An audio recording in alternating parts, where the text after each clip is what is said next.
Beautiful people, can I get a mic check? 1, 2, 1, 2. Can you put a 1 in the chat if you can hear me? Because I'm trying to work without my headphones this evening. Really don't want to wear them. But I got to make sure y'all can hear me okay. So there's a 10-second delay on StreamYard. I'm going to wait it out. Don't want to be talking to myself. 1, 2, 1, 2. There it is. Thank you, Randy. All right. Who's in the house? Let me see. Okay, Pez had to go do. Okay, got it. Hi, Kim. Kim in Dallas. Randy Prince, good evening. Sky Z, hello, love. Obsidian, the one. What you mean what I'm laughing at? I'm laughing at you, Obsidian. Jesse, Diane, Ryan, hello, honey. Oh, what's going on? Same old, same old. You know, same shit, different day, as they say. Mystic Firefly, hello, welcome back, sweetheart. T. Sophia. Oh, Tara. Okay, got it. Got it. Okay, yeah. Oh, be careful. Yeah, I've been hearing they like to go real life on YouTube. Good Lord. Y'all got to get it together. All right, honey. You might have to remind me of that a couple of times, but I got you for now, T. Sophia. Heather Lynn, hello. Yeah, check that energy right at the door. Yep, you can just go ahead and leave them attitudes and them pessimistic thoughts and points of views and opinionated what's my favorite word? Damn it, I can't think of it, but y'all know what I'm trying to say. Entitled. There it is. All that at the door. It's all love up in here. We don't always agree, but we always respect. And if you cannot do that, there is no such thing as timeout for grown-ups. You'll be removed and hidden from the channel, and life will go on without you. We don't want that for you. Not at all. Martha, hi. We're looking for everybody. This video is about a lot of searches. It's about searching in general.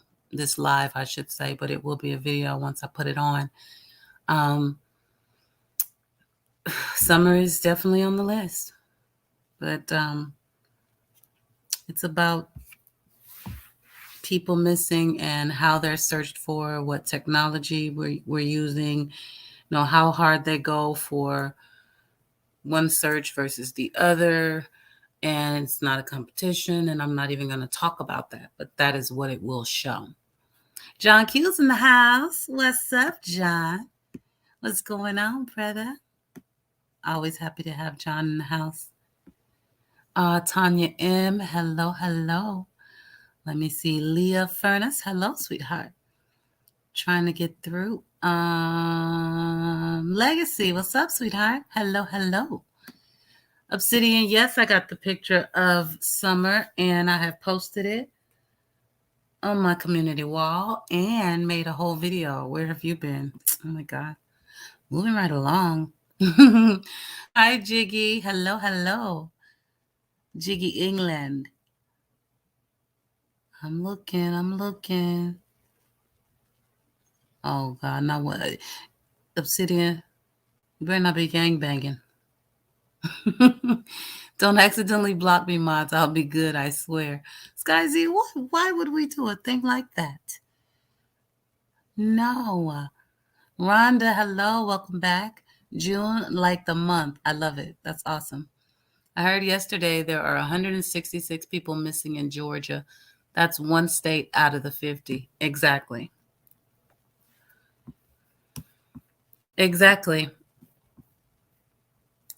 And to be more exact, at least for 2019, one thing I can tell you, okay, there's a bright side. From 2016 to 2019, the NCIC numbers that are reported show a decline. However, with that said, in 2016, we had 647,435 missing persons. In 2017, 651,000 226. In 2018, 612,846. And I have 2019 at 609,275. So, yeah, Georgia is making its contribution. It's sad. It's really, really sad. Yep. Terrifying. All of that. Yep. You guys said it. Hello, we Scottish Mall. Hello, hello. Aileen. Hello to Jersey. What's up, Jersey? Yvonne, welcome. Welcome back, I should say. I remember we got all pretty much all the regulars. I don't think I see anybody that I've never seen.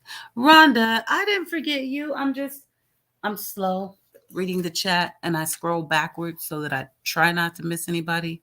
And so I just got to your 420 message that said, don't forget me, Q.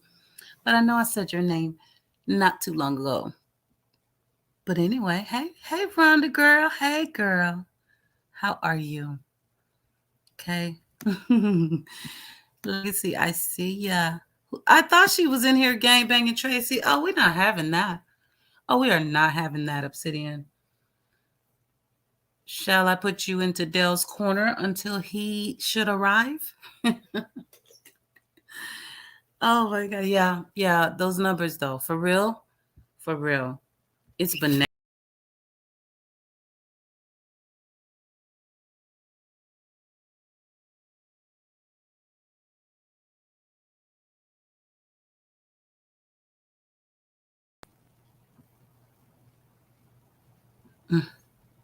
Sorry, I totally just exited the chat on y'all. But the stuff we hear about, it's not even the half. And a lot of us are frustrated because we see one search get this, one search get that. And the reality of it, there are some people that don't get a search. They don't even get mentioned. We don't even know. And I forget what video. Oh, it was the CPS video that we watched. The guy said basically, the only reason you don't know about these kids is because they haven't died yet. So what about all the ones that are already gone and we didn't even know they were missing? Those numbers are ridiculous. They've been in the 600,000s since 2016. Where are these people going? Where are they disappearing to? Oh, from Marissa's. Okay, Aileen. Everybody knows I love Molly Golightly.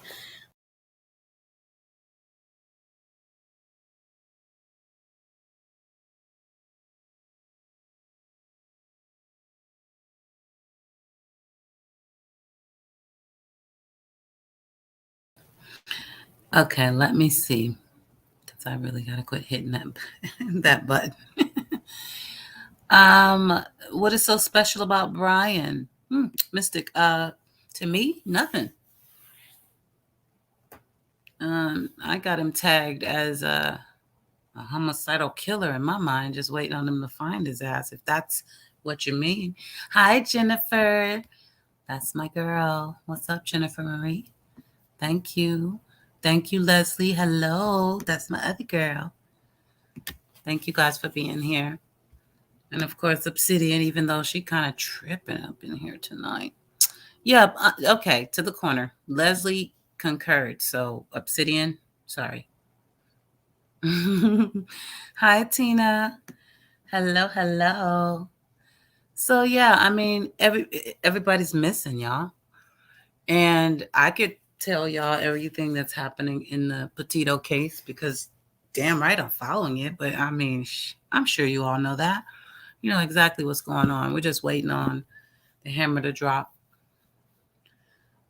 So I'm not going to, go into that. Not now. I'll keep doing recaps every couple of days, because I think for me, that's more what's going to work for me, because things are developing so fast. In that case, I just can't do blow by blow.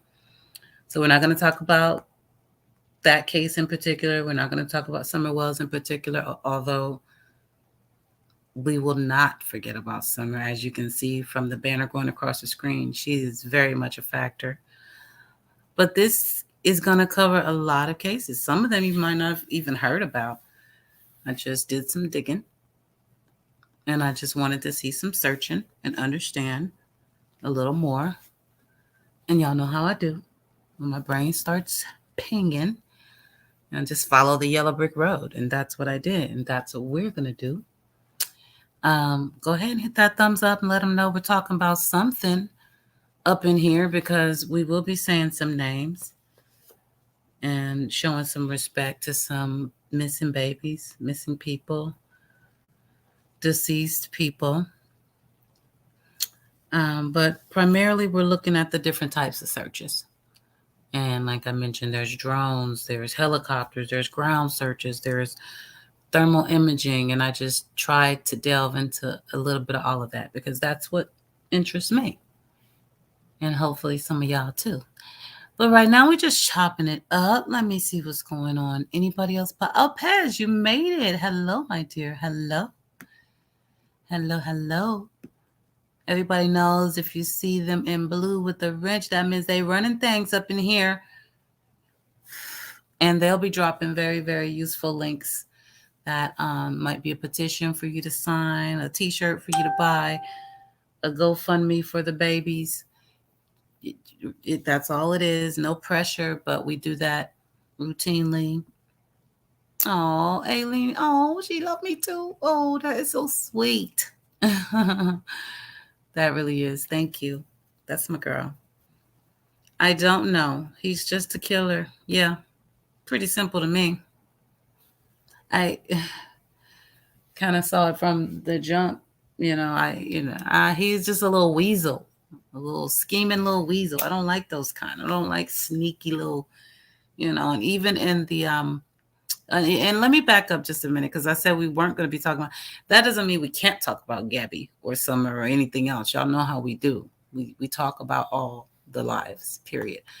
So going back to that, even in the body cam footage, he just had all the right shit to say. And sorry, y'all, headphones. It's a little early in the day. That one slipped out. When I talk about weasels, cuss words slip out. So be prepared. But, the way he just had all the right answers, and he was just the perfect guy. And I was just trying to get her to calm down. You get your girl to calm down by locking her out of the car, you jackass.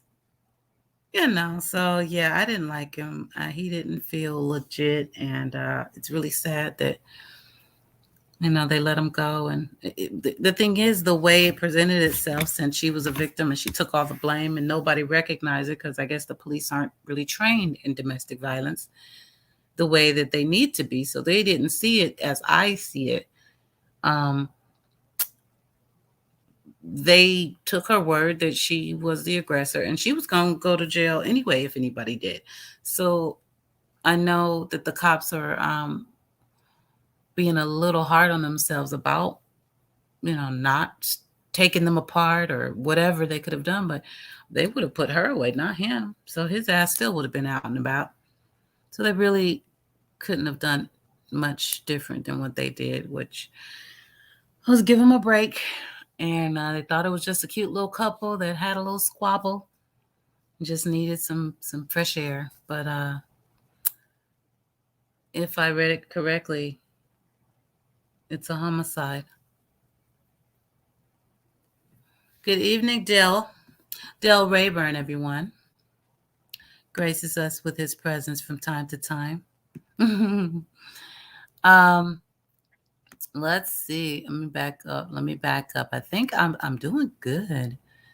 Never forget Summer or the boys. No, that's right. The boys too. Oh, Dale gave me hearts. That's so sweet, Dale.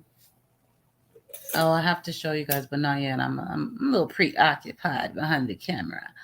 But I'm going to show you guys my, oh, hell. I guess I could do the shirt. Hold on. How are we going to do this? All right. Can you guys see my shirt? It's my Summer Wells shirt.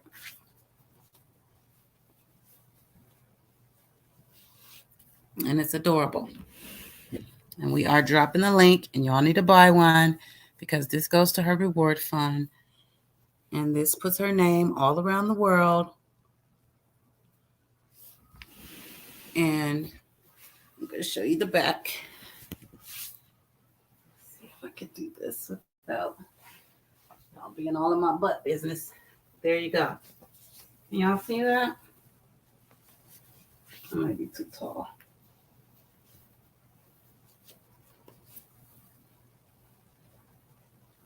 I think y'all can see that. There you go.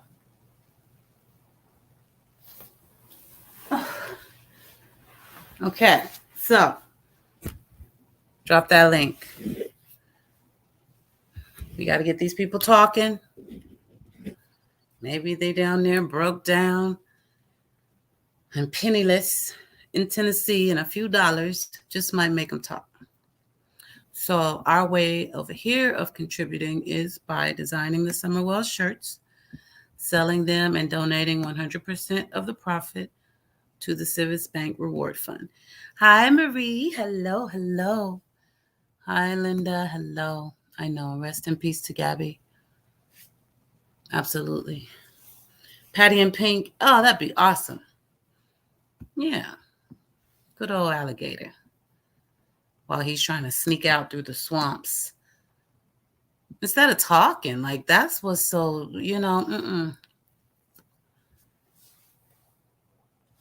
look guilty, bro. All you have to do is tell somebody what happened. Even if you were in the wrong. Why won't you talk? It's weird. So, yeah, guilty in my mind. It's him. He's got a guilty character. You don't move like that if you're innocent, period.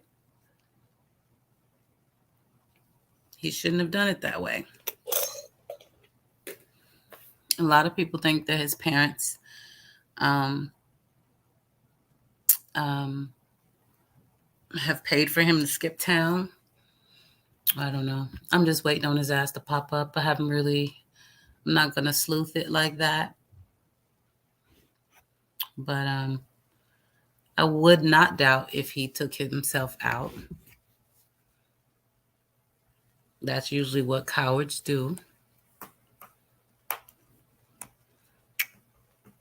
But I guess time will tell. I know that our boy is on it from America's Most Wanted. If he did, Francis, I don't feel any kind of way. That's his choice. You know what I mean?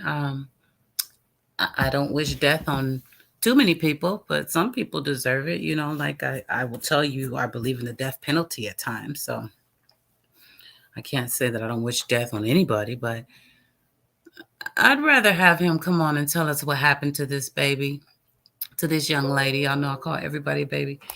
I'd rather him do that and hopefully not get a plea deal or plead insanity or something stupid like that, and we could actually get some justice for her. I would rather it go that way. But if he's on the run like this, where does he really think he's going to go if not straight to hell? Seriously, where in the world? Where is he? It's a good damn question.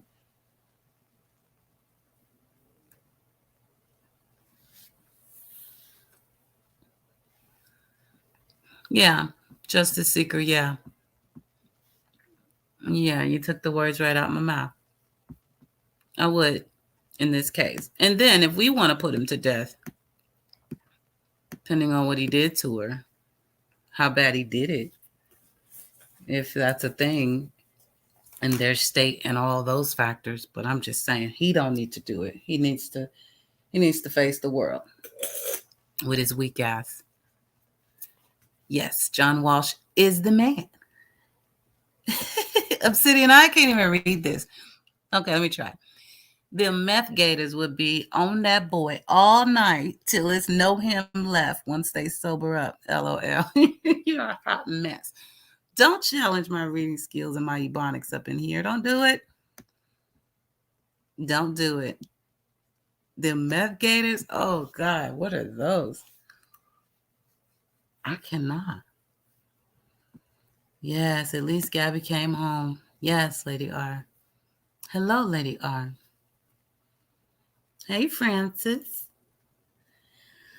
Lady R, I always talk about that. You can get justice, peace, or both. So, in Gabby's case, it's going in the opposite direction of most cases. Where you are, you first you get her. Now this fucker's on the run. But at least we found her. She's not out there in the middle of nowhere. Because she could have been anywhere. I mean, they've been capping across. We got real lucky, real blessed on that one, whichever way you want to believe in it. Then why even bring your ass back in her van if you were going to leave and dip off anyway? It don't make no sense.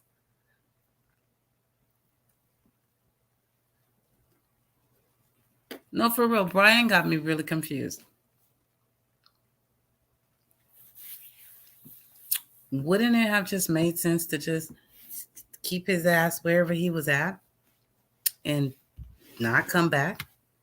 Why come just to not talk to nobody and tell them what happened, knowing everybody was going to be, hey, Brian, what's up? Welcome back. Where the fuck is Gabby?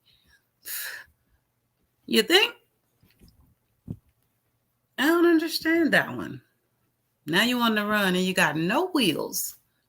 The vehicle wasn't even reported stolen. Like, he's a very dumb criminal. I'm sorry, y'all. My nose is itching. So sometimes you just can't get it. And I can't get it.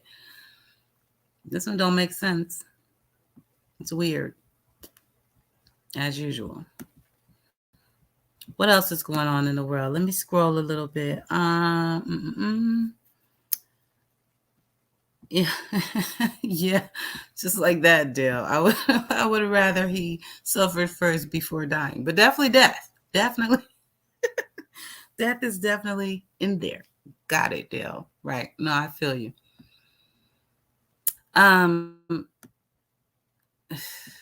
Homicide, man. For what?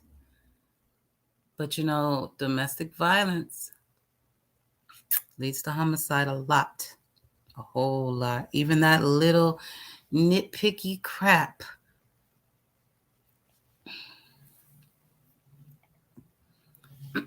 Don't do it. I don't do it. Sorry, I'm not really trying. So I guess it progressed while they were out there on the road. He snapped, and I mean, I guess it's easy. You're out there, nobody and cares about your nose, like what's going on with you right at that moment. They were camping like outside at. God, I just hope he didn't do anything really bad. And again, I guess we still have to leave it on the table that he didn't do it. Whatever happened to her, he left her, and then it happened. Oh, because better believe prosecution is going to play that side. Whether we want to believe it or not, they will go there unless they can prove it beyond a reasonable doubt. God dang my allergies. Hi, Marilyn. The mother is retired from the district attorney's office, so they know how to play the game. Well, he better not have been clumsy and messy with what he did, because forensics, it's a bad mamma jamma. Justice Seeker said, right, Either way, life for life. He can sit in jail for life for taking hers like a big boy. Haha. Exactly. I got no problem with that. No problem with that. Apparently he does. That's why he's on the run. Marilyn said, "Is it me? But people saying he probably offed himself, but he's too much of a coward. Bring this waste of crapola to justice. He needs to say what the heck happened." Excuse me. Yep, agreed. Yeah, people are saying that. There was a guy on social media that did a video. Feel like it was Instagram, excuse me, or one of those older man. I mean, I don't know why he would. Well, I don't know what reason he would have to lie or make it up, except for maybe views. But it's not worth it monetarily. Seriously, views are overrated. Okay. But anyway, I guess if you go viral, that's different. But anyway, he said that word around town was that this man had hung himself from a tree. And I haven't seen one thing to back it up. I have not. But I wouldn't be surprised. And I had said that previous to that story or theory or myth or whatever it turns out to be. I had said that I wouldn't be surprised if he did. It's too much pressure for a weakling. But I don't know. I don't know where the hell he's at. This is crazy. Like I said, why even come back? That's what makes it like, because he could have just stayed gone. Or maybe he couldn't have. Maybe, I mean, even if they had a set time that they planned to be back and he came back because he didn't want the family to suspect anything, or they might what? Call the police? Okay. So same difference. He came back, was here for a hot minute, wouldn't talk to anybody. Now he's disappeared and the police are in the mix. It's the same difference. So why in the hell did he come back? That's what I want to know.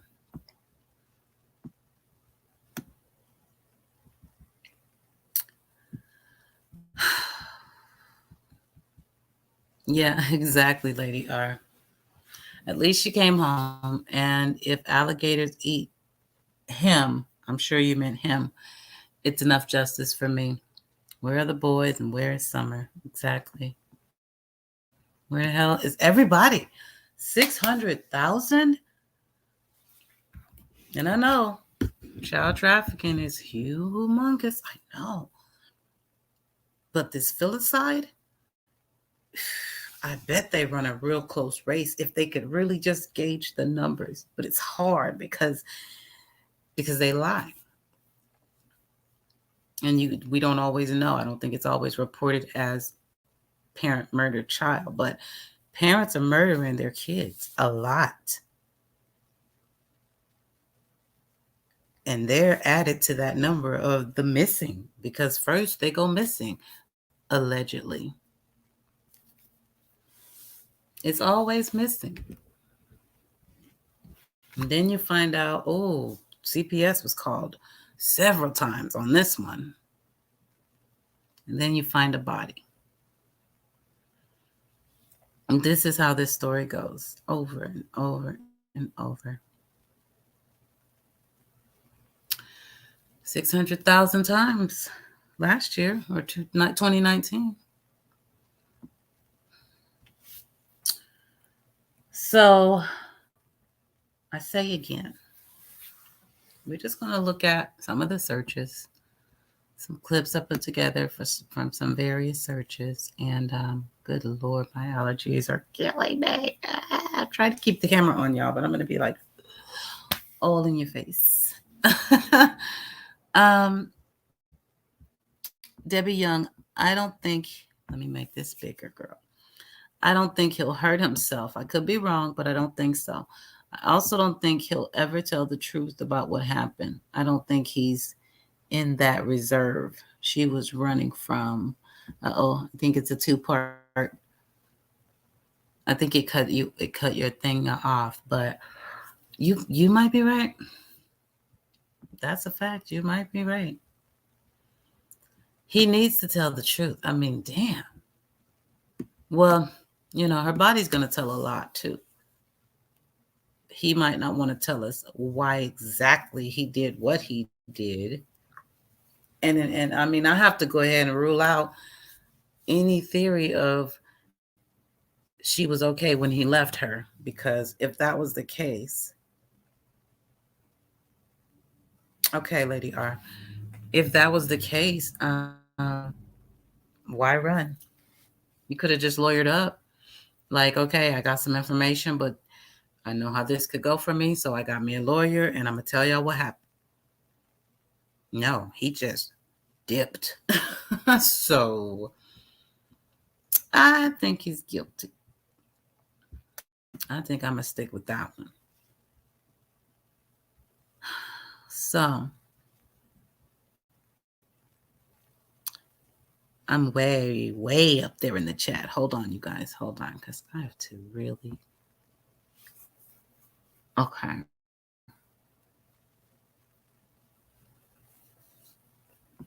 All right. Let me see. Where am I in these comments? Hello, Soul Survivor. Hello, hello. Yep, that's right, Dawn. Big prayers going up for her and her loved ones. Absolutely.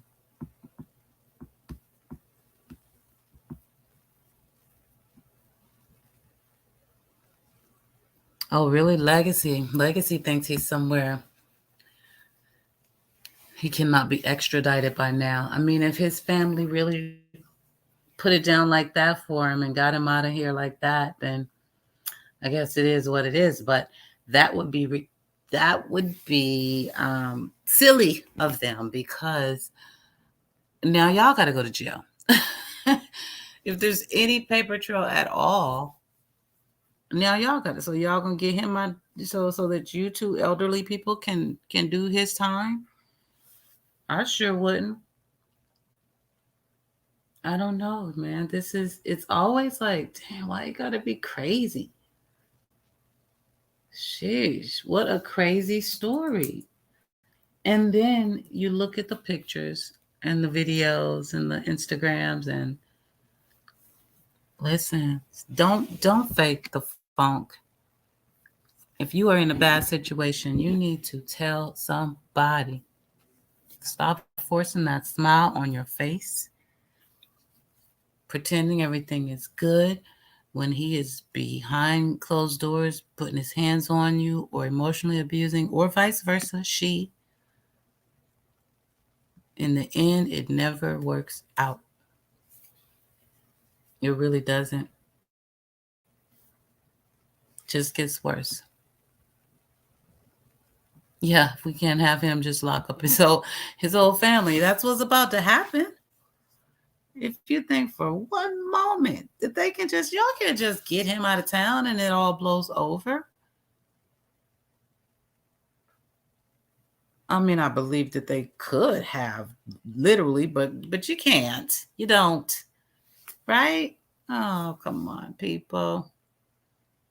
Mm-mm. Shelteria, what is it? Waits is missing. I've heard that name. Shelteria. Went missing on her 22nd birthday.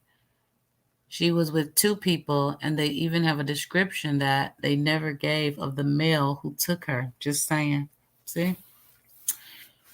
Like, what's up? Sometimes it's like, yeah, I'm gonna have to look at that one some more. That's crazy. That's crazy. The rainbow picture. No, oops, I took it down. No, I didn't see the rainbow picture. I don't know. I sure didn't. I'll have to check that out. Carol said his parents told him to come home and have helped him every step of the way. Just watch. Unbelievable. It just doesn't make no sense. Like, literally, to me, it makes zero sense. No amount of sense as to why you would do that. Unless you just knew for certain they will never find out it's us because they're going to do some federal time. But Lord knows it's possible.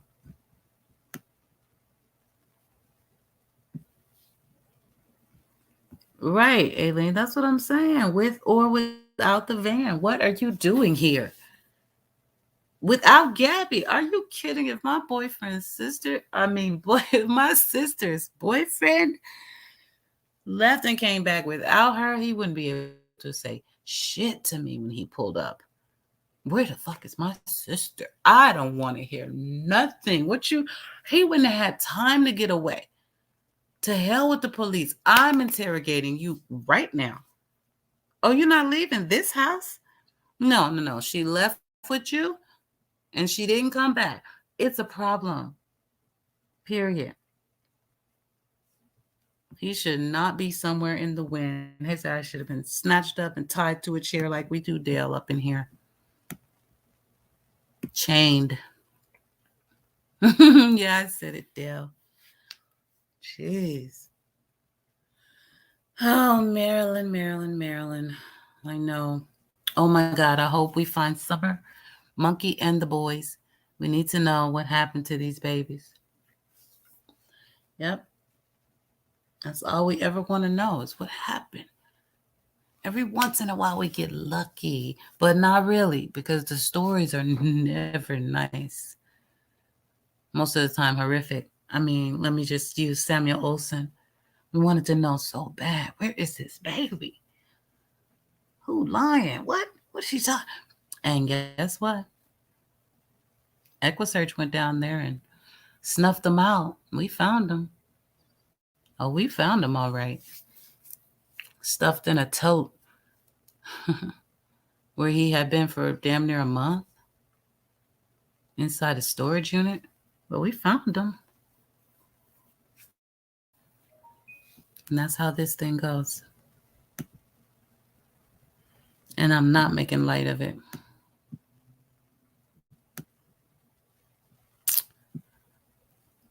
Pez, I know. I don't know. I've got to look more into that. I heard about the two extra girls that are, I guess, were in the same area. It's interesting, but damn, did he just go on like a homicidal rage out there?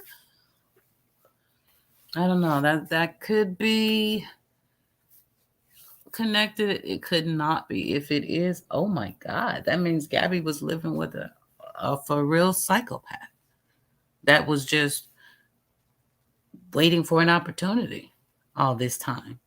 Because you don't just, because you're, excuse me, taking a trip, decide you're going to kill 3 people. I don't know, man. He thought not talking, they wouldn't find her. That makes sense, Amy. That makes sense. And then they did. And then his ass hit the road quick.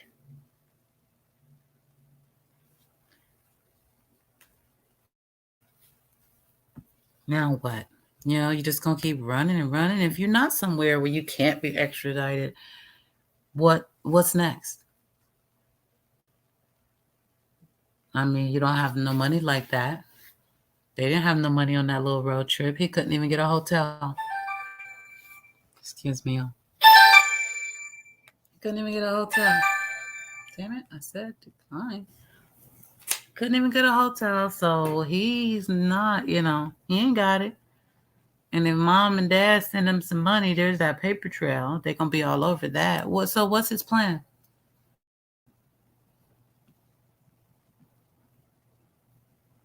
And where the hell are the boys? Like, seriously. Just gone into thin air for real. I don't know. I don't know how that stuff happens. Jennifer Marie said, I have a friend in Canada. He said they've had nothing about it on the news there. He could be there. He is originally from New York, so he may be there too. Interesting. Wow. Yeah, they better get that out there. They better get that everywhere because we literally don't know where this dude is. He just dipped out. And he had plenty of time to do it because, you know, he's just a person of interest. That's what I don't get. You were with her. You came back without her. You ain't no damn person of interest. That's suspect as hell. Ugh, they kill me with this. Okay, I'm scrolling down to catch up into the comments. Oops. Hi, Steve. Hello, hello. Welcome and thank you. Yeah, it just that bothers me. Like, here's a person of interest. Excuse me? So me and let's see, Aggie can leave together, take us a trip, and she can come back without me and just be like, damn, where is Q? She was in there at the gas station. She's just a person of interest, not the last person to be with me in my vehicle. How does this work out? Jesus. Hi, Rosalie. Yeah, the boys, no, ma'am. The family is still searching, but in my opinion, law enforcement is not. I mean, honest, I don't think it's a big secret. This is how, and you'll see that in the video I'm going to present. This is how it goes. After a certain amount of time, they scale it back and then they stop searching unless they get a credible lead. And it's up to them to determine. Now, they tell us every lead we're going to look into, but that doesn't mean they consider them credible and that they're going to act on it. But that has to be where this case is because that's where Summer Wells is. And that's nowhere near damn near 9 months. And the boys have been missing for, oh my God, since December 21st. So you see what I'm saying? They have to be in that phase of the game. But so no, nobody's out there searching like that, not from law enforcement. And that's just how it goes, unfortunately. But the thing of it is,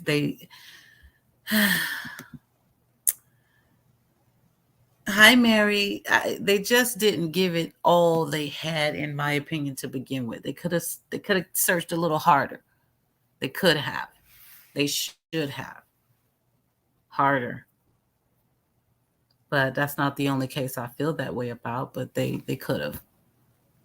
And now we don't really hear anything. I think there was an update a few days ago about the boys, and it was just basically saying, you know, we haven't given up, that whole pitch that you get. But I don't understand it. I don't understand how there's nothing, no dot to connect. Like with Summer Wells, I don't believe that there's no dot to connect. I think they just haven't released that to us yet because they did take phones and there's got to be some records, some something. But the boys, they've had long enough to release that to us. So either they're really keeping it close to the vest or they don't have a damn thing. But how do two babies, not one, but two babies, disappear from their own backyard within minutes? Big ass backyard too. Might take you half a minute just to get across that much. I mean, who would even have known to come into the backyard? Who knew there were two kids in the backyard? That whole story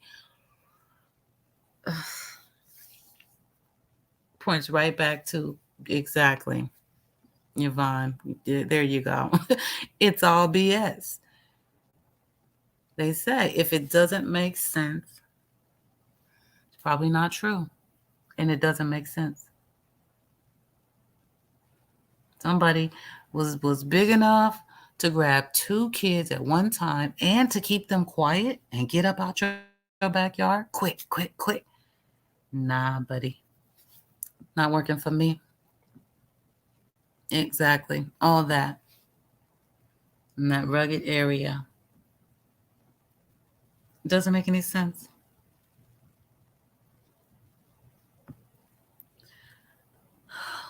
April, hello. I don't know how TBI didn't find anything on Summer, having gone out within minutes and having over 100 agencies working on the case from day one. Yeah, very weird. Very weird. It's always weird when they just, even the TBI was confused. They said it. They were like, by now we would have normally had something. And the only other case I know that's just like that are the Cal City boys. Not a trace. Trying to back up a little bit. John said Brian could have left Florida by boat, headed towards Cuba, Jamaica, the Virgin Islands, Barbados, Dominican Republic, etc. That's just my opinion. His family could have bought him some time. He damn sure could have. But wouldn't we have a paper trail? Will we have a paper trail? See, I love paper. The documentation. Wouldn't we? I mean, but no, then again, right? If there would, if the DA and all that, yeah, they got underground people that can push all kinds of buttons. I get what y'all saying. I get it. Soul Survivor. Do you think CPS is being investigated on the boys' adoption? Oof. I don't actually, but I know that I didn't watch the whole video, but somebody had a video out the other day. Tennessee CPS is in a little bit of hot water right now. It was like a leaked video. Um, God, oh, I know what it was. Oh my God, yes, I remember now. I did watch this video. They had kids sleeping in the CPS building, one of their locations, on the floor. It was like they didn't have any homes for them, and so this director, I got to go back through my history and get the link. This director allowed these kids to basically, I want to say live, but I don't know how long they were there, but there were photos and everything. They were there sleeping on the floor of one of the CPS offices. So, they got issues. And I cannot say that was in Hawkins County. Definitely not. But it was Tennessee. Um, So Jesse said the 2 women were killed. That was a hate crime by an incel. Really? I really got to look into that story. That is not unbelievable. This world, oof, the hate crimes. I believe it's possible. I don't know anything about that story other than they tied it in to Gabby's story and said they wouldn't rule it out. I guess just because of the location. And Amy, yeah, I know that is definitely a theory a lot of people have that the boys were sold out of Bakersfield. I don't know. I mean, I'm just like, why don't we know this though? Why isn't this by now? And look at these 911 calls flying out left and right. Where's their 911 call? I just saw earlier, I think it was like Crime TV. They had Gabby's 911 call. It's weird. Like when there's some suspect stuff going on, that 911 call gets held. I just don't know why. The problem with the boys being gone so long is little kids change so fast. I can't stand all these evil people in the world. Yeah, June, like the month. God, you know what? I hope those boys are somewhere in a very happy family and and that they never have to go back to that home. And I hate to say that. I mean, I'm a mom.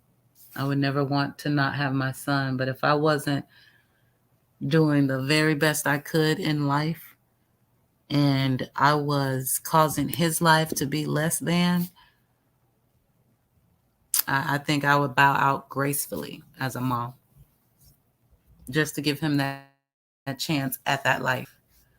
So I don't want them to go back personally.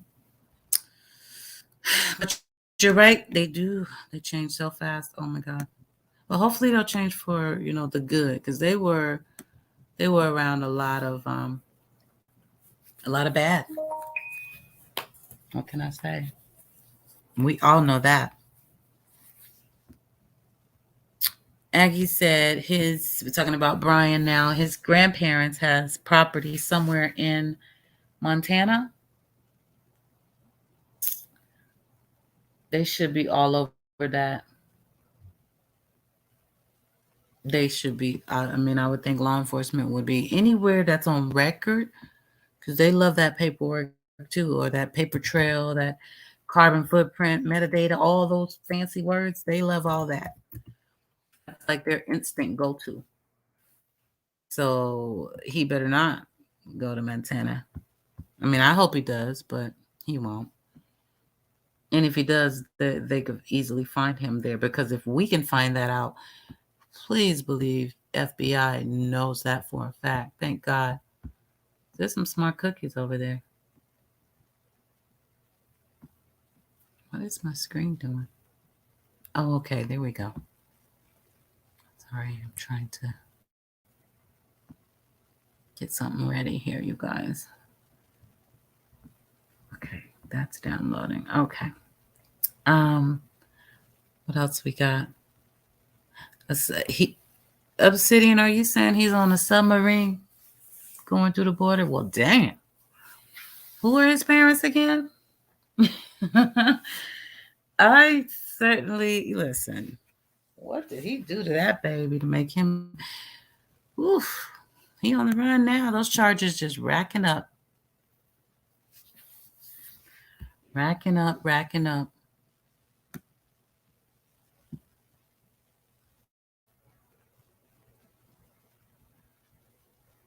Thank you. Thank you, Leslie.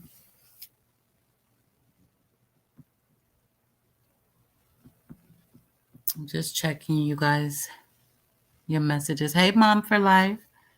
Hello, hello. Mom for Life agrees. His family definitely bought him some more time, in my opinion. I mean, I'm hearing that a lot. I just don't understand. Why? What do I mean, other than helping your baby boy, right? Enabling. The hell they got to gain from that?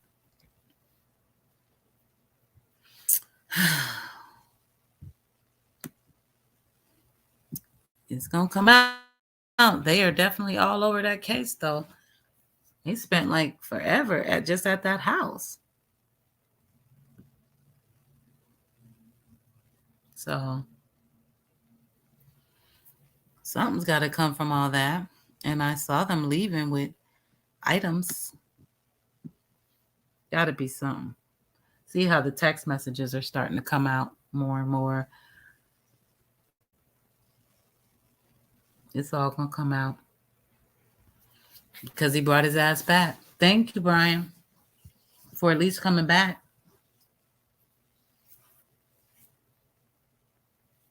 That gave him the van.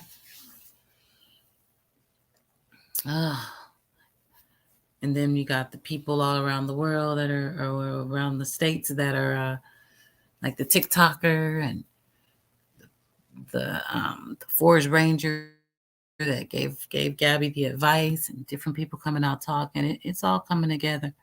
That's the movement that gets it done. That's what we don't have in Tennessee. There's no movement. Nobody saw nothing. Nobody.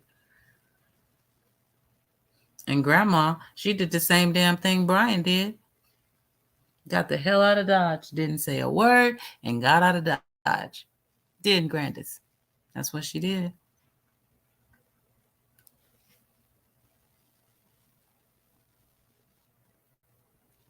That is exactly what she did. Suspect behavior. That's what I call it.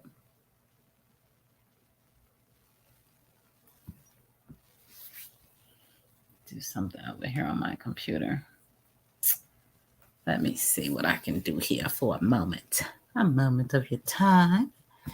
Let me see.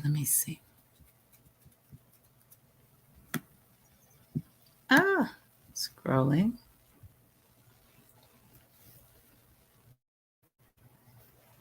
What do we got?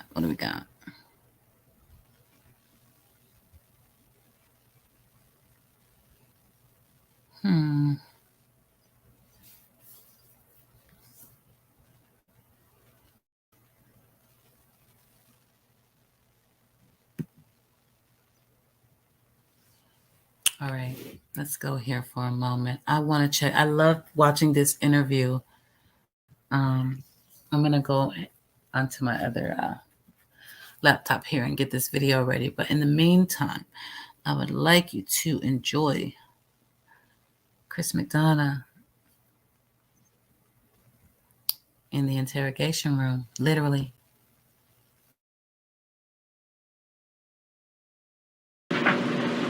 I let him fall to the ground.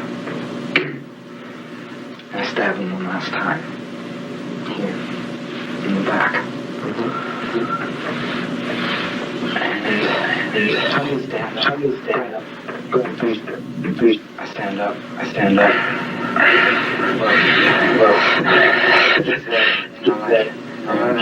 don't have the thinking. I wanted to take something from you. But I wanted to drink his blood or something. I don't really think. But I don't really know this one. So you wanted something from. Okay.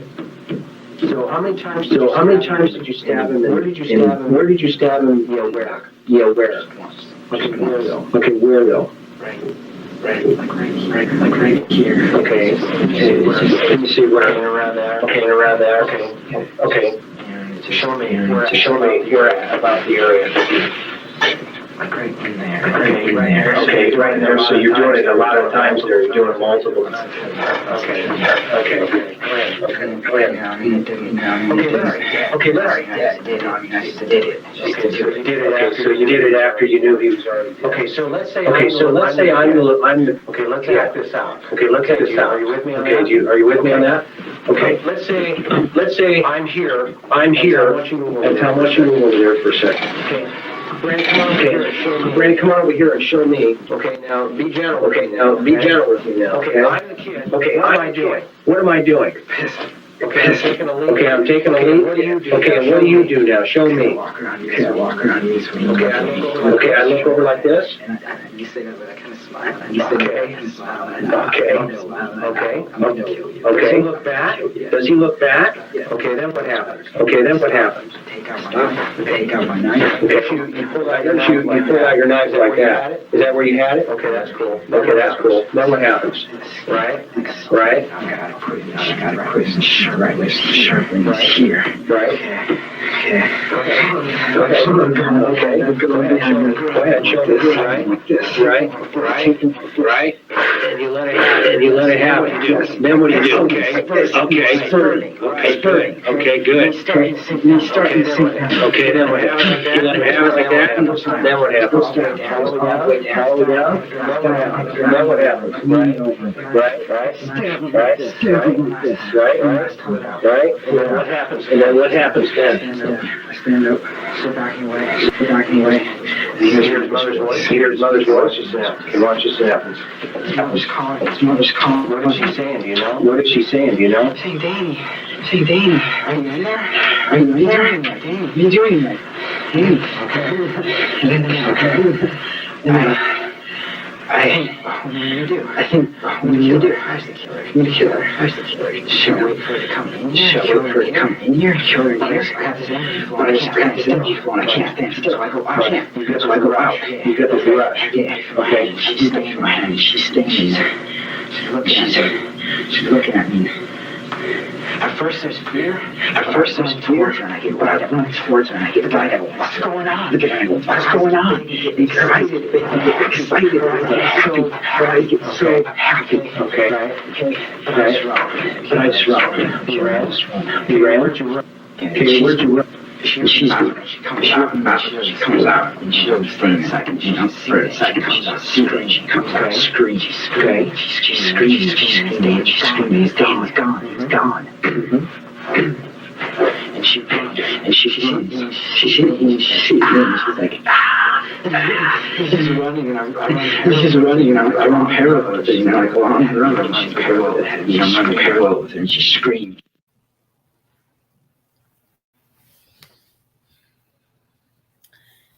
A real life lunatic.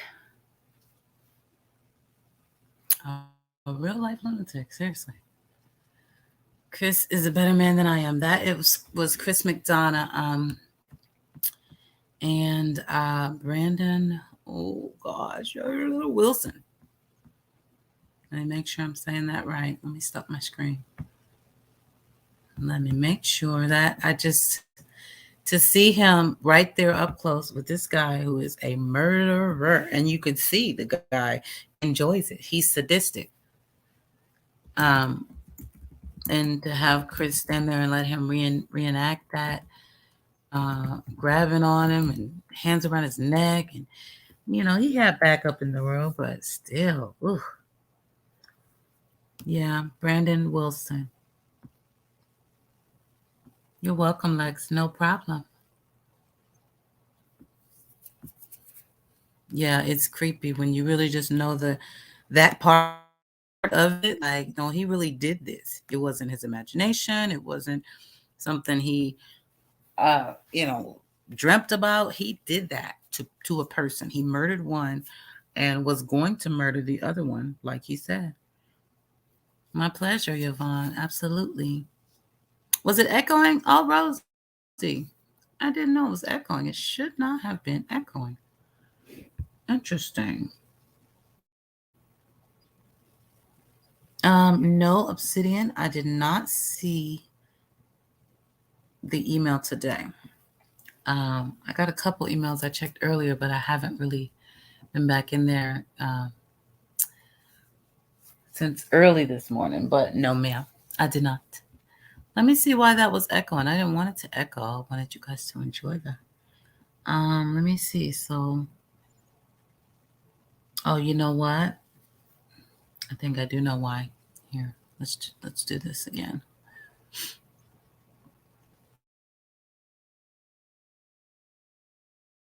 I let him fall to the ground.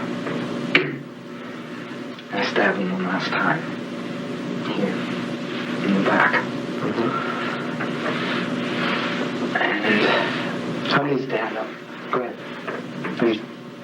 I stand up.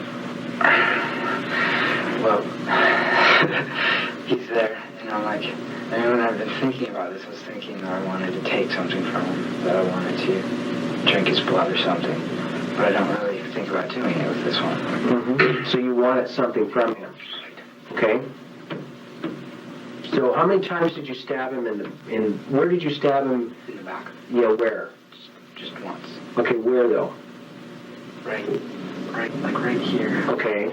Okay, it's just... Let me see where. Okay, and around there? Yeah, okay.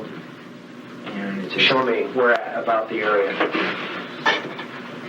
Like right in there. Okay, right in there. So you're doing it a lot of times there. You're doing it multiple times there. I did it once and Okay.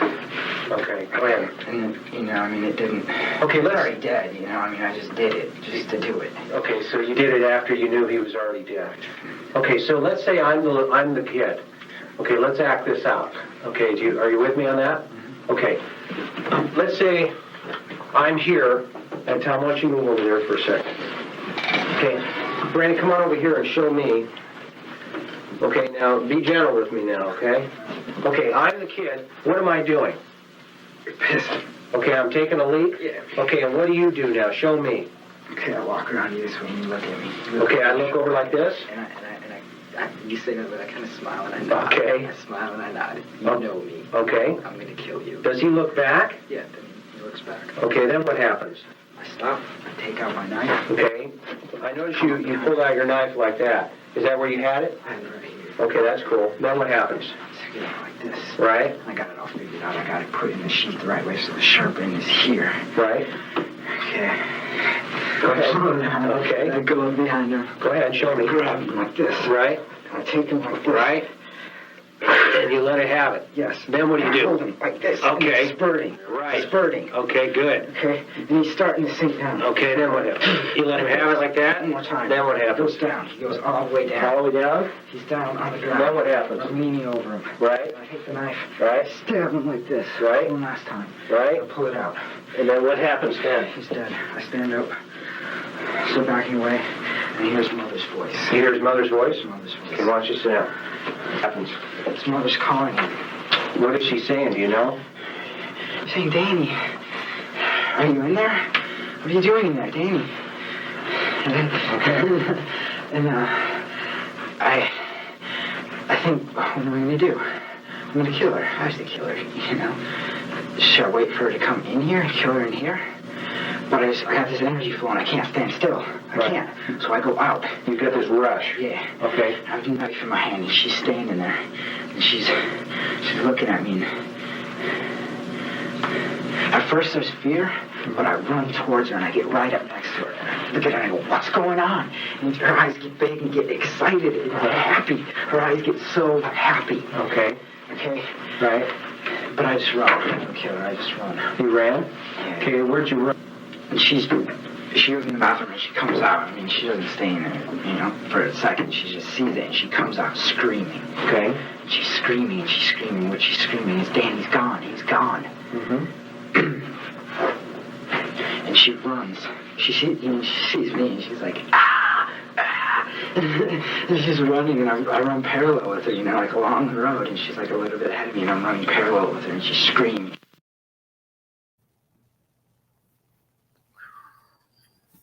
Yeah, I had to stop my screen share, so that's why you didn't get the echo.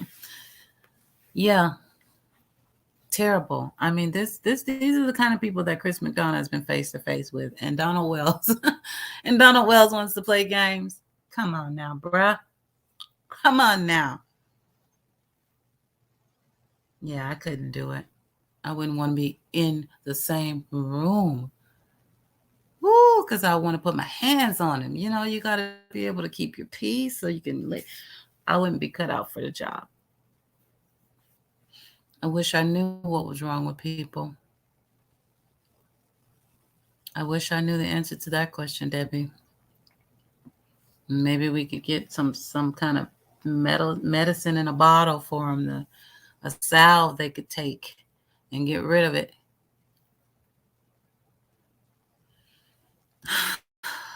I know. Empress Sarah, hello. So sad. My heart is with the little boy and his family. I'm lost for words. Yeah, we get lost for words a lot over here. But, you know, we got to talk about this stuff because too many of these stories don't get talked about. And then we have more stories created because nobody talked about the other one.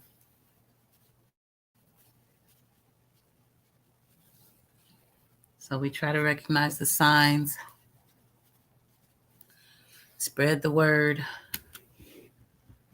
and solve some mysteries maybe in the process because it always seems to be a mystery twisted up in there. That's why true crime is just it's like unsolved mysteries. It's the new age unsolved mysteries. More of them seem to be unsolved than not.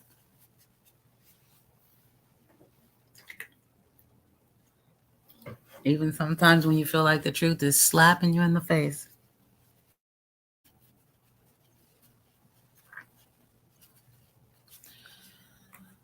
So, Mystic, I put all the information in the chat about Brandon Wilson, and there's also the link.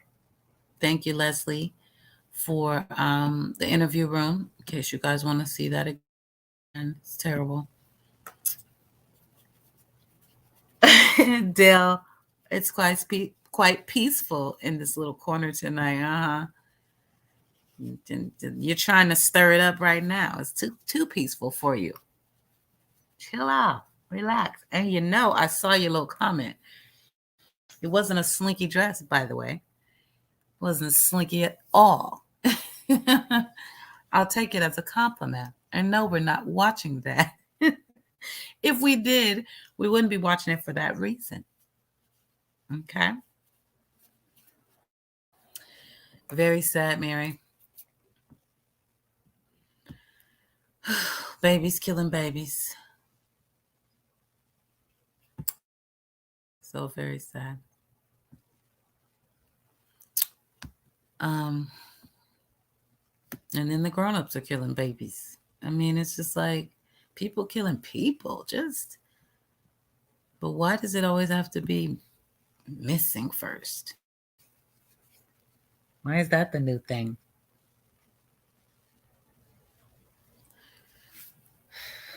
Well, we'll definitely have us a discussion about,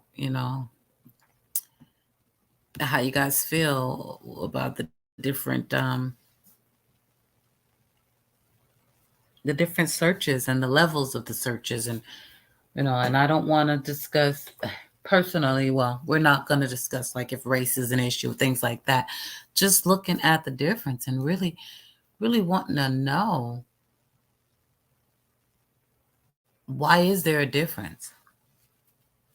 If in the end of it all,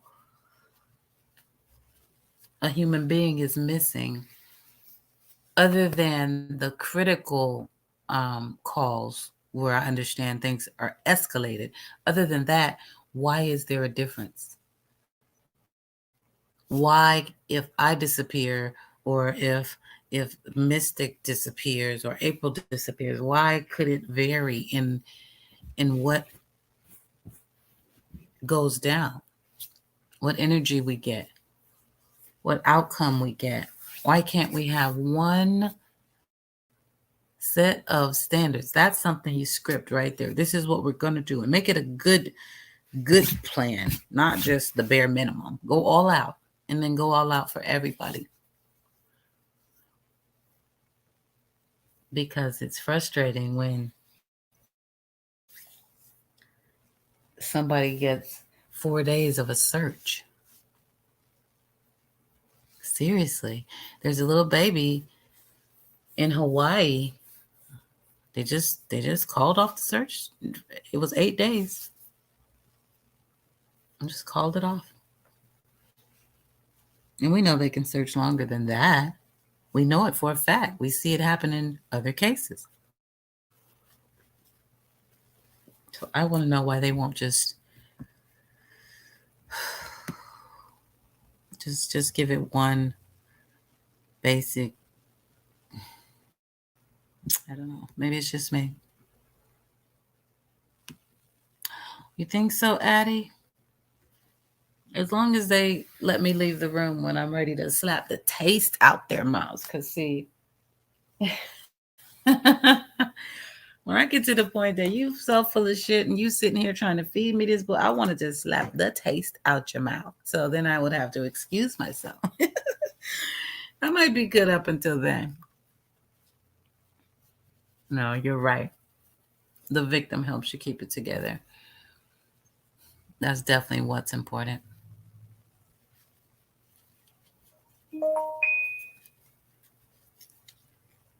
See, Xavier Harrelson, where'd it go? Mary said 1 week.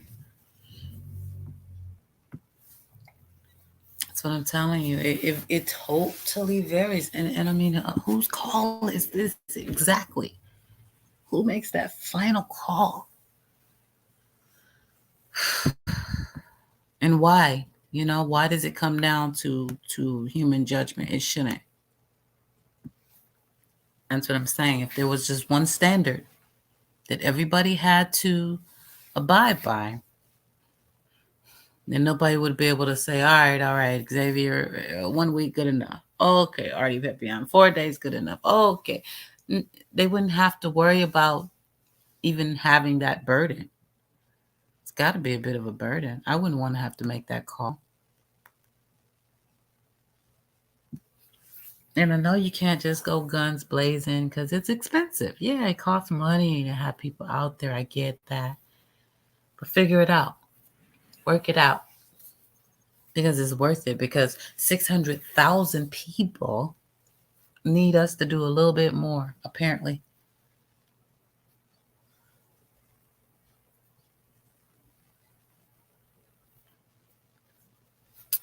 So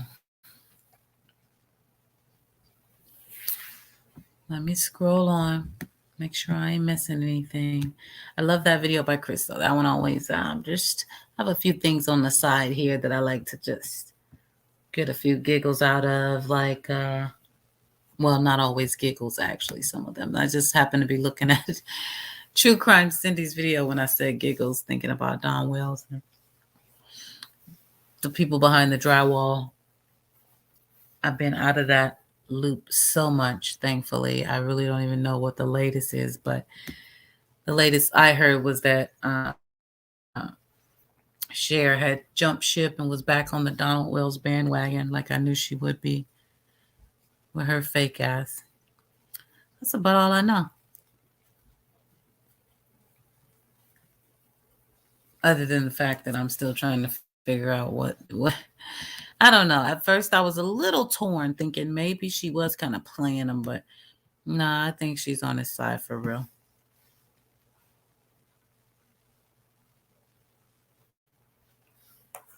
Some of the lines she crossed, you didn't have to cross if you were just joking. You know, just trying to get info out of him. She didn't have to say or do some of the things she did. I think that part is just, it's what's in her.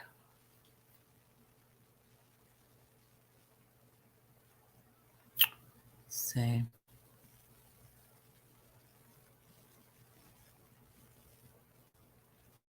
Our baby Mackenzie. Just looking to see. Oh, goodness gracious, the chat builds up quick. Hello, True Crime with Libby. Hello, hello. Oh. How are you this evening? I'm not even gonna read your comment, Dale. That's what I'm gonna do for you.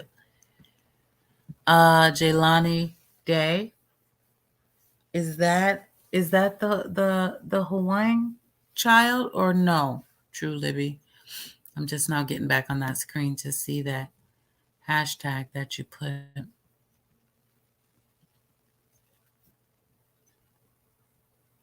Back it up, back it up. April said, where'd it go? Penny at True Crime Commentary was talking about that, how there is a very evident privilege in how cases are handled, how traffic and so on. There needs to be the same energy, period. Yep. Wouldn't that just solve the problem? Then we couldn't say it was race. We couldn't say it was age. We couldn't say it was socioeconomic. We couldn't say a damn thing because everybody would actually get the same level of treatment. And again, it should be a high level of treatment. Extra money should go towards that budget. You can't have people missing and just being gone because, well, we're done searching. We called it. Oh, that's the grad student. Okay, got it. Okay. When I clicked on the link, it took me to a 404 error, so I was never able to see his whole story, huh?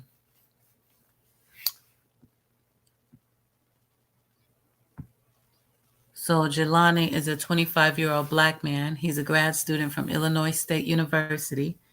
Been missing since August 24th before Gabby. Just saying. I don't understand. Okay, thank you. You just did one. Okay, good. I'll check it out. Thank you. Good looking out. Like I said in the beginning of this live, there's a lot of stories that we don't hear about that aren't even included in that 600,000 that I mentioned. 609,275 from 2019, to be exact. Missing persons is what that is. Doesn't even include the ones we don't know about. And then some of them get a commercial, not a commercial, a media, a news report or two in their state, maybe. Others get, national coverage. Like, what's the defining line? I would really like to know that.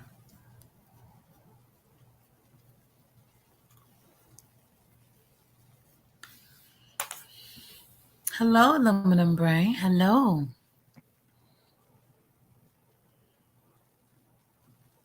Tanya M said, all these cases of these missing children and all these crazy people that got these children missing, and they have no clue where none of these babies are, and it's so heartbreaking. Exactly.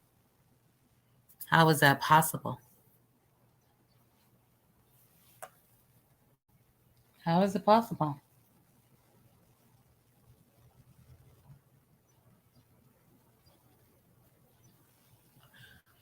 Yeah. I'm telling you, I just saw that baby just popped up from Hawaii. And, to me, I don't know if that's of color or not, but my point was that she had 36 thumbs up. And they were ending the search. And it had been only 8 days. So, with that said, let me say it differently. In 8 days, they only got 36 thumbs up in searching for this baby. And that just shows the level of interest, the thumbs up. And the search has been called off in 8 days. And it only popped up on my feed because of the type of things I watch. The algorithm suggests stuff. I wouldn't have even known about it. And it was literally a Hawaiian news station. I didn't know about it. And the search is ending. No, it's over. Been going on over a week. Didn't hear a word. So it happens. And it shouldn't.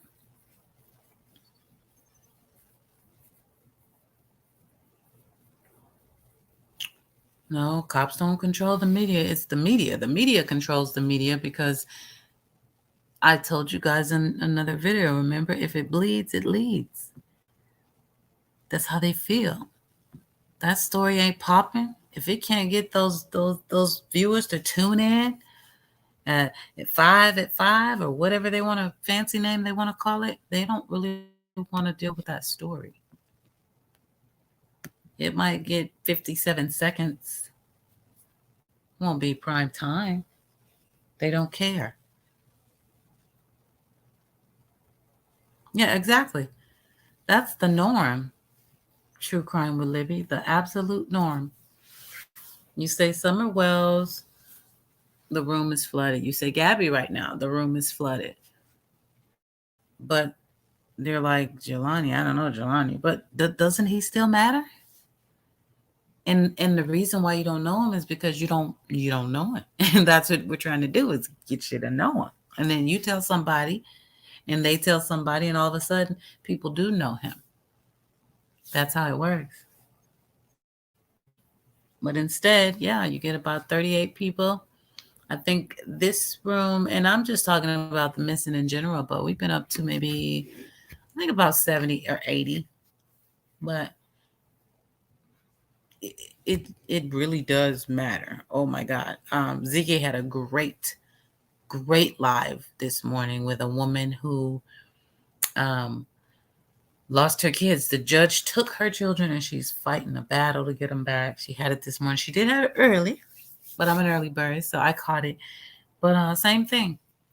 30, 40 people. This lady oh man, this story deserves hundreds, if not thousands, because so many people are dealing with this kind of stuff or don't know it exists and need to.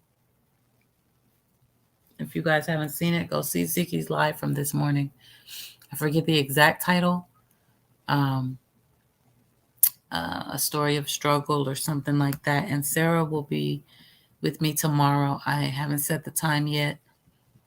Got a lot of documents and stuff to go through to just make sure I'm comfortable with her plight. But hell of a story, and there was hardly anybody there. Not like it was about like this, and this is fine for me, but it bothers you when you do know like these people, these stories deserve more. Again, I'm just talking in general right now. Y'all don't know who's in the video I'm going to show, so I'm not tripping. And I don't care if there's 5 people in the room, as long as you're going to listen and spread the awareness. 5 can turn into 5,500. So you never know. But this, what True Crime with Libby has said, is just way too true. People don't want to hear it if they haven't heard it. And that makes no sense.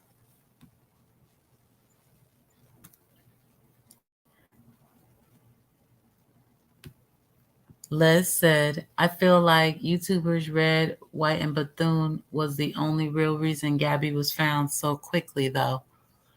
Interesting. What did they do, Lex? I haven't followed the YouTubers really with Gabby. I've been more so watching the media live coverages. I don't know. I read White and Bethune. What did they do? Aluminum Brain said, I guess that's true. Lots of girls go missing from my res, and that's never on the news. Never. Exactly. It's, I would love to, I guess I shouldn't say I would love to, but I just don't think it's all about color. We could say color and socioeconomics. I could go for that more, but not just color. Because there's a lot of people that, I mean, look at Ryan Larson. Anybody in here know him other than if you heard it from me? It's a little white boy. If you have heard of him, you only heard he was missing because they haven't reported another damn thing. Just like Monkey. It's just weird. That's exactly what sparked me with this video. Was like, all this technology we have, and we obviously have the capability. Why don't we use it all the time for every search? I mean, why pick and choose what levels? What is that ultimately based on? It should just be about human life, in my opinion. Oops, I went too fast. Good. Libby knows of Ryan. But Libby knew of the grad student we didn't know about. So I like to think Libby's just in the know. Not because it's out there like that, right, Libby? It's not. It's not out there like that. I'm trying to back up because I had the next comment right there, and it's gone. It is gone. There it is. I think this is the one. Barefoot Farmer said, also, the Wells social media helped make the story more popular. Yeah, Donald Wells making an ass out of himself.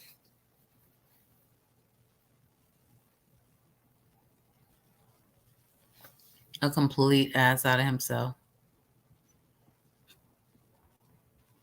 And yeah, it took off. And it was only a couple days ago. He was still up to it a little bit. So I don't think we can assume he has he has stopped or switched up on that. I think he's still tripping.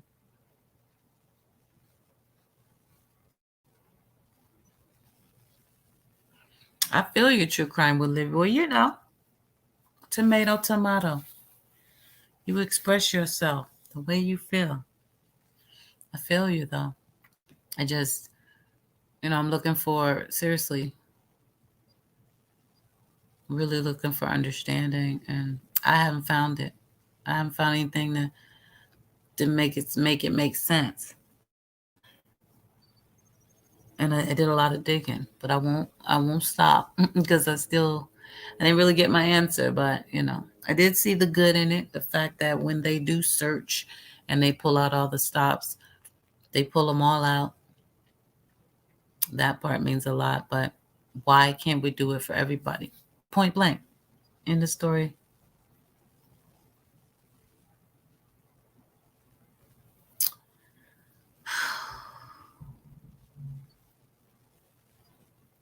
Yeah, proven.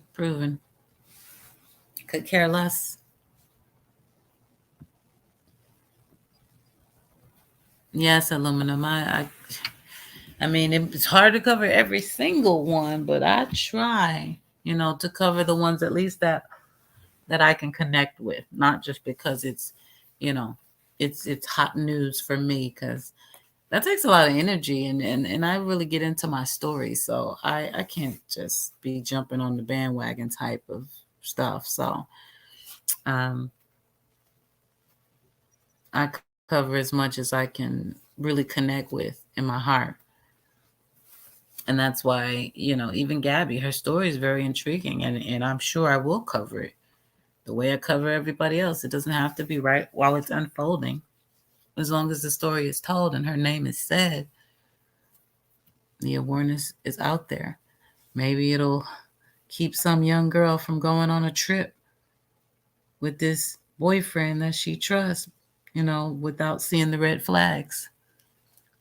So, yeah, we got to tell it. We got to tell it.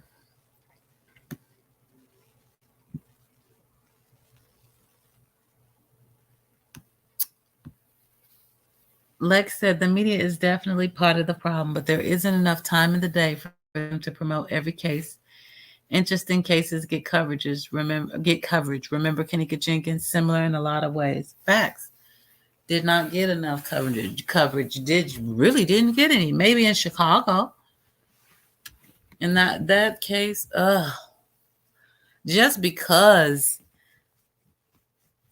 of the fact that it was just the case, just what happened to her. That should have been national news, because what the hell? It was swept under the rug so quick and quiet. You're right. They can't cover everybody. They can't. But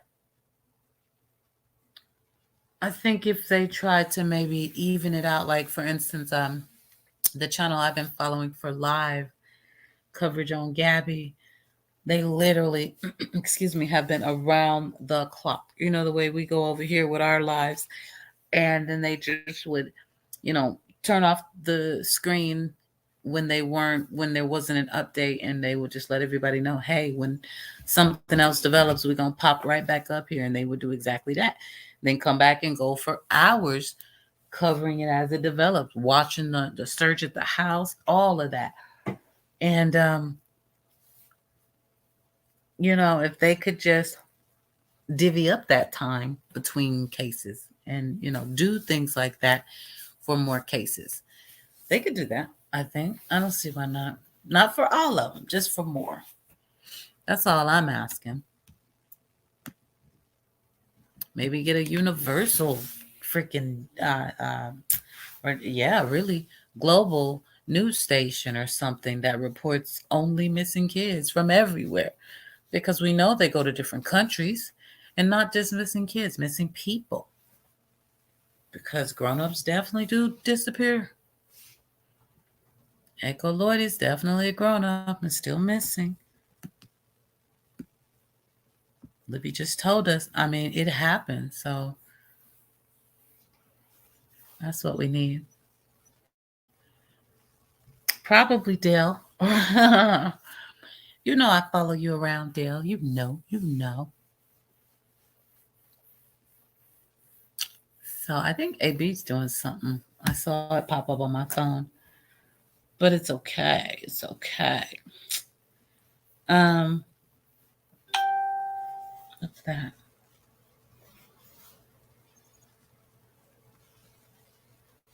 Let me check and see. Maybe it was just a premiere. Oh, there we go. Notifications. His true crime watchdog. Yeah, that's what came on. Okay, got it. So, Francis said they want a movie for them making money off a circus. Is that what you're saying, Francis? Man, it's definitely going to be a movie. I mean, they made a movie off 9/11, so come on, it's just a matter of time. That thing where they say too soon, too soon. Right now, it's just too soon. They got to be politically correct about it, but they are going to do it. Summer Wells, for sure. I can't see somebody not doing it. And some people think the story is still not that big, but I think Summer's pretty darn big. Lady Art said, that's what I'm saying, Q. A media site for only missing people, updated constantly. It couldn't be hard. We post in 3 seconds a Facebook post that reaches everyone in every world. So why not the missing? I agree.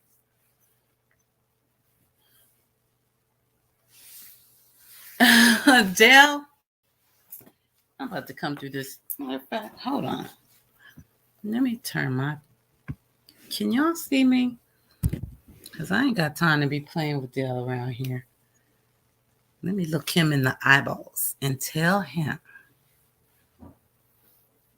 I could play a sexy news report. I mean, I guess, right? But no, you don't want to be. I'm still scratching my nose, John. That's why I turned it off. You don't want to be a sexy news report, do you? I mean, what kind of news would you report and be sexy? Like, ooh, 2 pandas at the zoo. You know what I mean? What can you? I can't think of any news to report and be without being weird, and because that was almost no, I couldn't do that one. Can't talk about the weather. Oh, you could. You'd be like, it's gonna be hot, hot, hot tomorrow. But that's a weatherman. You said a reporter. Anyway, we got all off topic. Get back to it. Get back to it. See, this is what Dale does. This is what Dale does to a room. Okay? Destruction. Who'd care what you were reporting? Terrible. Terrible. Nobody would get the news. See? Let me turn my damn camera off. That's probably exactly what you wanted. Let me turn it off. Oh my God. Obsidian, you are not helping. Not helping at all. Anybody with the laughing face is not helping. You are enabling Adele right now. Okay? You are responsible for enabling Adele. Don't do it, please. Let me see what happened. I'm looking in your business, but I'm not going to put it up, April. I'm just going to read what you wrote.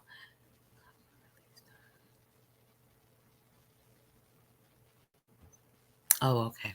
Yeah, that's between y'all. I'm keep pushing. What else we got going on? Yeah, Lex, Dell is funny. So funny. Soul Razor, I don't know. Don't ask me what WTF. Dale suggested it. I mean, if that's what your question was about, you do, Francis. It's really just snatched up. It's actually a lot of hair. You know, I would like less, but so I just keep snatching it up every chance I get. It's supposed to be down like it was last night, but you know, nobody need all that. But thank you, Francis. Thank you kindly.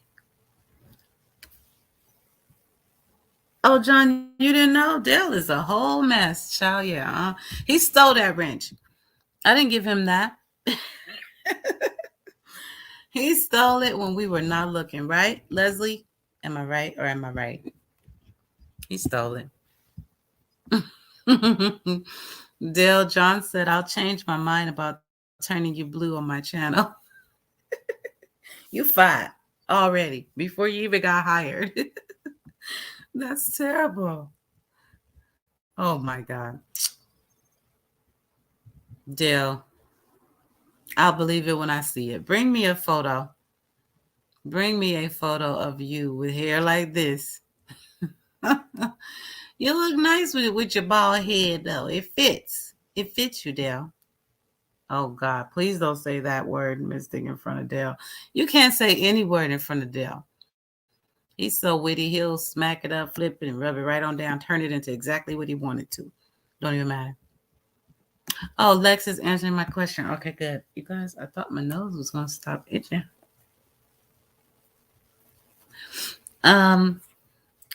Helped locate Red, White, and Bethune helped locate Gabby. This needs to be bigger. I don't know why. Oh, too big, too big. From where they spotted her accidentally for their own channel. Oh, really? You keep missing my message. I'm just making sure I answer you. Thank you. Because that's the first time I saw it. So I'm so sorry if you've been writing it. I can't. My nose. I forgot to stop this y'all for a minute. Interesting. Okay. I'm gonna have to see that. Ooh, that's creepy. That really is. Ooh, 900 feet away. Wow. That's crazy. Okay. Okay.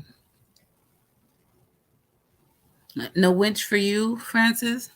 No winch no winch.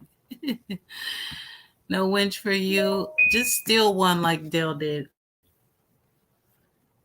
I did a police report and everything. He just don't know. Well, he knows now, I guess, but you lost your wrench in another program, Francis? Oh.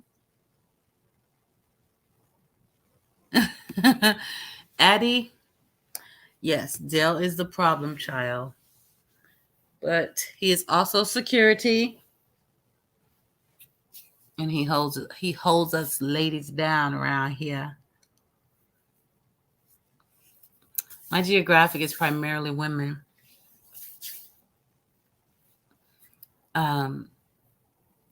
So Dale is one of the few. I guess men don't really give a crap about true crime. Not men, not all y'all, of course, because Dale, you're here, and there's a few more that have popped in and out. And but if you look at my analytics, definitely very few men. And it could just be my analytics. Maybe I don't, not their cup of tea, but I do. It's primarily women between the age of about 25 and 65, which I think is pretty cool. Yes, Dale does rock. He really does. He's our dude. Uh-oh. I don't know if that came out right. Addie said, problem children are fine. They keep things lively. Oh, and lively he does. And then we put it on a little thick just for fun, too. It's awesome. You're 19, Obsidian. Random and untrue is what that is. See? I told you. You can't say nothing around this man. I'm not even going to read it. People can read it for themselves. Hot mess. Yeah, he stole that wrench, April. I'm not lying. He stole it. I specifically told him, no wrench. Dale, no wrench. He went right into the wrench jar. Got a wrench. You're 20 plus? Plus what? 20 plus what, Dale? Spit it out. 900 yards. Okay. Ooh, because I was like, ooh, geez. Ooh, that's close. Still close enough, but okay, got it. Yeah, I'll definitely have to check that out. What a catch. Oh my God. Ooh.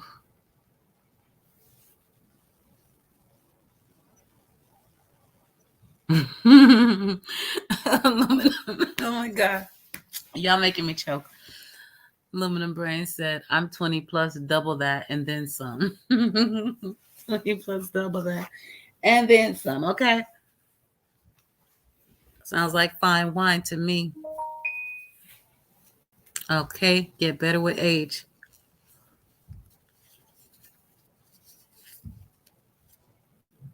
The behavioral guys, they have all women too.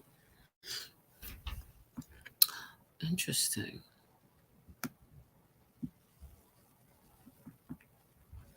Interesting. It could just be, women are just primarily more into true crime than men. I know when I try to talk to most of my guy friends about, yeah, it's just like in one ear and out the other. They almost just go completely deaf. They cannot hear. It's like they they want to, but they can't relate. So it is what it is. You've matured so much. Just call you Brandy Dell. Ah, oh, 1962 in the house. Represent, Francis. That's right.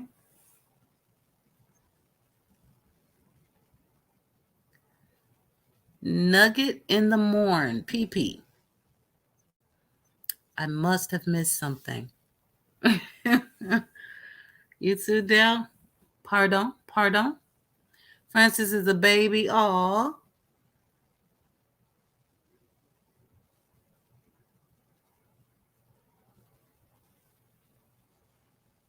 Francis. Dell called you a baby. Isn't that sweet?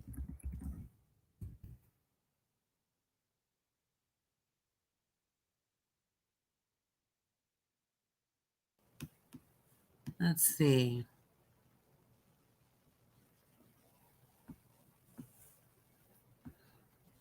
Oh, and that's one you don't hear every day. Let me try to slow down and pronounce that. Feminicide. Feminicide. All the sides are just so, ugh, it's really sad.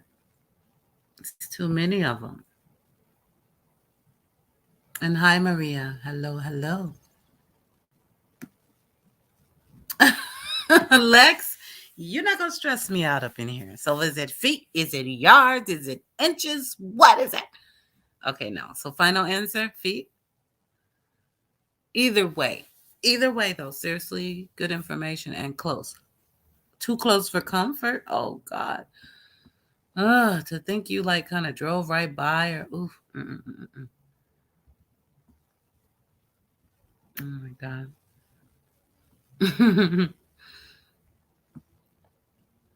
Women are natural at getting to the bottom of things. I think so, too. to you. I think so, too, because we going to keep digging. Like, no, that just don't seem right.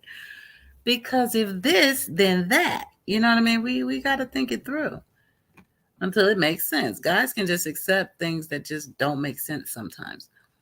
And just like, they just rather leave it alone. No, we like, no, that's gone. We wake up in the middle of the night thinking about it.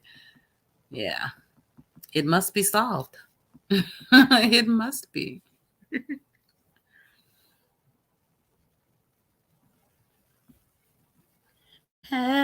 Libby, okay. A wrench, and John Q has a wrench over at Libby's now. Got it. Good. I'm sure you're wrenched up in here. I can't see you. I can't tell because I'm looking at StreamYard, but I'm pretty sure I did that. Let me know if I didn't.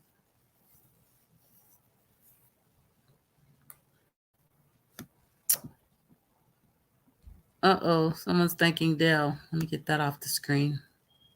Oh, that was Francis. Oh, yeah. Yeah, thank you for that. It's always sweet when somebody tells you you're a baby.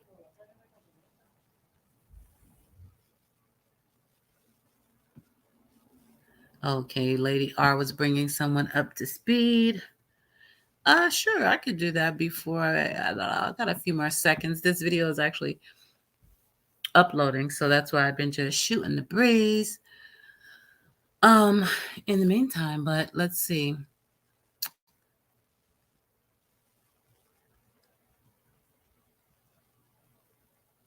Interesting. Okay. And yes, the third ninja, welcome to the chat. Everything that Lady R said. Oh crap.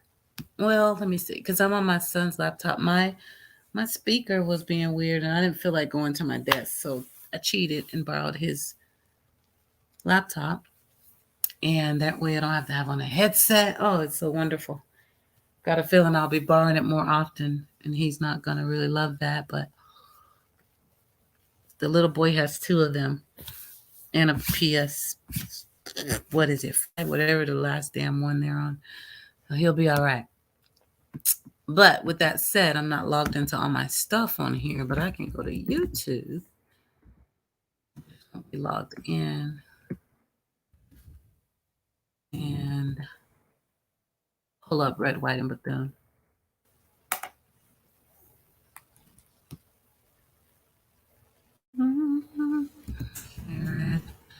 If I can type this right, and Bethune like this. Let me see.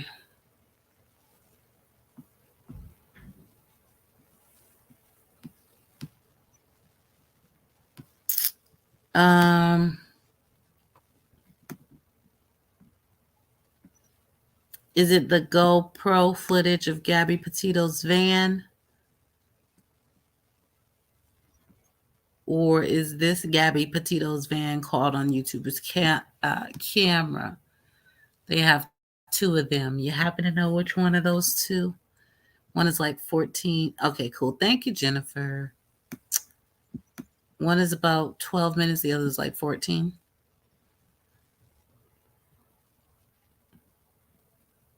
Let me scroll down so I can see the answer. Hello, LC Justice for Victims. Hello, my dear. Mods, can I please have you drop the link for LC Justice for Victims? A new acquaintance from over at Ziggy's the other day. Thank you, guys. So I'm waiting to see which one of those videos I should be opening up here. Let me scroll down. True Crime with Libby, you know darn well. All you got to do is let me know. Let me get this. Let me do it right now. Of course. That was, I don't really ask permission. If a story comes out and I can grab onto it, and I did. I gravitated to that one immediately. That's why I tried to use the link. And I was like, damn, because I had a minute and I wanted to hear and learn about it. But sounds like one of those cases where there's not much out there. All you can do is put the name out. But that is what I do. I spread awareness. So, hell yeah. Absolutely. Okay, that's the Mystic. Oh, okay. So let me see which one they put the unedited. They put up the unedited version. That's why I suggested watching the video. I didn't.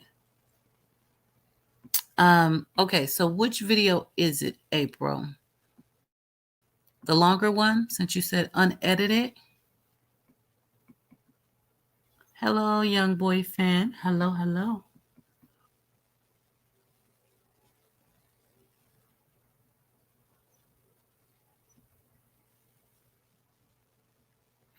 Oh, yeah, Mystic. I don't think the video she was suggesting was anything to do with the one you're talking about. What video were you talking about, Mystic? That's the better question. I thought it was remind me what video you're talking about. Bart 1, I have seen Bart 1. I've checked him out a bit. I'm still reading through the let me scroll down and see.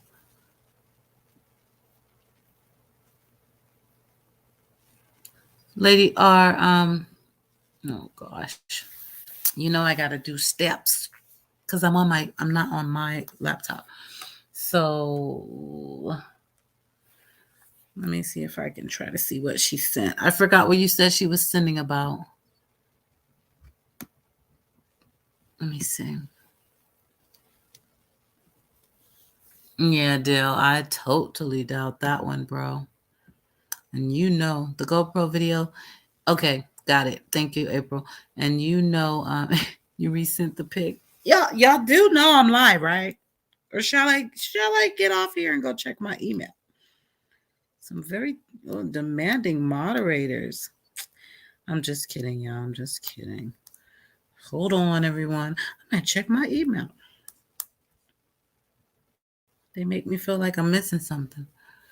They're mine too. Yes. GoPro video. Okay. Did I see the Facebook page? Justice for Brian. Lord have mercy, Jesus. No, I did not, Mary. Because I probably would have been. I can't even talk. I can't even talk right now. I probably would have been sick. Well, I told you. It's always got to be a defense. Oh, he's probably just scared and he's on the run. Stop blaming him. You don't know that he's guilty. You people ought to be ashamed with your judgment. Oh, I can just hear him now. Crazy damn fools. Oh my God, when are they going to stop? Since when do innocent people go on the run? Please tell me that. Oh my God. Dale, you playing with my emotions. I know you've sent me some stuff. I'm getting to it all, you guys. The list is long. And then I do have families that are contacting me, and there's a lot going on. Nobody's being ignored, and I have to keep a list because if I just start cherry picking, well, that sucks. And I don't like to have that burden. So I'll go down the list to keep it fair to myself. And to keep myself balanced, because if I bounce around and grab from each person as it comes in, then I never get to don't you two start. No. Mystic and Dale, I made a rule, and unfortunately neither one of you were here that day. Dale is entitled to his opinions. Absolutely, everyone is. As long as you, Mystic, and you, Dale, do not at each other, literally do not address each other, please. I am begging, because it's never a good interaction, and we don't want it going down like that. So just don't at each other. And Mystic, if he doesn't address you directly, his opinion is his own. I didn't see what was said, but y'all know I don't play that. I just don't. I didn't come here to have a bad time. As my friend that I like to follow, MJ, says, I'm not here for a long time, but I'm here for a good time, okay? All right. Checking the email very quickly. Oh, is this the guy?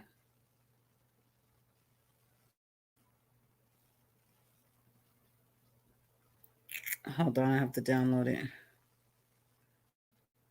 If this is the guy, then I saw him yesterday.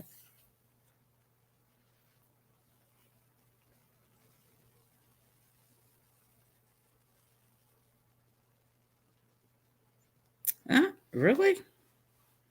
It's a video, but I gotta pull it up on my computer. It's saying my phone doesn't want to. Why doesn't my phone want to read the TikTok video?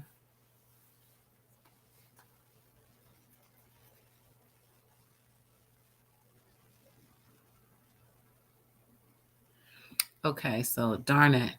Yeah, I can't. Oh, I could send it to my son's stuff. Hold on. How do I do this? We'll look at this one first, and then we can look at this version too, Lady R, because this is it is the same thing that we're actually on right now.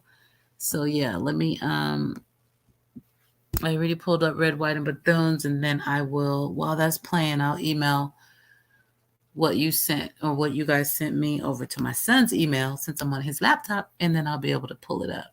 Okay, got it? Cool. Let me know if we get an echo, because share my screen.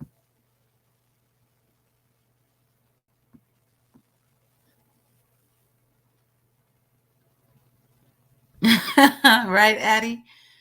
I made him earn the money, though. Don't get me wrong. I didn't pay for it. Well, I did, but I didn't. He earned every dime. So that's pretty cool. But yeah, no, give me that damn laptop. No, I just told him I need to use it. He knows my audio card or something went bad on my laptop. But I'll be honest, this little laptop is pretty cool because it's a gaming one. So they are so fast. And I mean, man, I kind of like it.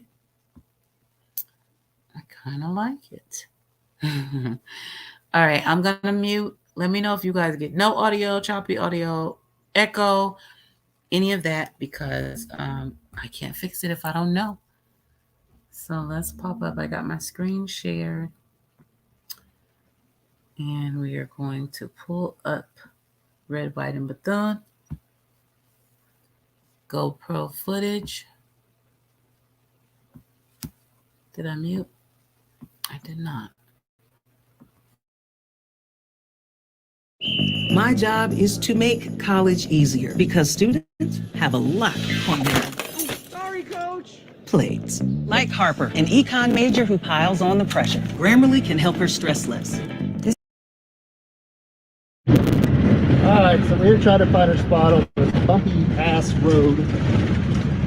Yeesh, yeesh, yeesh.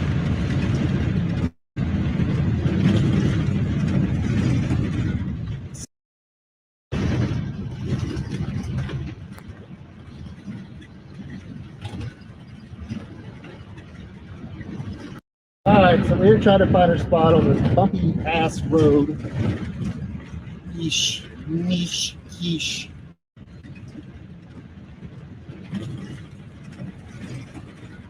See what happens.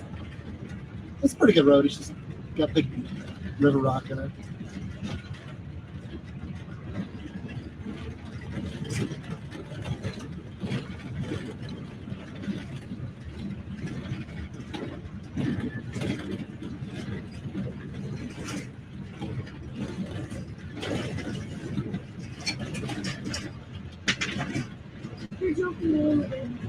What? Hurry up, hurry up!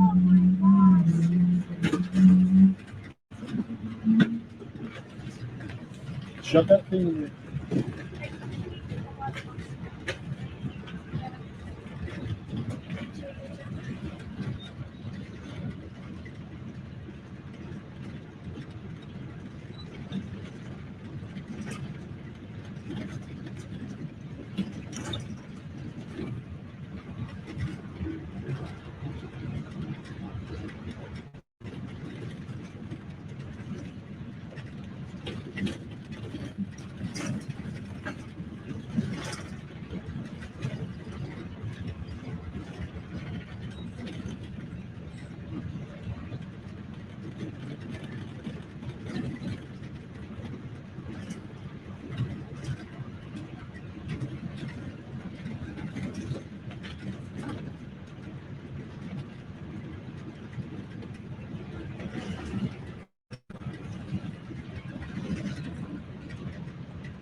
Ben, if you don't pick it up, it's all gonna fall out on the floor, son.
You got to shove that thing in there.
All right, so we're trying to find a spot on this bumpy ass road.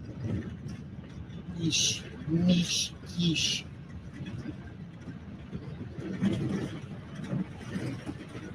Let's see what happens. It's a pretty good road. It's just got big river rock in it.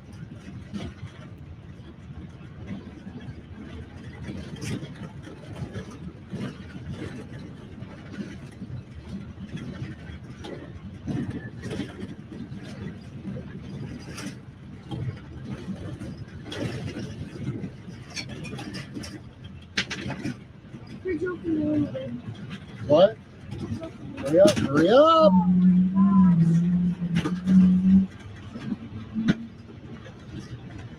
Shove that thing in there.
Bane, if you don't pick it up, it's all gonna fall out on the floor, son.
You got to shove that thing in there.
No one connects to work the same, but no matter how you work, GoToConnect has what you and your business needs to connect through the phone, video,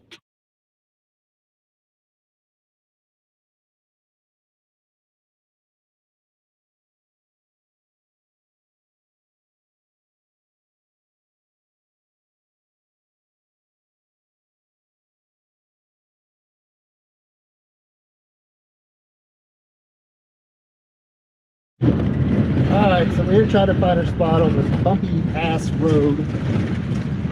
Yeesh, yeesh, yeesh.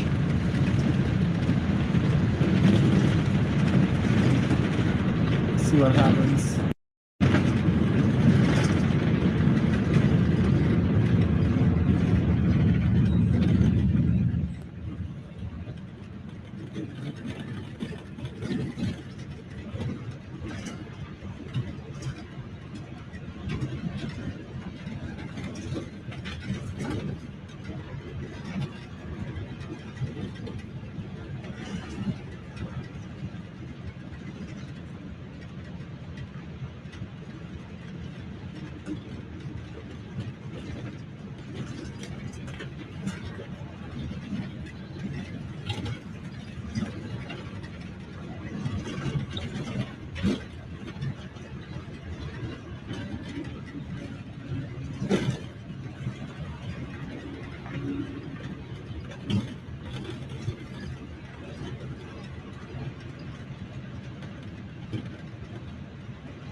Okay.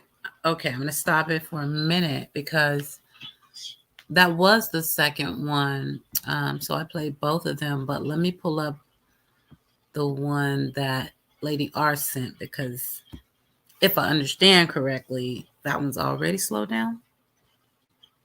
So let me see how the hell to get to my son's email.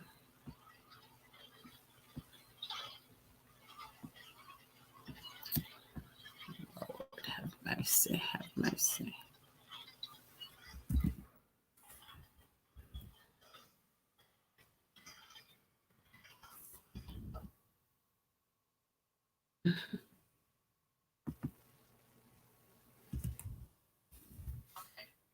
Turn that down. Yeah. Okay.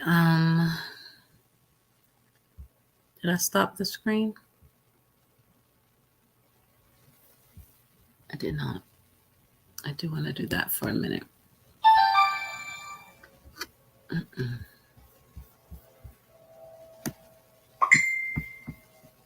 Good Lord.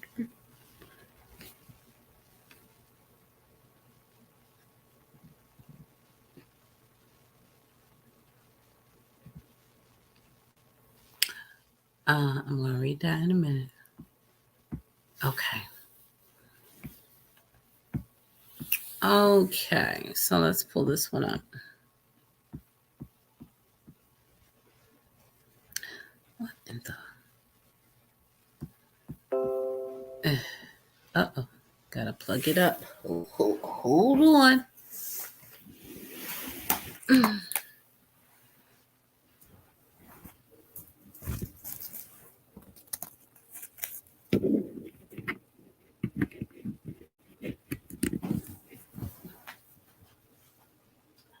If it does, I gotta go in another room.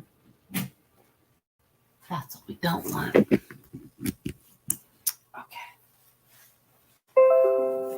All right. So, where's my video? I don't want to listen to it. I want to.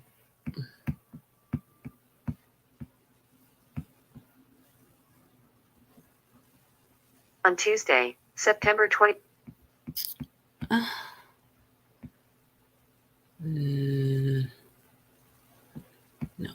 No thanks. Okay, let me come back for a minute because that did not go over. The attachment didn't go with it.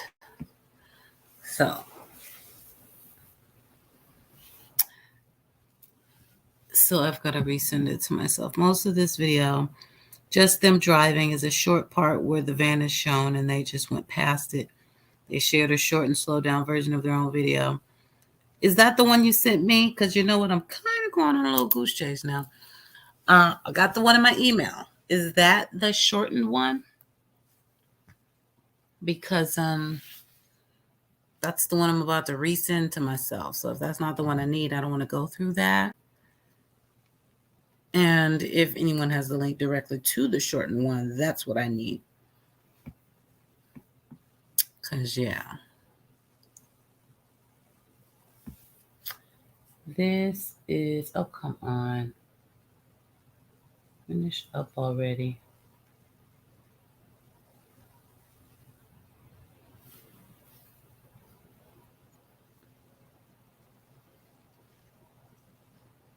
Oh, my God.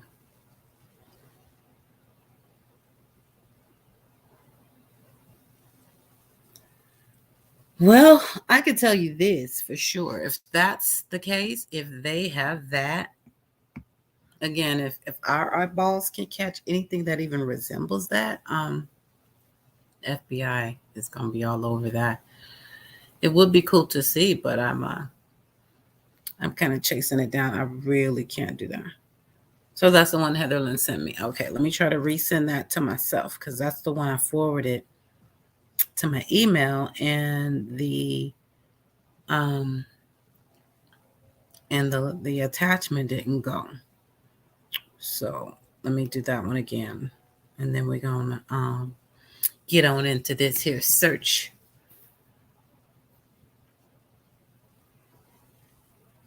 Oh, my nose is so itchy. All right, so I'm looking for.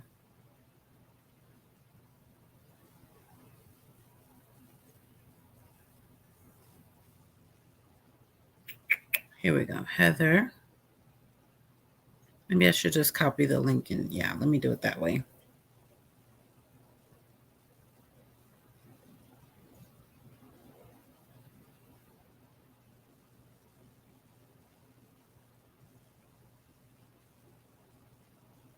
Download it. Forward.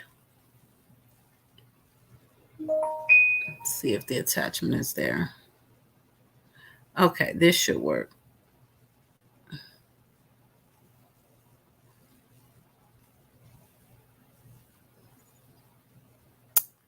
All right, let's see this darn van. And so, okay, we're looking off to the left because there's possibly, allegedly, a gentleman fitting Brian's description that's in all black digging off to the left. Is that what I am to understand? I should be okay now. Let me see. Lady R, I'll let you know. Give me one sec. So let me just go back and refresh.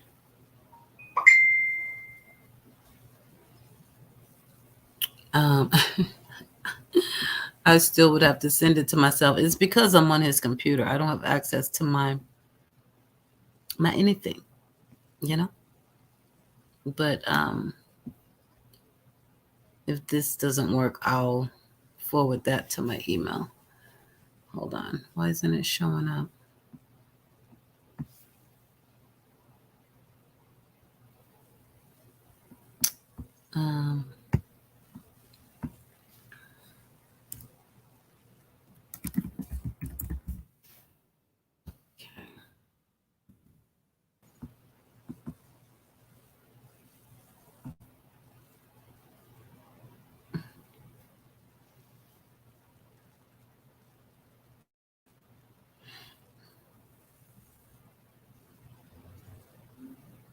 Please chat amongst yourselves in the chat room. I kind of got myself caught up in something here, but I'm so close to giving up. Hold on. I'm going to try to. So it won't forward. I have to copy the link.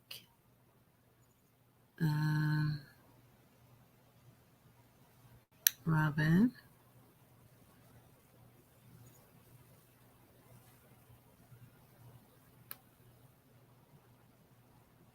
Oh, this is Evil Exists. Okay. All right. I should be able to do that. Send that to myself. Okay.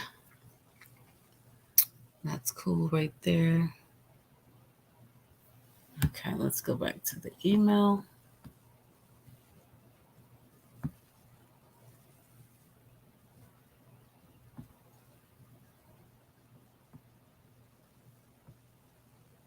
I don't know, it's not popping up.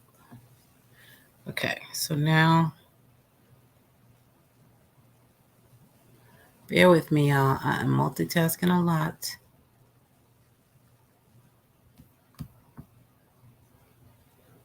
Just went spur of the moment with this little thing here.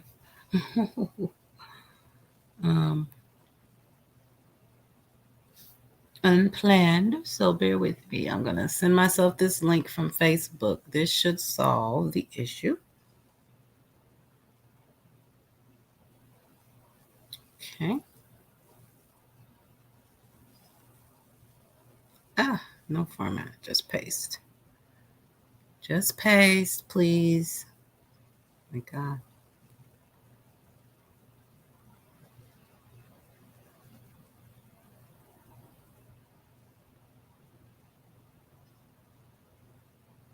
Okay. All right. Let's see if this one comes right on over. Refreshing.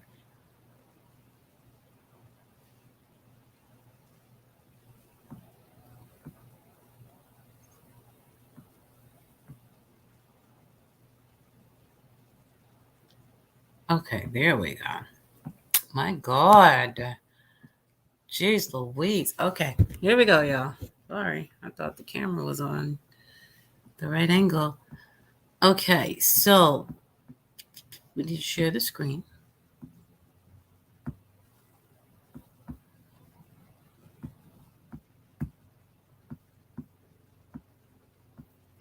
And I'm going to mute out.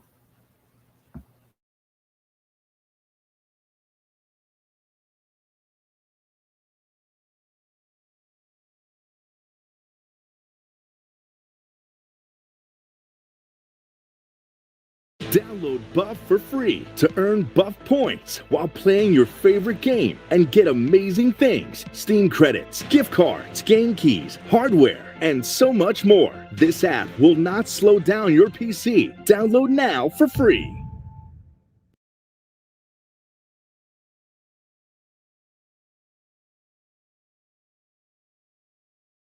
Gabby's parents shared a video on their Find Gabby Facebook page from YouTuber Red, White and Bethune that showed a Ford Transit van with Florida plates. It looked just like the van Brian and Gabby traveled in. The video was taken on August 27th at around 6:30 p.m. at the Spread Creek campground, where police are currently searching for the missing girl. Gabby's mother believes that it is the van for multiple reasons, and says that it is very important information as it pretty much starts the timeline. This is a huge piece of the puzzle.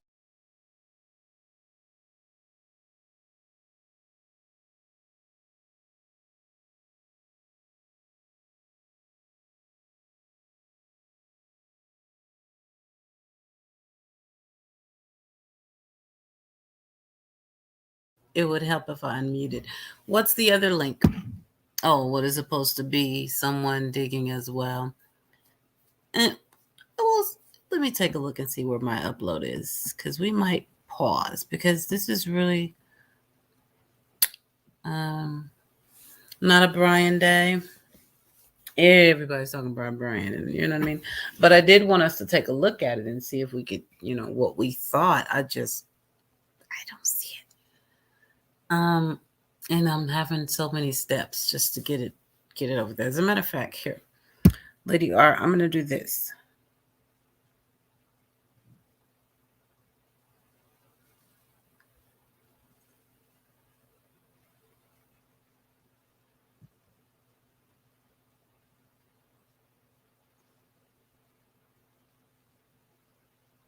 Okay, use that for me. That way, if you need to send me anything else during this live, it can come to this computer, because the extra steps are just working a girl. You know what I mean? And I'm like, manual labor at this hour. No. Okay.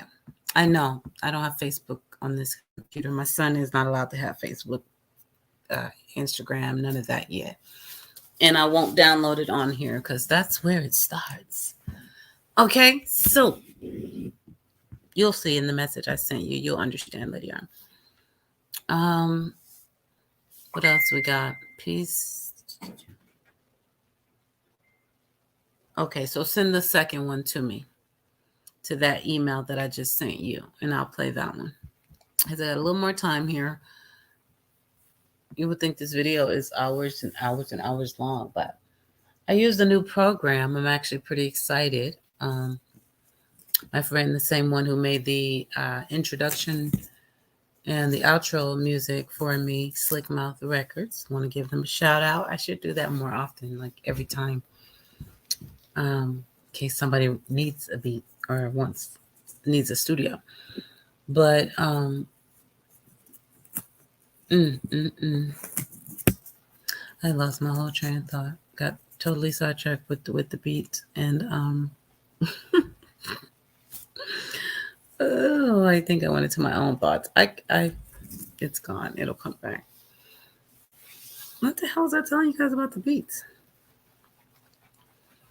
Anyway, John says the van is identical to the white van that was pulled over by police on August 12th in Utah. In fact, it is the same van exactly. Well, there it is. We know John does that research. Drum Junk. This is about missing people and the searches that take place. And anything else we want to bring up and chop it up about.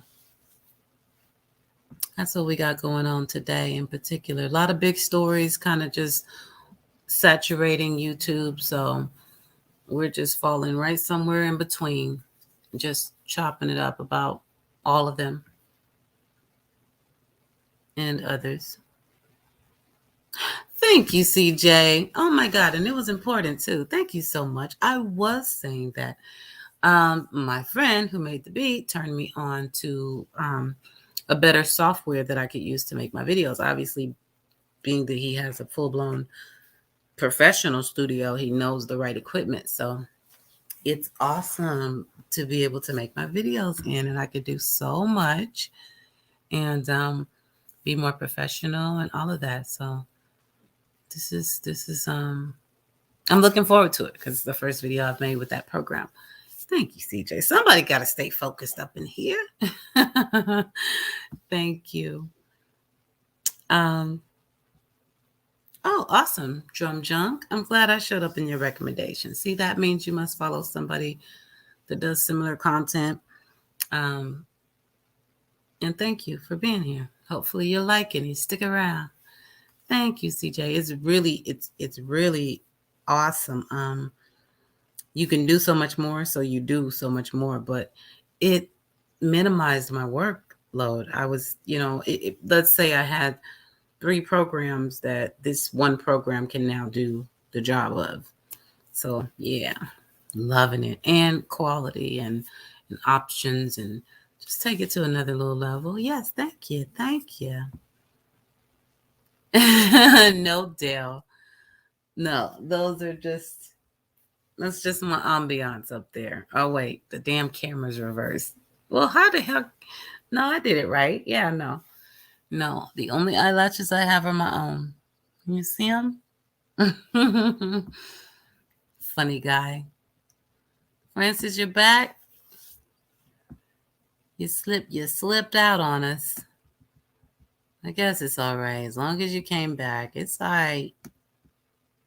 Linda, stop this. Looking for digging, calling it manual labor. LE, laughing. Shame on you. Listen, I do all my research before I get on my live because it's already ready in the video, and I can kind of just chill and talk to y'all. That's this is my style. And they got me over here sweating, talking about link here, link there. And no, it's not really on them. It's the computer I'm using. My laptop. See if I could show you. Where is it? Somewhere in there. There it is. Got everything I need, but that's not where we're at. So I would have to upload all those applications or download all those applications just to be able to simplify this, including my email that I normally keep right there. So I got my phone with email and messenger. It's a lot going on. Let's just say. Feed the cat. Wait a minute. What? I missed something. Oh, okay. Francis and Lydia. Got it.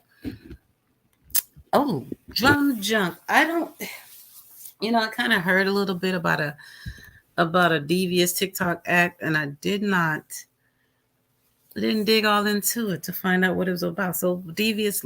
Oh, wait, is that the one where they go into the schools? And is that the one? Am I on the right path? Because I know they were doing something where they go into the school and what are they like stealing out of people's backpacks or something like that? I can't remember. Is that it or no? Let me know. AZ Dodge, hello. Those eyelashes might be from Mr. Snuffleupagus. I love that picture. I don't know. When I saw it, I was like, yeah, that's me. You guys, I'm still putting my art in, but you guys, I'm still like a little girl at heart. You see, I got my I don't know if y'all can see him up there. Dang, where is it? There he is over the door, my unicorn. He's everything.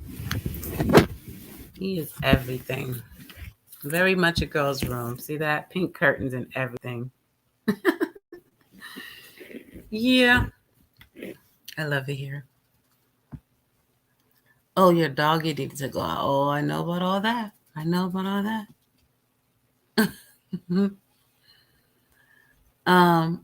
Yeah. Still stuff and vandalized. I did actually hear about that. I think that's ridiculous. All these little TikTok. So I teach my son, man, do not follow the crowd. Because the crowd is crazy. Just not too long ago, they were taking Benadryl. Just damn near overdosing on Benadryl for fun. And then it was, oh, shoot, people are getting, kids are dying. You think? Oh, my God, it's crazy. Hey, Red Ants, Trinidad and Tobago. Nice. Hello, welcome. We just chilling. Getting ready to watch some interesting content in a moment. Right now, I'm just gracing y'all with my presence, if you don't mind. I don't do it often, so I figure you don't mind. No, Dale, that is my unicorn. No. Hello, Christopher. Hello to you. Hello. I'm scrolling, y'all. I'm scrolling. Trying to get used to his mouse, too. And his computer is smaller than mine. That's the only thing. I had to get the big screen because, well, I like big screens. But it's cool.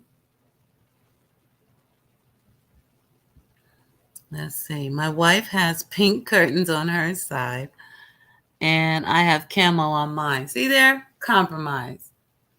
I love it, Randy. That's adorable. I mean, it's pink.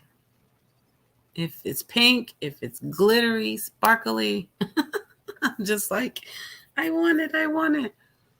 I can't get my nails done. I can't even find the thing. I can't get them done without some glitter. If you don't put some glitter on there, my day is just not right. It's so crazy.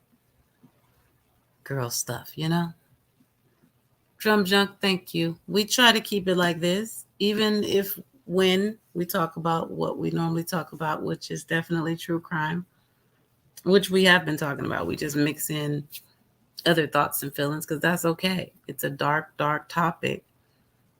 And you got to lighten it up a little bit. You have to, or you will go crazy. Start having bad dreams and all that. Yes, I was thinking pink camo. When you said that, I was like, oh, that'd be so cute. Camo on one side, pink camo, bring it together. That's cute. I love it. It's so cute. Oh, is it really, Lady R? I may have to step outside. What time is it? Ooh, there's still time to go to the pool. And see, we have beautiful summer nights. I mean, it's still summer for us here. And it is like, oh, it's just so nice. Like you want to let the top down, open your sunroof if you got one. You can definitely go swimming up all night long. It's just always warm. This time of year, it's not too hot. Oh, thank you, Christopher. You are too kind. You are too kind. Thank you. Oh my God, Dale. I know I asked for duct tape last time. Did no one hear me say bring duct tape for Dale for the future? Everybody that's new, don't worry. Nobody's tortured here. Dale likes it. Okay. Wait, what? Let's see here. Now they're melting fabric softener beads and wax warmers and inhaling and saying they're high. What? It's ridiculous. And eating Tide Pods? I'm a mom of 3 teen boys, and I worry all the time. Jeez, what if I see my son eating some Tide Pods, I think I'm gonna make him finish that meal. Because I have taught you better than that. Get your crazy. But I was gonna say, speak of the devil, he's at my door. He's taking the dog out. And I know we teach our kids, and we feel like I feel. He know damn well he better not do that. But then they get with their friends, they start showing off and acting up, and then they do something really stupid. But I just put that fear in my son, like some things you can't come back from. So don't be out here being a daredevil. What you got to prove? To who? For what? Don't do it. And I've been lucky so far. He will show me most of this stuff. I'm surprised I hadn't heard about this one yet, because he's the one that brings it to me like, Mom, can you believe? Oh, that's insanity. I don't know what would make someone do that. Melting fabric softener beads in the wax warmers and then inhaling, saying they're getting high. They're getting their damn brain. Oh my God, the chemicals. Can you imagine? And eating Tide Pods, eating them. I don't understand. I really don't understand. Like, it can't even possibly taste good. So I could see you just basically vomiting right off the bat. Like, oh God, I'll have to look into that hot mess. Thank you for enlightening me. Lady R, I know you've been waiting. I got the video. I got the email. Let's go there.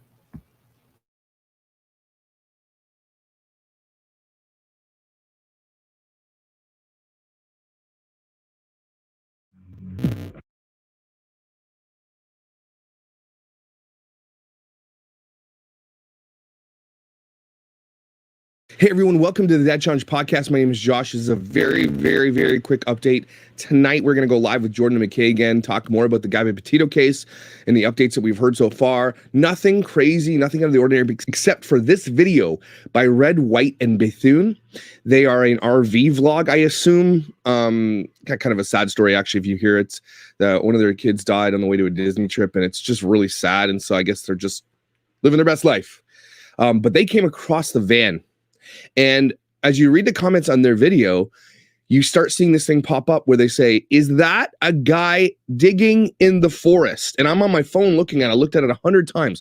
So I'm going to blow it up here. Let's take a look at what they saw and see if it's a guy digging in the field. And if that's the case, remember, this is 2 days after the last appearance of Gabby Petito in Utah before Brian was spotted up in Yellowstone at that bar with that dude. Okay, so let's take a look. On August 27th, 2021, we got camera footage going through the Grand Tetons Park. This is August, and because of where the sun hits the shadow, this is either, they didn't say it, but it looks like it's morning to me, mid-morning, or it's getting to dusk. I don't know which what the orientation of their vehicle is. That would probably tell us where, but the sun is low enough that it's casting a pretty big shadow on their RV.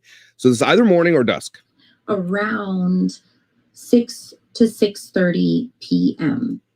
6:30 p.m. So the sun is setting in the west. So they're going east. This is at the Spread Creek dispersed camping area. Spread Creek. Okay. We got there and there was a huge gravel lot. And we decided we wanted to try to drive more toward the back because we had heard the views were better back there. So we were heading back on this long dirt gravel road.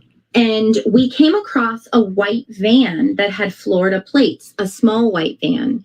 We were going to stop and say hi because we're from Florida too, but the van was completely dark. There was nobody there. So we decided to continue on our way. This, again, I don't real crime everybody, but this stuff is creepy to me because these are like, especially if it's like last known sightings of some kind of thing that went down. This is where this gets creepy. But if they're right at what they saw in the forest, take a look in the left side, okay? Yeah, the van looked like it was pretty much kind of abandoned. We figured maybe they were out hiking or they were just chilling inside. There was no doors open. You know, it was just just kind of, neat to see a Florida plate, on the other side of the country. It's not something you see all the time. You look here on the left, there's a truck and a trailer. Wanted to the red trailer, include this, which might be a potential witness in the video, just in any way that we can help and get this out there to be able to find Gabby Petito. So if you could share it, if you know anything, please don't hesitate. Yeah, as we're coming up on it, we're approaching it up here on the left-hand side. This is most definitely Gabby Petito's Ford Transit van. It's kind of wild, like it's saying a little bit, because we drove past, we actually weren't able to find any sites, and we ended up driving back through, saw it again. But okay, do you see that? So, and I slowed it down so you can. Now, there's the picture of the van. Let's pop up the other photo of the van that we have, just so we can see if it's the right one, because you can tell in the back. I mean, it looks exactly like the van. Yes, of course it does. And here's the van, the front photo of the van here. Oh, of course, it's going to open Photoshop. So there's the front of the van, and it's got the blacked out rims, which they just look like normal, like winter rims, to be honest with you. So that looks similar, very close. See this top here thing, though? I wonder if that's in the photo as well. Let's take a look. See if we can find another photo of the back of the van. I know we can see that. Well, here's something weird. There, I mean, obviously it's likely the van, of course. But if you look at the stickers on the back of the van here in the actual photo of their van, and then look at the stickers on the back of that van, compared to where it sits, where this is the ladder, this is the right-handed part of the ladder, okay? There's a sticker here, sticker here, sticker here, sticker here. This black sticker, for whatever reason, if that's the van, that isn't on there. So I'm not completely entirely sure. There are stickers there. This little bunger sticker that looks almost like an arrow. Do you see that? That's very, very, you can see that there. And then you can see this sticker here, which is that circle sticker. This little square, you wouldn't see it because it's a little bit white, but you're missing the sticker here and you're missing that triangle circle here.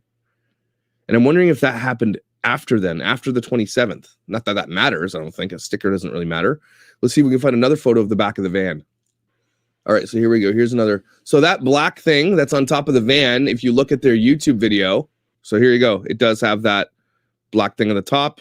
It's got that little scuff mark on the gas nozzle as well as the gas cap, which is also right here. That's the van. 100% that's the van. Okay, I'm just wondering where that triangle sticker is here. Why is that not there? There seems to be some kind of crack here. Possibly see. Oh, no, it's a branch. Okay. See it a little bit better. Kind of freaky for a late Saturday evening, but we just kind of had a brain fart. Oh my God. There's her hat on the dash right there.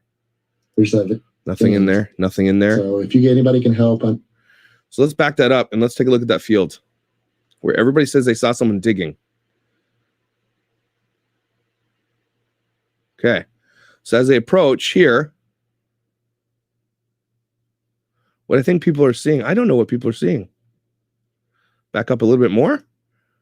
Actually weren't able to find any sites, and we ended up driving back through. If you look in the far left, there's a little bit of a shadow. So somebody thinks someone's digging there. This thing right here, you can't really see my arrow.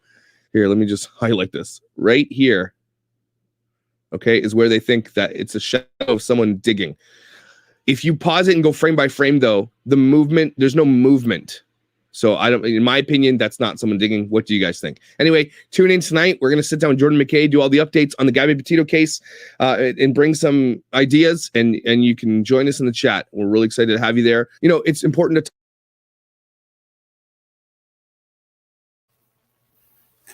I could see what they could think they could see, but I can't, excuse me, I can't see it enough to definitively say that I think that it's him digging. Maybe somebody else has cleaned that up and enhanced it, and they can see more, but I see what I saw the blur. I'm glad he circled it because that helped me to Lord, oh, it's done finally. That helped me to see I'm sorry, I got too many monitors. What I was looking for. Oh, hashtag duct tape for Dell.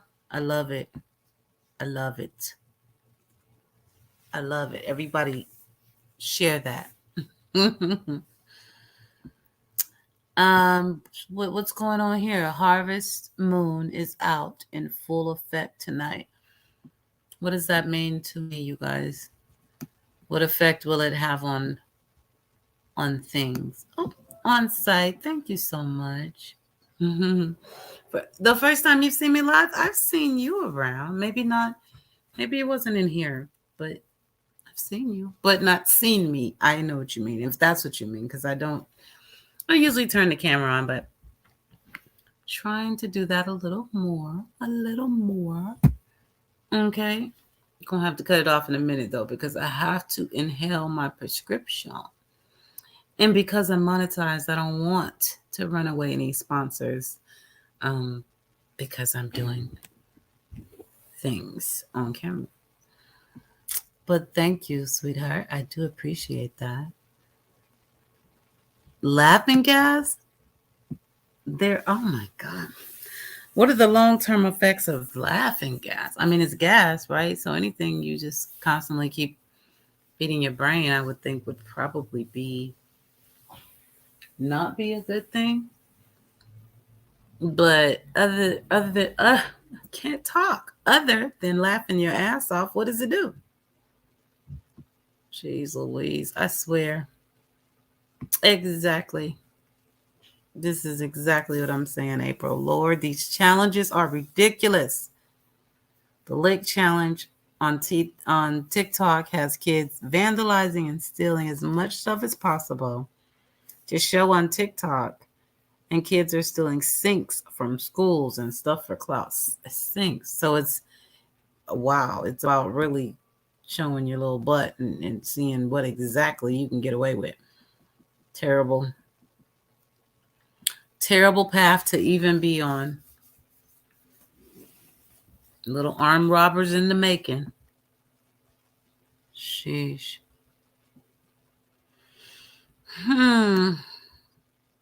Let me scroll on. Uh-oh. Hi, Gloria. What else we got? Now they also have a thing called... Oh, that's the one. That's the one we're talking about. Yeah, the Devious Licks, where they do bad stuff at school, graffiti, and destroying toilets and just doing stupid things. Damn. So it really is about doing the worst thing you could possibly think of. Thank you, Francis. Yeah, exactly. That's what I'm saying. There's a lot of people talking about Gabby, and there's a lot to say. Don't get me wrong. I can't keep up. But if I were to, it would pull me away from current ongoing things that I already have going on. So I know I did see it was ruled as a homicide, but I don't know all the details. So they're saying drag marks.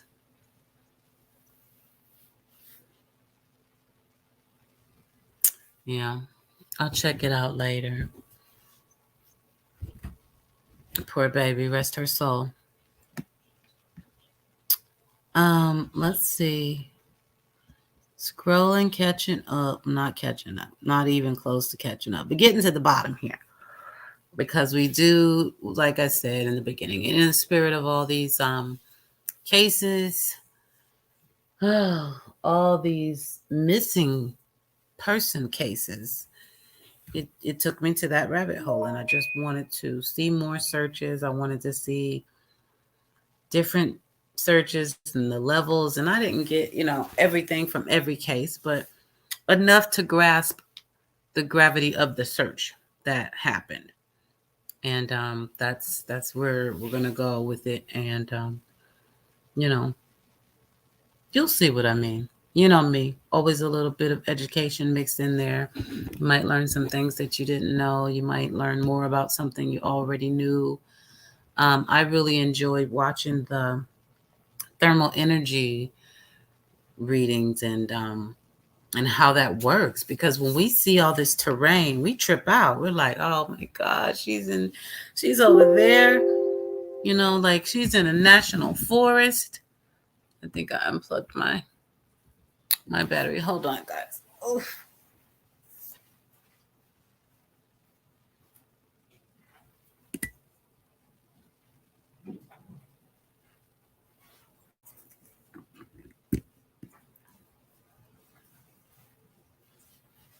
So yeah, you're thinking, she's in a national forest, she's in Warriors Park, she's in Tennessee, they're wherever they are. And we're wondering, oh man, how are we ever going to find them? But when you see them using these tools, of course, drones and the thermal energy, they literally look into nothingness, but they see heat. And I don't want to answer that, Drum Junk. Just don't do politics, That's all. I do support God. I will go there. But Ginger, or maybe you weren't talking to me. Sometimes I jump into people's conversations accidentally. But that's where we're going. And we'll get to see a few cases. Maybe some you've seen, some you haven't. And how the search efforts went. And then we'll just kind of chop it up about that and some more afterwards. The video should be ready to go. Let me see here. YouTube is taking forever, but I have the file right here.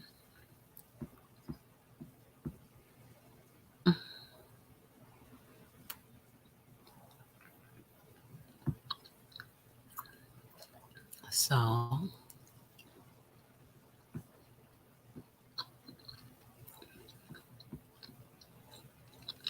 okay.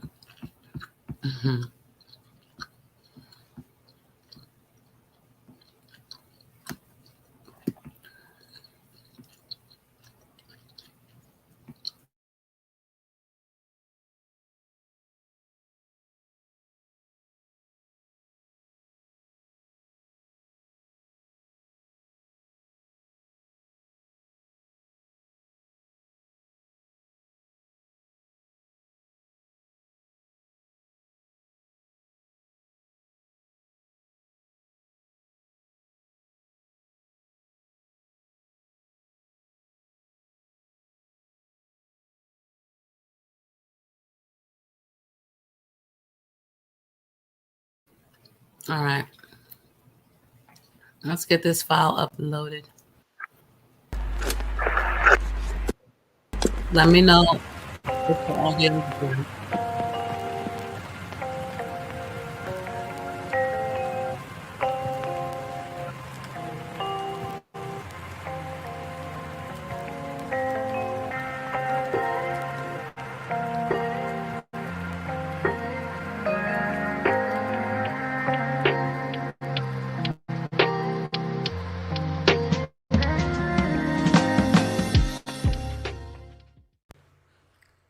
The definition of missing: of a thing not able to be found because it is not in its expected place,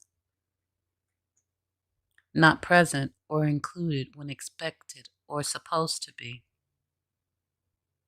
Of a person absent from a place, especially home, and of unknown whereabouts.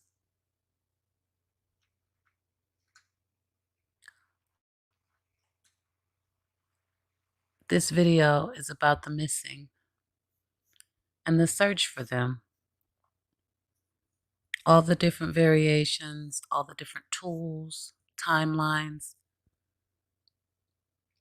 It's just about the missing. In the spirit of all, way too many of the missing person cases going on right now, I wanted to dive into some of the searches I have paid attention to and take a look and try to figure out the differences. I mean, I don't know whose decision it is, but it must be one hell of a decision to decide to scale back. I don't know. But this video is in honor of many. Summer Wells.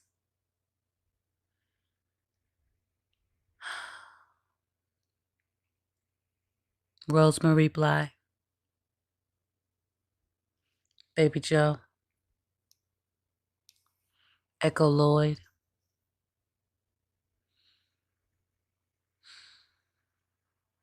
Too many. Ryan Larson. Xavier Harrelson.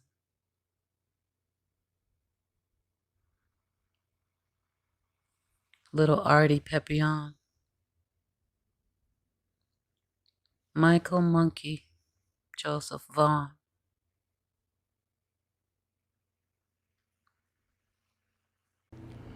Our baby boys, Classic and Sincere, also known as Orrin and Orson West, and far, far too many more.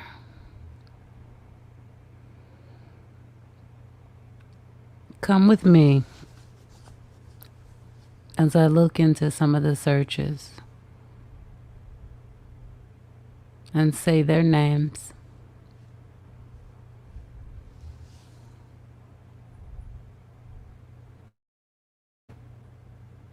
The search for missing hikers is a success, thanks in part to what is buzzing in the sky these days, drones. Douglas County search and rescue teams launched a drone to help find two men who got lost while hiking an area in the Pike National Forest known as Devil's Head right there.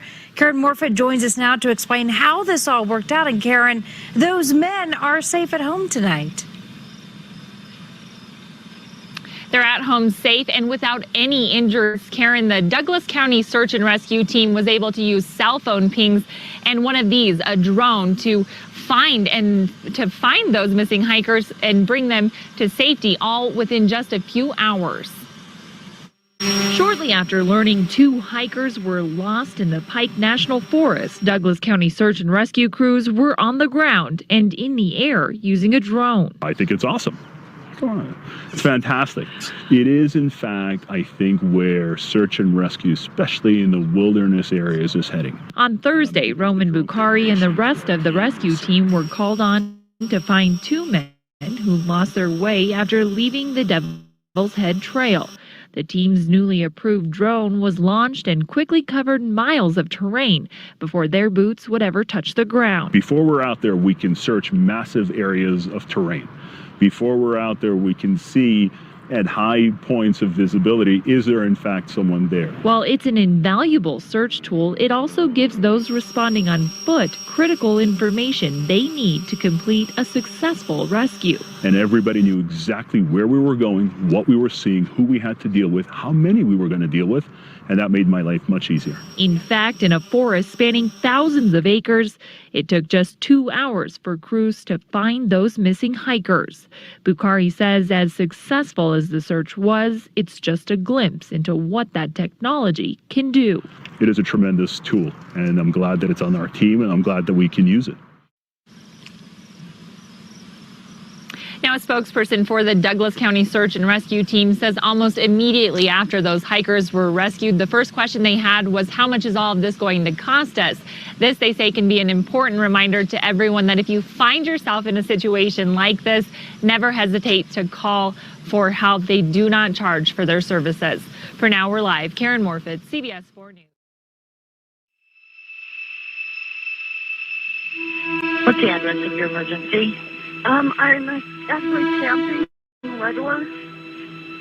Just outside of Leadworth. Uh-huh. How long has he been missing? About an hour. Yeah. Okay, we need you to stay within cell service. We've got people going on the way. Thank you. A girl that got lost in the woods. Her name is Mano. She got lost a couple of hours ago. The dog's gonna be on one side, and all the one by foot gonna be on the other side.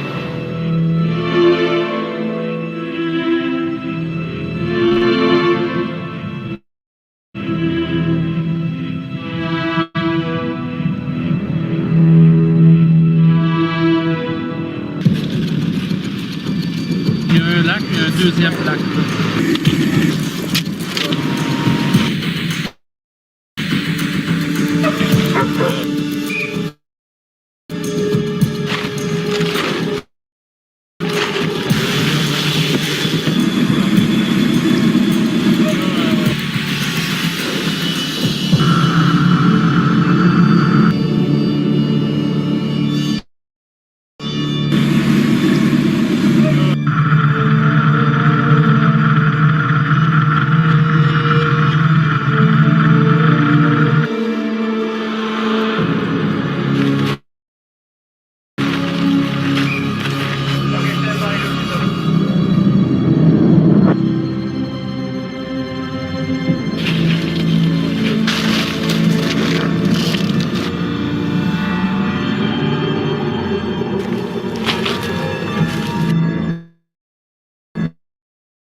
Okay, gang, it's gonna be dark in 10 minutes.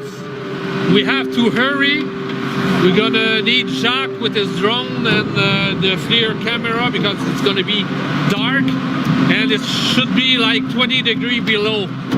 We need to find Manon very fast. So we're gonna go in a hurry, gang. Let's go.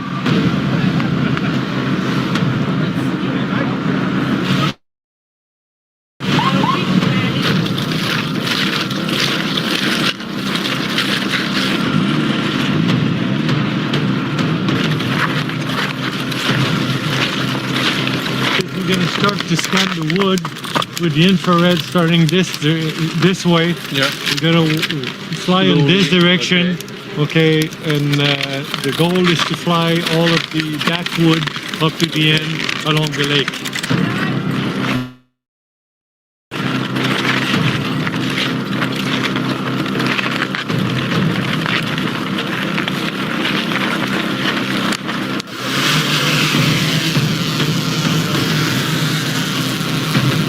We're gonna look near trees because he had the hug a tree, so near the water.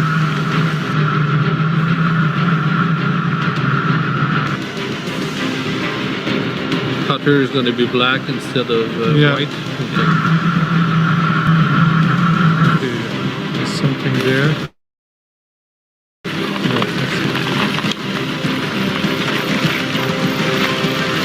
There's a thing there. No, it's moving. So we have to. I'm gonna try to get closer. Try to. Do you have the coordinate? Oh yeah. Look. Yes. Changing. Yeah, No, it's moving. Yeah. Okay, we have something. Yeah, she's near a tree. Oh Okay, yeah. We can see her. Yeah, that's. Oh yes, sir. Definitely, we have someone. Oh, she's moving the arm. You can see the arm. Okay, good. Forward a bit more. Yes, sir. We got it. We got it. Yeah. She's there. Oh yeah, she's moving. Yeah, she's moving. Tell the guys there's water around her, so to be careful. Okay, to be careful. Okay. Okay. Yes.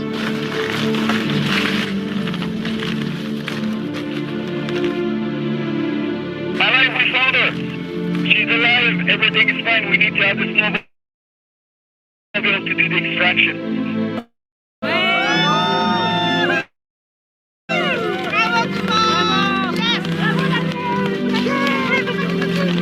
Good job, Dominic. We're coming. Thank you.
Last week, a team of volunteers and law enforcement from several agencies helped get results in a 4-day search for a Flagler County teen who suffers from muscular dystrophy.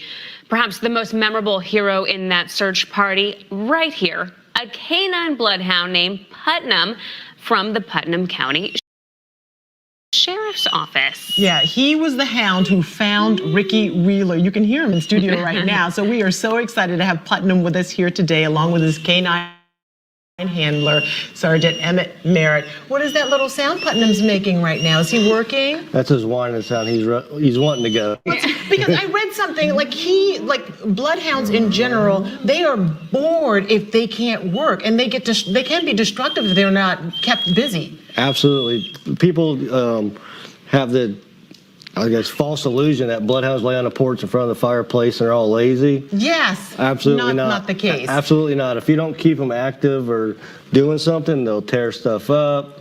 They'll get into things. They're just very... Yeah. And you've been here for a while now, but you didn't bring him in because he would just want to work. He would just want to keep... He'll just whine and start to pull and wanting to smell everything. Wow, and he was incredibly important in this search. Yes, ma'am. How helpful was he?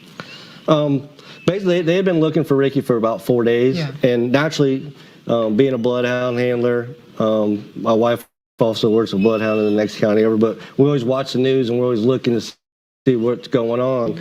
So we were trying to follow it, but they had went over there with one dog, I think on Sunday, but to give him credit, he tried to start from the house 3 days later. The day that we went over there, we had sent one of our lieutenants, Lieutenant Taylor, over there with our drone unit and a couple other guys to help with the ground search. Well, during that search, they found some clothing in a wood line, which was probably the best thing that we could do. So we actually had a starting spot. So basically, my lieutenant called me and said, "Hey, they want you to come over here with Putnam. What do you need?" And I said, basically, I need you just to have them secure the scene, back everybody out, because they had hundreds of volunteers, back everybody out, lock the area down so that we could come in there and actually do the search. Yeah, and you're talking about finding the scent, one of the best things they can do. And you know, we see their long ears, but that actually helps them get that scent and keep it up there, right? Is they're on the ground? How does that work? Yes, ma'am. He probably won't put his head down, but when he actually puts his head down with these big old ears, he puts his head down. They're like below his nose, so when he has his head down, those ears go down. All he can smell. And it funnels the scent up into his nose. And that's just amazing. So how is it working? You know, I work with people who can talk back. Sometimes that doesn't work out so well. How is it working with Putnam? It's great. Like I said, I've been working bloodhounds for about 18 years and worked patrol dogs too. So I used to carry both for most of my career. I just love the bloodhounds because it's for missing kids, Alzheimer's. It's just, that's their single job, is to track. Where you have patrol dogs, they track, but they do narcotic searches. They got to do building searches. They got to do area searches. They got to do article searches. So they have so many jobs to do. So he has one job, and he's good and he's excellent at it. Yeah, as we saw last week. And you know, I was doing just a little bit of reading on these. They're beautiful, and I didn't realize he's as big as he is. But I mean, sorry, Putnam. No one likes to talk about their weight, right? But you know, we think they get the name Bloodhound because of the scent, but it's because of the bloodlines, which makes them so good at their job. Yes, ma'am. He's a fully registered bloodhound, AKC. Yeah. What is it like when you actually know that Putnam and you are part of helping to reunite someone who's been lost, find their loved ones? It's awesome. I'm fortunate because I have an administration, the sheriff, the undersheriff, and my commanders support our program 100%. So if any other county surrounding us, no matter if it's Flagler, Clay, Marion, St. John's, even though they have bloodhounds, if I get called, they have no problem. Go help them. Yeah. How many working years does he have? He has about 3.5, 4 with Putnam County. Because then what happens after that? He's going to retire and live with me. Oh, is he going to be with you, really? So how many years does he have left then? I gauge it by if they start slowing down. He's a pretty good sized dog, so he hasn't worked his whole career because I had him since he was a pup, and so once we got him working, so he may work another year, maybe 2. He'll be like 9, I'd say 8 or 9. So what do you do then? He's ready to go. He is ready to work. So what happens after he retires? How do you keep him happy? We still take him out and we still let him do training tracks. You know, like I said, fortunately, my wife's a canine handler too, so we love doing it. So we'll take him to the park and we'll just do tracks, or we'll play games. We'll just like walk out of the house and call and say, "Hey, come find me." Yeah. Okay. So they are famous for their slobber. How do you deal with that? He's not bad. He's not bad as most. He's kind of he slobbers a little bit, but there's some that you'll see hanging to the floor. Yeah. So, and it's a lot of cleaning at home. Oh, I know. I bet. That's called character. Just, you know, look. That's not going to work on a dating profile. Loves to slobber. No, that's not going to work. Yeah. So you've got treats for him, and like when he does a good job, which is what he's trained to do you give him something special? Because I mean, when he found Ricky, everyone's like, "Oh my God, Putnam's going to get treats for days," but he probably really can't just get anything because he's an athlete too. Well, he got steak that night because I had steak. I had some, so he got some. The other dogs were mad, but he got a little. But he gets like training. We give him liver treats, so he knows anytime we're training, or when I get back to the car on a real deployment back to the car, he gets his treat. But in all training, the decoy will always have somebody at the end, and when he comes up to him, we kind of train him to ID him by kind of jumping up on him. You don't really want to do that to sometimes older, if you get Alzheimer's or kids, you got to make sure. But in training, they always learn to jump up, and then you give him their treats, and he digs for it out of your hand just to make it a game. Look at him. He wants your attention right now. Yeah. Thank you so much for being here, Putnam. Such a pleasure. Good boy. Oh, thank you guys for being here. In the tri-state, right now, desperate families have no idea where their loved ones are. People call our newsroom almost daily asking for our help to get you to help find their missing family members. Just this week, police are urgently looking for 2 people. 15-year-old Daisy Mendoza, she's considered critical missing for health reasons.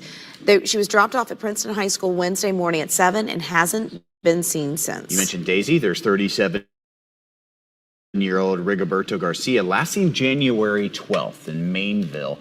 His vehicle has been recovered, but they have not seen him since that time. So we wanted to know, how do police determine who is a critical missing and who's a runaway? And Dinah on your side's Tamika Artist has been looking into this to figure this out, because I know a lot of people ask us these questions. Yeah, we get calls about this all the time. So we decided to go directly to the source. We went straight to the head of the Missing Persons Department for the Cincinnati Police Department. Detective Jason Hodge says that there are a number of factors that actually go into deciding if a person is considered a runaway or missing.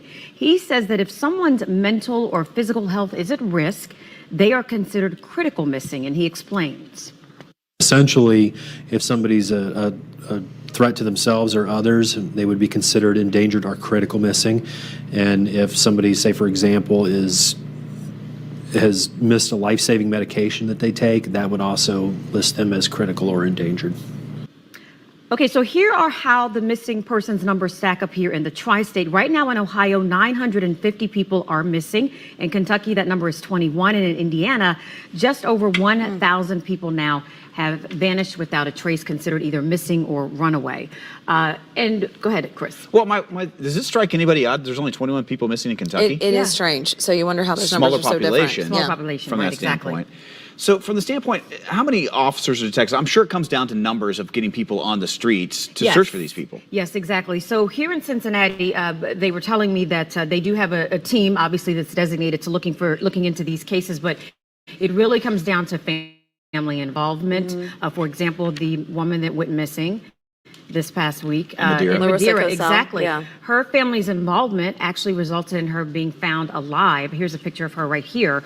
This is Larissa Cosell, and we know that family involvement The police department getting involved, getting this information out to the media was a big factor in her being found alive and safe. Yeah, the pizza driver said that he saw a billboard with her picture on it and recognized her from that. But that morning, I did bring up there were dozens of others reported missing just in the month of January alone, and we have covered very few of those compared to that case. Exactly. And again, so the critically missing cases get covered before anything else. But interestingly enough, there is a term that was coined by a PBS anchor who passed away, Gwen Eiffel, called the missing white woman syndrome. And it is this idea that the media does have a tendency to cover missing white women and girls more often than they do minorities. There is actually a lawsuit right now in Washington, D.C. Some black lawmakers are asking the Justice Department to look into a number of Latino and black girls that are missing, but no media coverage at all. You know, it goes back to if a 15-year-old girl is missing, I don't care if she has medication or not. It's a critical miss. Absolutely. Right. She's dropped off at school. We need to find her. Especially for the family that's involved and friends they're involved. So we're doing our best. We've heard from you, and we hope that this kind of helps get the word out. Absolutely. Tamika, thank you. You're very welcome. How do I find a lost or missing person? Every day we get calls of people requesting us to find a lost or missing person. First thing is to differentiate between these two. A more simpler investigation is a locate. This is when maybe you want to contact an old friend that you lost touch with, someone moved away and you don't have their updated information, a lost love from the past, an old college friend, things like that. This is what we would consider a locate. We basically need to just kind of find out where they are now, currently, get their new contact information, and provide that to a client. We wouldn't categorize this as a missing persons investigation. You as an individual may be able to investigate or locate somebody yourself. Nowadays with the internet and all this social media, a lot of times it's easy to reconnect with old people. There's a lot of public information, a lot of things online. When it comes to a missing persons investigation, this is a much more complex and more detailed investigation. I strongly recommend, if there is a missing persons investigation or you believe someone's missing, is not to take matters into your own hands. Conducting a missing persons investigation doesn't necessarily mean that it's criminal. What it really means to our clients is that person is missing to you. So whatever the circumstances are, we need to investigate. Why did this person go missing? Basically, we need to determine, well, is this under suspicious circumstances or not? Do we believe or hypothesize that they left on their own free will? Or is there a cause or a stressor that caused them to disappear or leave? You need a seasoned investigator that knows how to conduct and utilize the proper steps.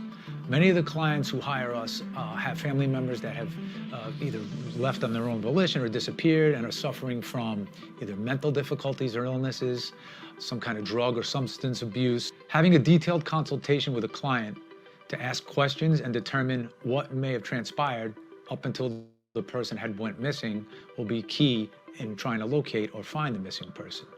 Every missing person's investigation is different. We have to establish all the information regarding that individual, why they may have went missing, and the circumstances leading up to it. One of the first steps in a missing persons investigation is to make sure the person is not hurt, injured, possibly in jail. So we want to establish that they're not in any hospital, any medical facility, the morgue, or have been arrested or in jail.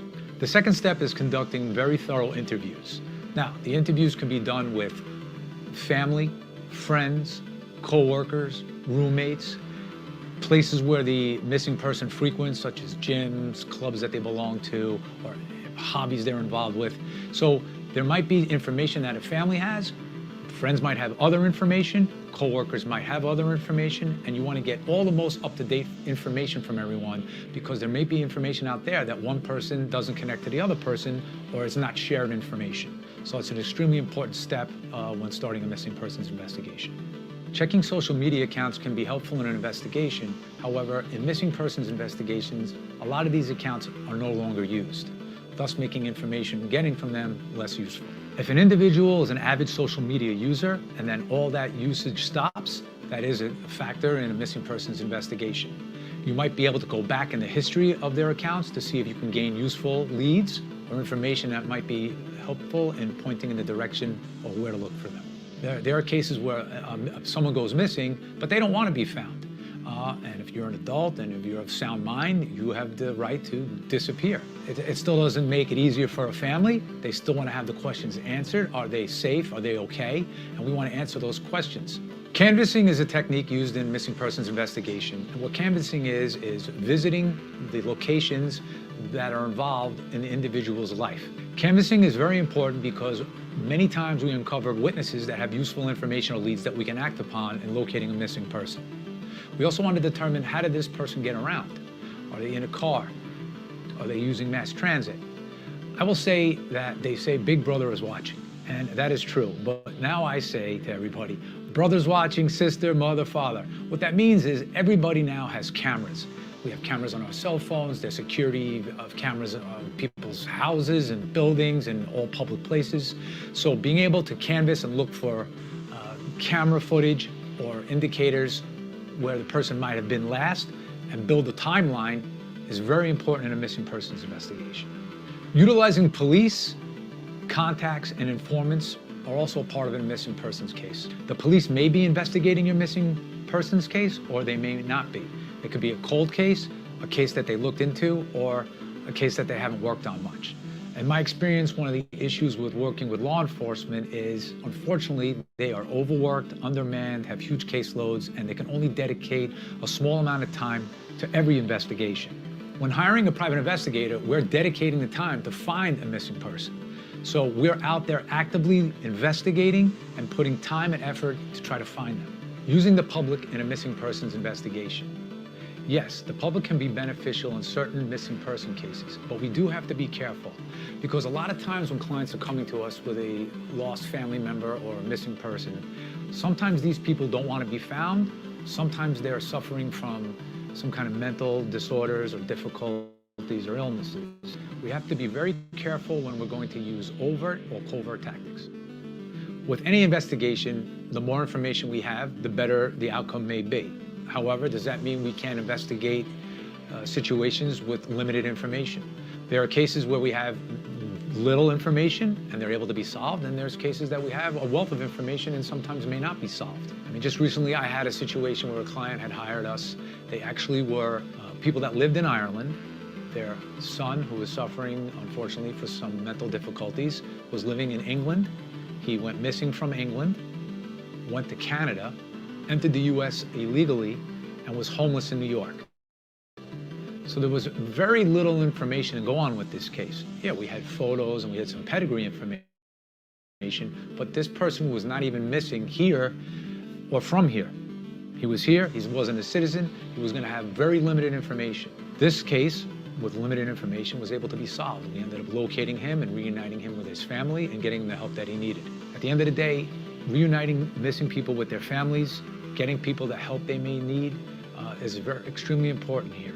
That's one of our primary goals and what we look to do in a missing persons investigation. Investigating on your own a missing persons case is not recommended. If you have a family member or friend that's missing, I suggest you hire a professional private investigator to help investigate the matter.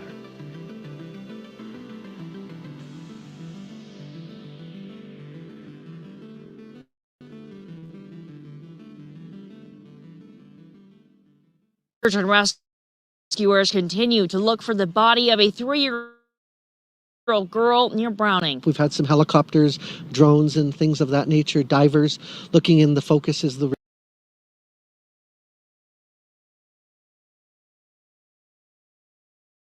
river right now, and then still the area. Over the weekend, BIA and irrigation officials redirected river water from the Two Medicine into an irrigation ditch to lower water levels and assist searchers. Did divert quite a bit of water, and that the diversion is about probably 5 or 6 miles west of where they're looking, so it did help some. Soldiers and airmen from the Montana National Guard arrived Monday night, bringing with them more manpower and resources. The bad thing about that area is the lack of cell service and radio transmission, so we're hoping to get that corrected here in the next day or two to try to have better reception for everyone. McNeely tells MTN they're not in need of any more volunteers. Around 150 people are involved in the recovery operation, with some staged at points of interest around the clock. They do have somebody continuously out there keeping an eye out throughout the night. At this time, authorities have not indicated that there was any sort of foul play involved. We'll, of course, update you as we find there. Let's take a look at Sky 5 aerials. Jill Clyde Daniels search.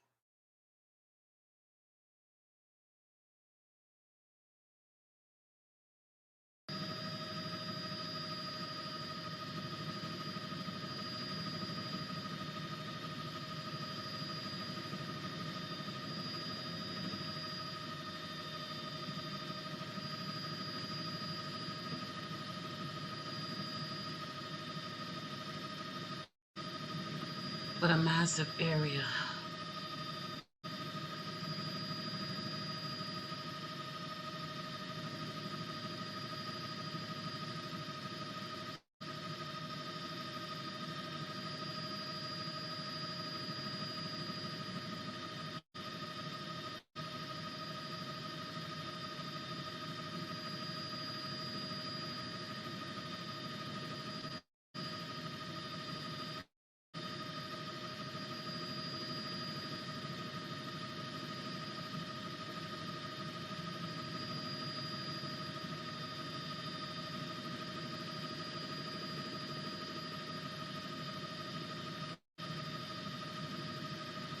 All the donations for the searchers.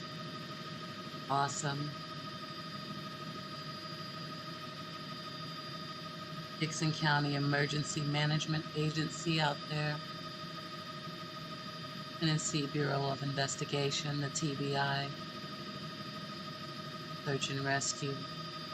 Mobility vans, I guess we'll call them. Wilderness water disaster.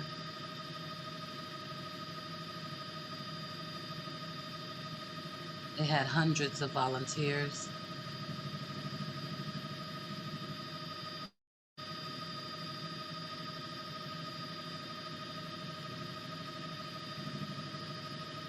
Wow. I'm not sure what he's doing, but that's interesting.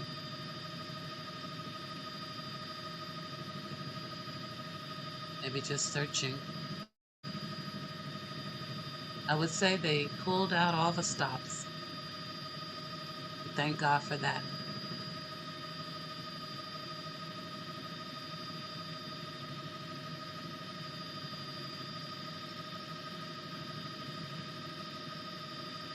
That says daily tree service.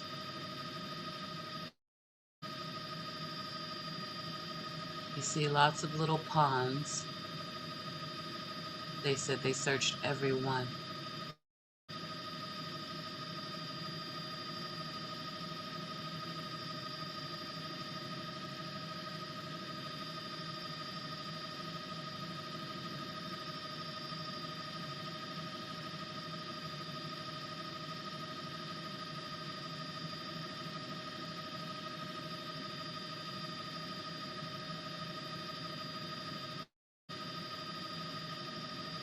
Quite a few neighbors around them. Not as rural as Rogersville or the Ben Hill Creek little community. Just as many woods and thickets.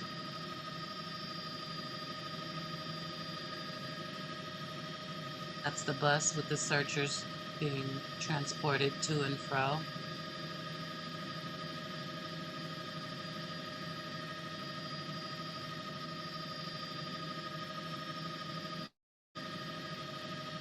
Such an expansive area to have no idea where that baby went. I cannot imagine being one of those searchers. I mean, you want to just teleport and be everywhere at once. But thank God we got the helicopters flying.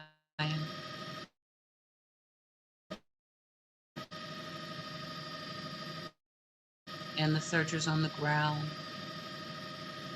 Thermal cameras, sonars. Thank God for technology that we can see through this sort of terrain, because look at that. 1 million people couldn't search this terrain.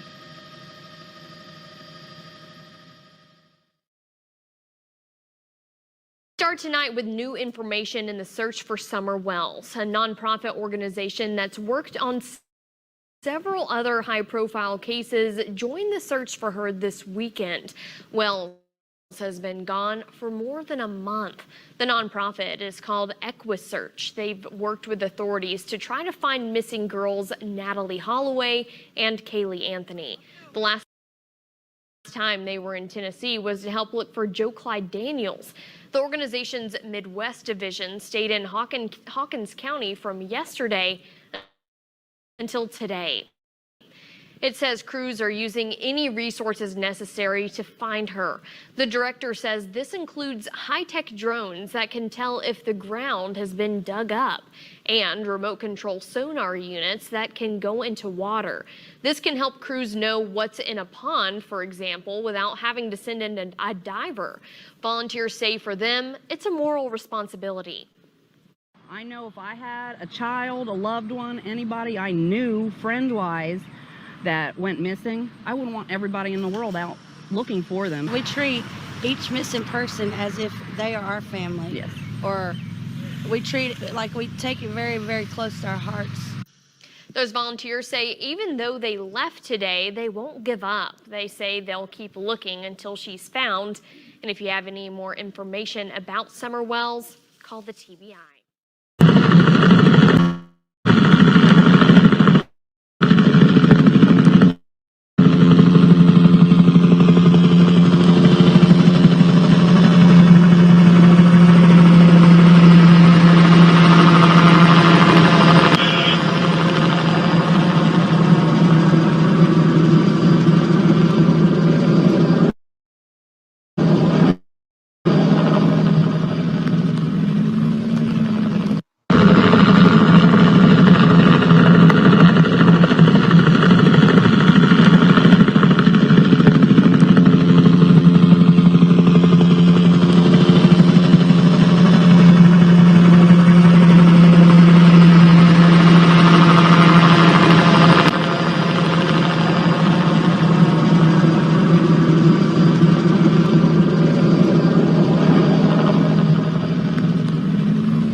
Since 3- and 4-year-old Orrin and Orson West went missing after they were last seen by their adoptive parents in their backyard. Since then, the community and law enforcement have been on the case. On Saturday, they held a search party to comb through the desert located just beyond their home. I just think that everybody's just hoping that they find something just to help them get a little bit closer to finding them babies, or hopefully find them today. LeGrand Council is just one of the 200 volunteers who dedicated around 4 hours looking for any clues that could lead to the West boys' whereabouts. Some volunteers shared with 23 ABC that they walked nearly 5 miles canvassing the area. Amongst the group were the boys' biological mother, who did not wish to go on camera, but a close family friend says they aren't giving up. It's horrible for a mother to have to do that. She's in so much pain. You guys will never understand it unless you have children yourself. You know the pain that she is enduring. We are going to keep searching. We're going to keep coming out here. We're going to go through every area there is out here to try to find our nephews. Throughout the search, you could occasionally hear groups shouting and waving to law enforcement if they found something of interest. And if it turned out to be an item of possible significance, it was then taken in for analyzation. But there was one item they found that stood out. Basically, what we found today was a piece of or a gift bag with the name of one of the children on it. but being in such close proximity to the house, that's not super unusual, but it's something we definitely want to take a look at. Although the boys have yet to be located and no arrests have been made or suspects named, this community says they will ensure the boys won't be overlooked. They've been out here searching, but they actually had dogs out here, and they had a large amount of searchers out here. So we don't have that. I mean, they're skilled at what they do, and now it's time for us to kind of sit back and let them do their job. You might recognize Rosanna Wills, who's the biological cousin to the missing Cal City toddler brothers, 3-year-old Orson West and 4-year-old Warren West, who, according to the boys' adoptive parents, went missing back in December in 2020 while playing in their backyard. And thousands of people since then, like Laura Vasquez, a volunteer, is calling for them to come home. A lot of people don't want to come forward, being that there's been a lot of threats from people all over the world. There's been more people that want to help, and like Rose said, passing out flyers and helping with banners and different stuff like that.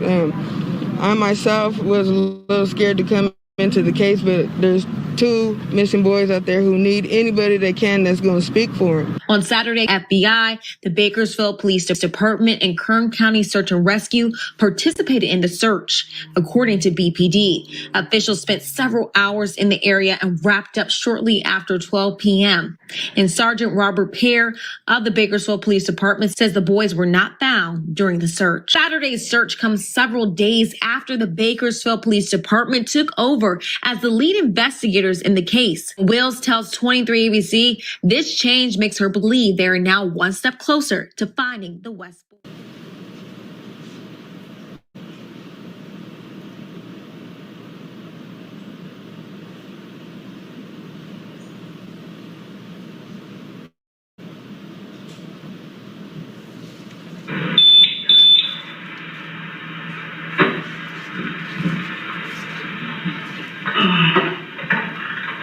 Sheriff's office. Yes. Okay. I'll sleep right here. My husband fell asleep. Well, he's not my husband, but he's my baby father. My husband fell asleep right there. My child, my 2-year-old was back here for toddler bed. My baby was asleep in her sleeper. Last time I woke up with her was around 5. Her package on the floor. Her and her blanket's gone. I looked everywhere. My 2-year-old came in and said she's gone. Where was your 2-year-old sleeping? Right there. Right here? Yes. I looked all in his clothes. I don't know where else to look. And who would have possibly come and got her? No one. I called my grandparents. I called my dad. I called anybody that would have came and got her. He went around the park to look for her. There's my cousin. I don't know where else. 12? 1 month. 2 weeks old. 2 weeks? Yes. I don't know where else to look. Where? It's not like. Couldn't have got up and walked away? Where else to look? I thought Amy had the child's father not looking for the child. Yes. She's walking.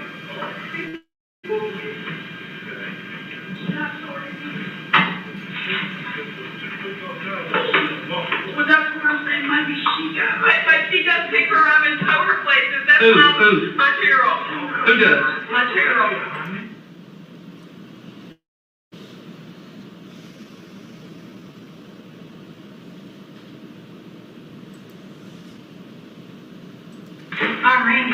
You start looking.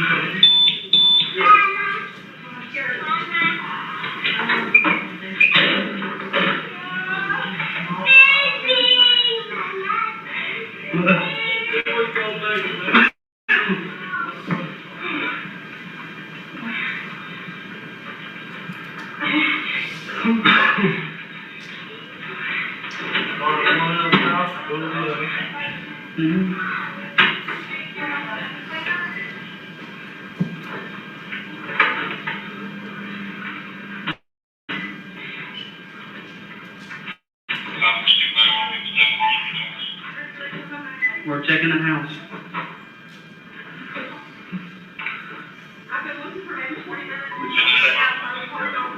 Portable radio issues. We're checking that. We're checking the house right now.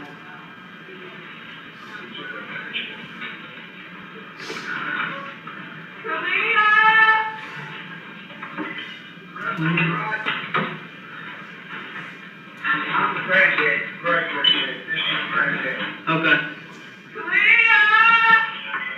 She ain't gonna cry. Why? Listen, I don't know why she don't cry. Where live? He went to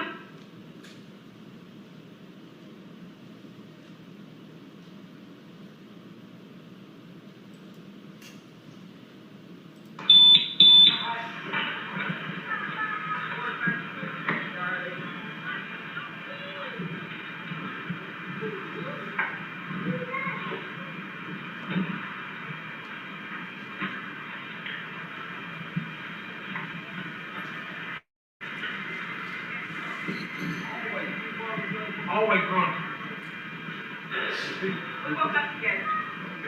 My child, my 2-year-old woke us up together. And he went walking because my 2-year-old said to my kid.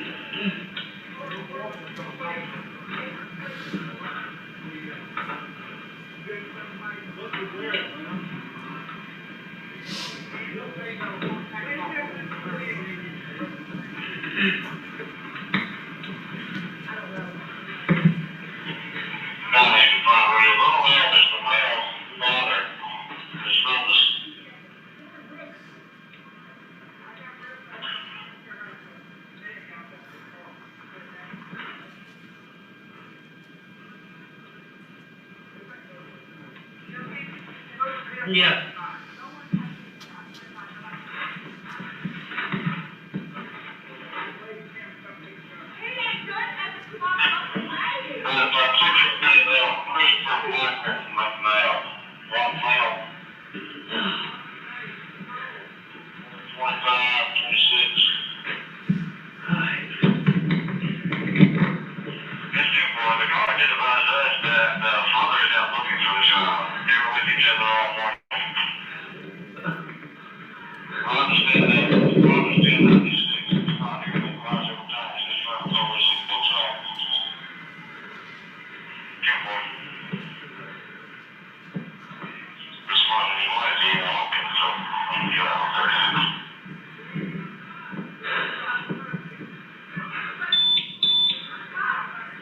Alright.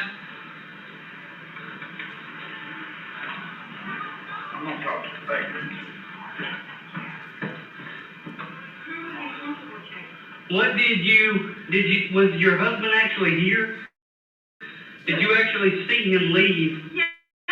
to go look for the baby? Y'all got the wrong idea. No, we're trying to clarify. We're trying to clarify. My 2-year-old woke us up together. When he went, I sent him back there to check on her while I was loving on her because she was freaking out. I didn't understand why she was freaking out. She was standing right here, crying. I was laying right here. My husband was asleep right there. Okay. What time did y'all go to bed? I mean, we fell asleep the last time we got up with her around 5 something. 5 this We morning? didn't even mean to fall asleep. Yeah. Okay, and she was in that crib back there? Yes. Or that little bed? Yes. With your 2-year-old? Yes, sir. At 5 this morning? Yes, sir.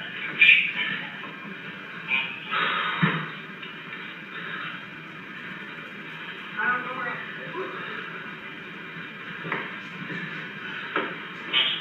Yeah. Were y'all sleeping on this bed? No, we just did this. Looking for her.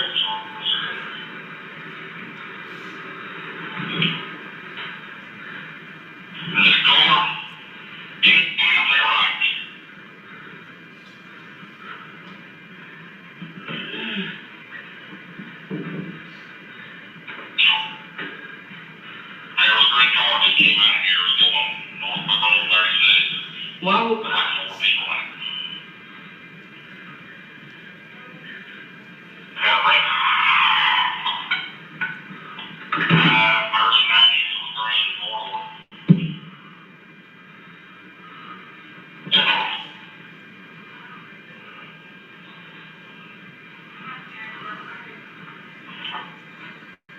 What time is it now? What time?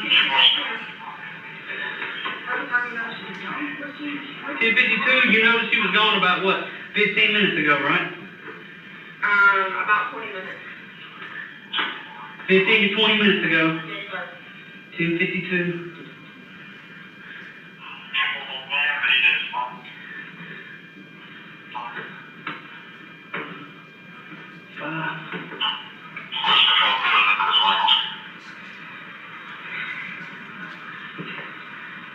Ten 10:32, 10:32, 9157 radio.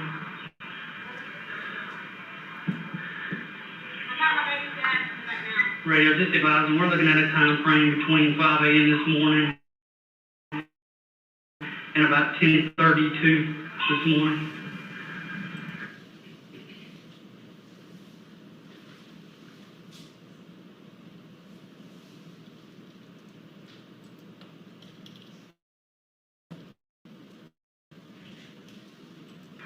Tickle. Yes, sir. I'm taking care of that.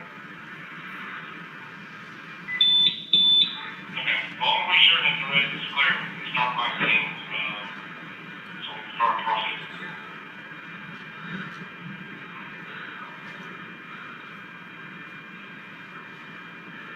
Hey, you want to start a K9?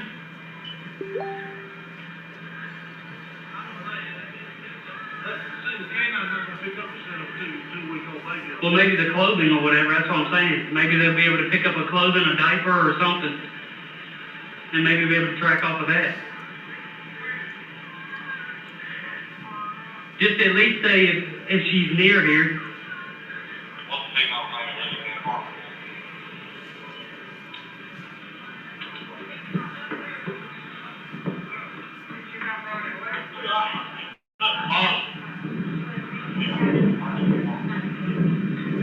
I doubt it. I mean, it's a baby.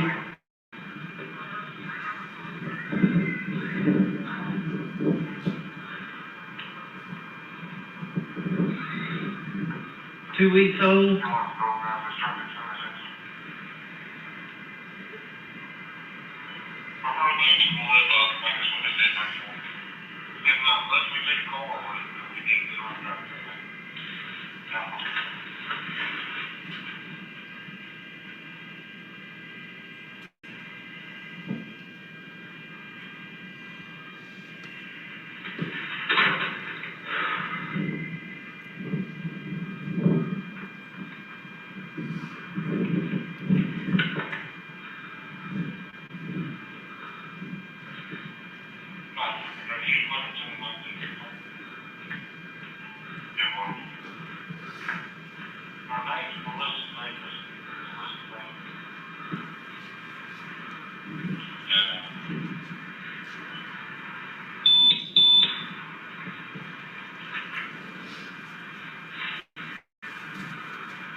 Also, the city's been located of the Lake Bottom Creek stand occupied the courthouse. No, they declined radio. The vehicle's going to be a dark green. He said it's a Toyota Nissan 4-door. He said it's very dark green. Yeah, dark green, 4-door Nissan. I'm not sure which one to tell. Melissa Davis, one female, 50 years of age, is on the still talking. I ain't got no contact with that car came out of here, kind of a beat, dark green. Melissa came to help me look for her. Did y'all both got up and went and looked and discovered at the same time? I was loving on my 2-year-old because she was freaked out, and I didn't understand why. Then she started talking about baby Sissy, and I said, make her check on her. We woke up together. I said, make her check on her, and he's like, she's not here. She's not in here. When she called me, I was Was she crying or anything prior to I that? haven't heard her. No. Any kind of medical issue she was having, complications? No complications. Perfect. She's 5 pounds. 5 pounds? Was she premature? I went to the doctor yesterday.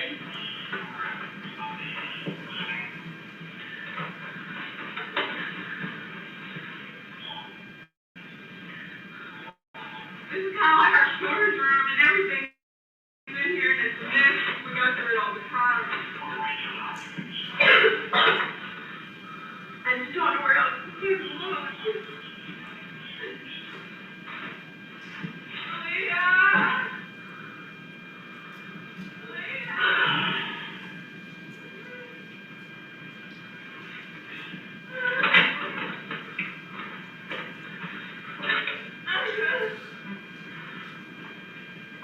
And you don't have any idea who would have taken her? No.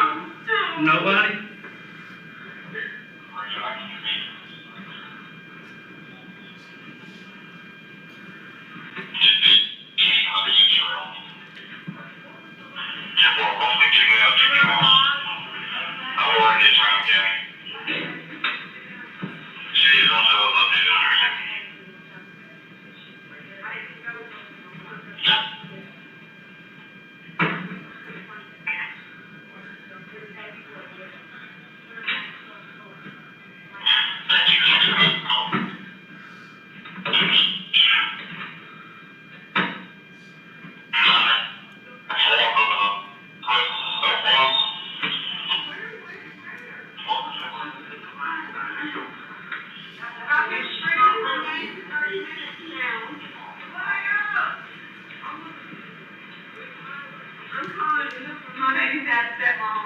Well, yeah, do whatever you can do to try to get in contact with him.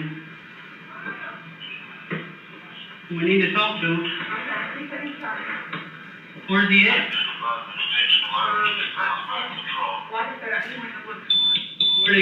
What did he leave in a vehicle?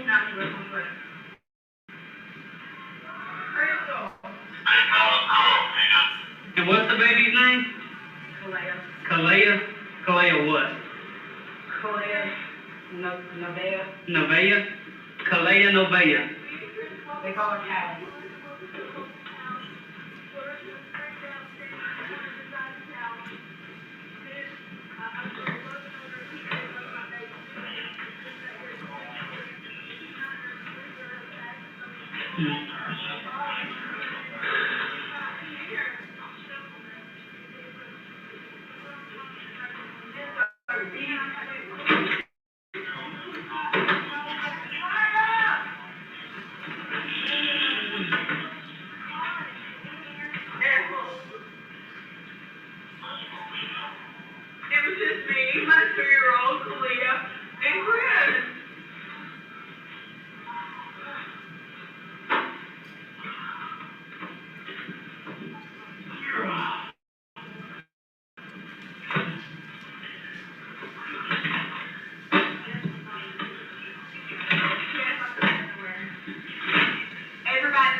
not here. Is that your stepmom? Yeah. I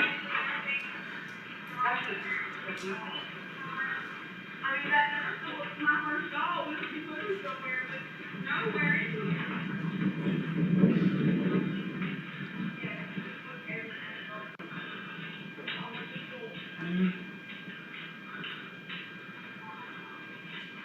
All right, I was just letting you know in case you had her. Let me go control, please.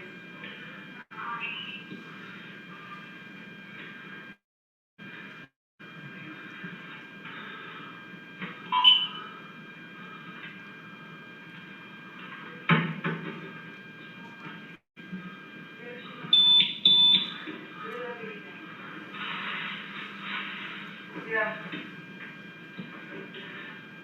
Amazing. I went to the closet, there was boxes in the house, I looked in the trash can.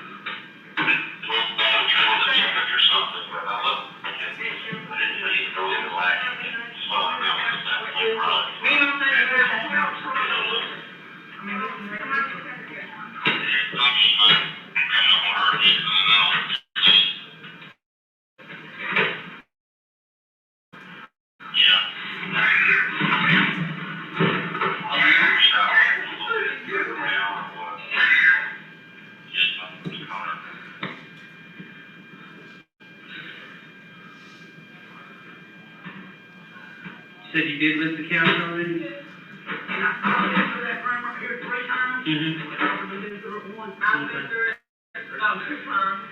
It's not.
I left here, my baby's mom could tell you, I left here by myself, all up. The child was here, I said here. The last 2 days.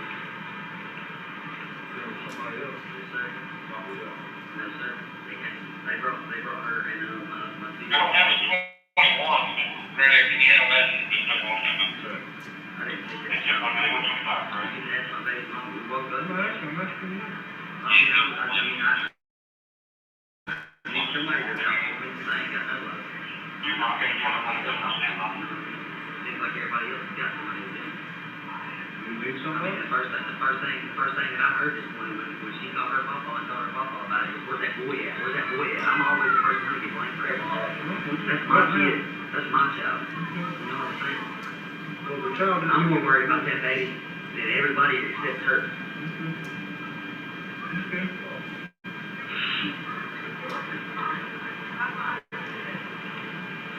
The child's been with another relative for the last couple of days, right? My dad and my grandparents. Been with them until last night. From her cousin's house. But then I called the police to my friend's house where we went, and Officer Bartlett said to, instead of just involving these guys, to let the 2-year-old back. What address is that? Do you know?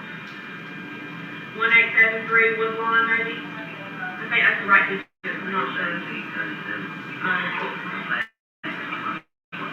1837.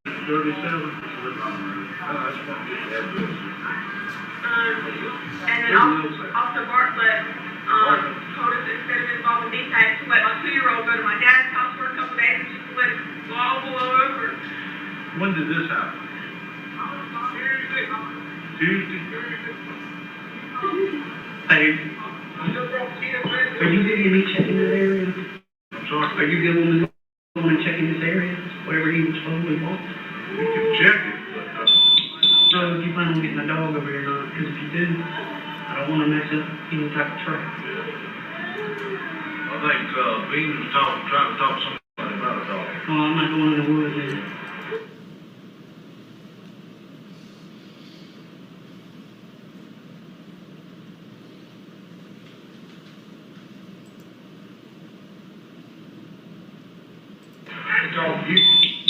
Me. I don't.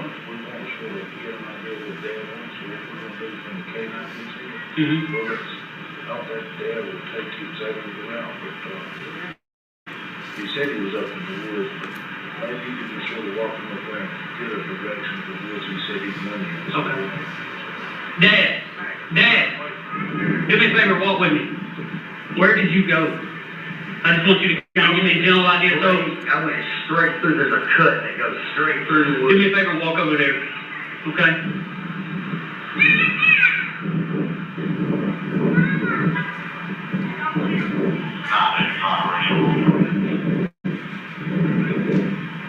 You said you walked through the cut because it cuts to Henderson Mill? Yes, sir. I was getting started in that stuff. I don't know. My 2-year-old.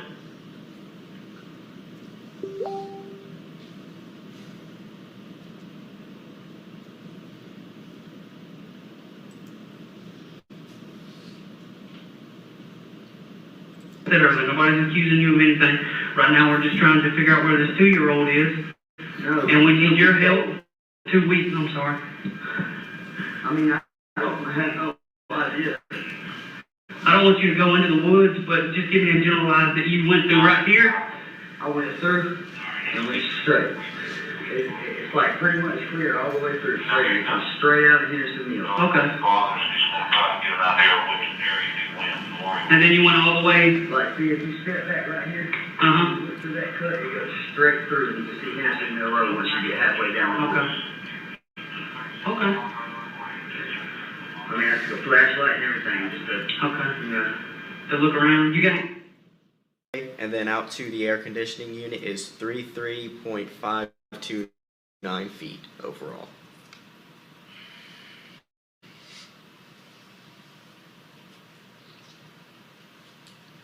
Okay, I don't think I have any other measurements that I would like for you to make at this point in time. All right. In that case, we will continue out of the trailer.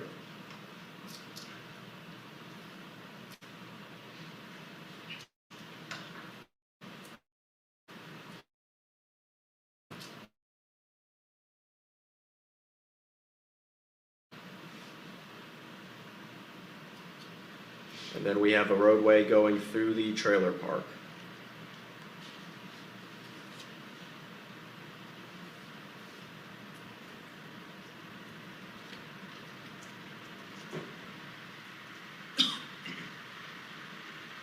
And what is this?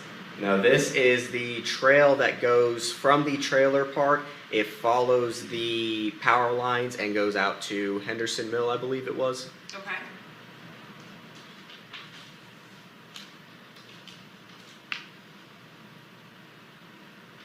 And then we have this easement here, which had we scanned along that would take us straight to Henderson Mill following the power lines.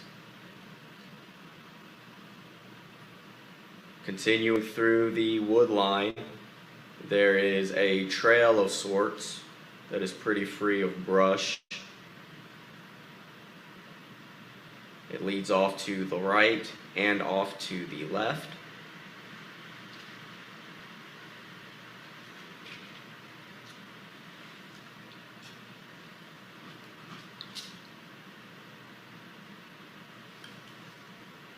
And then into the wood line here. And what is that area there? This is the area that the body of the child was found. Okay. And Henderson Mill is straight that way. It looks like we can actually see just the edge of it up here. All right. Now, are you capable of measuring the distance from the trailer first as the crow flies to that area where the body was found? Yes. So I have what is called a clipping box here. A clipping box allows me to temporarily hide points to kind of get them out of the way. So we have a clipping box that is placed over the tree area that we were just in, so we can view that just a little bit better without some of the noise and the clutter in there. So if we go back into that, we can see this is the branch, the tree branch.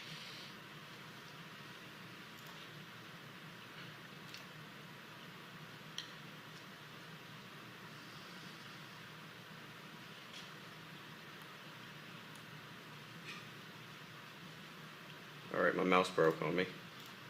Let's see if we can do this right here.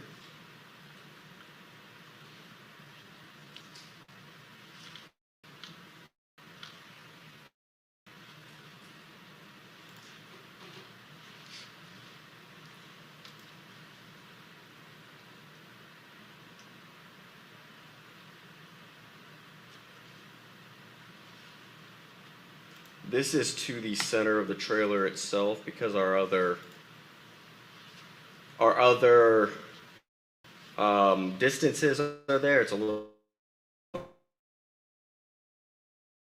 hard to see the exact center of anything, so we can actually hide those in just a second here. But that comes out as the crow flies to 695.6193 feet from the point that was measured to the center of the trailer. Let's double check on that. Yes, that comes to the center of the trailer.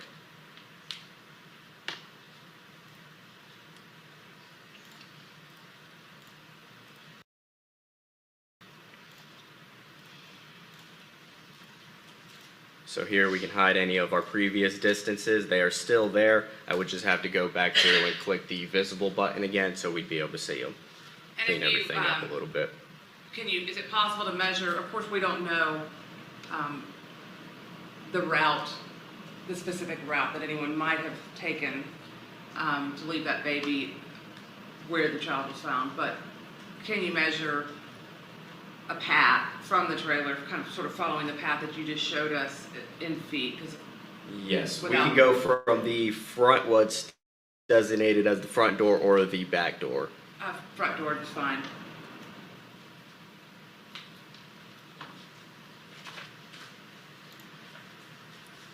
All right, so this is the front doorstep.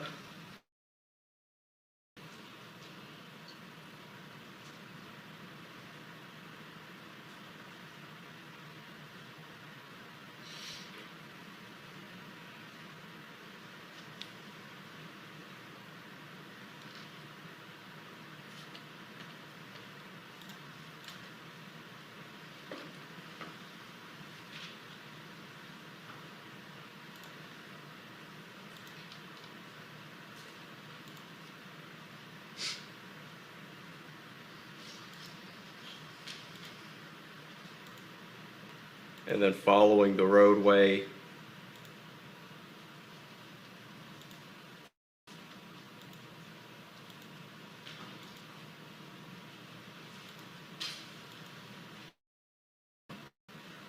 now we are through the bushes.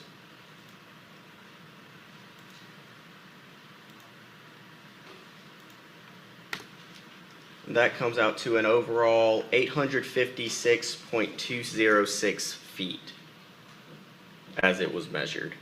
Okay. Is there anything else on that project that you? Unless there are other measurements to be taken, no, there's nothing else on this project. Okay. What about the next project? All right, next, this is a fly-through video that was created. This will fly us through a number of predetermined points in order to get a general overall view of the scene. This Faro watermark is going to continue to float around throughout this video. This video can be paused, it can be sped up, it can be slowed down. If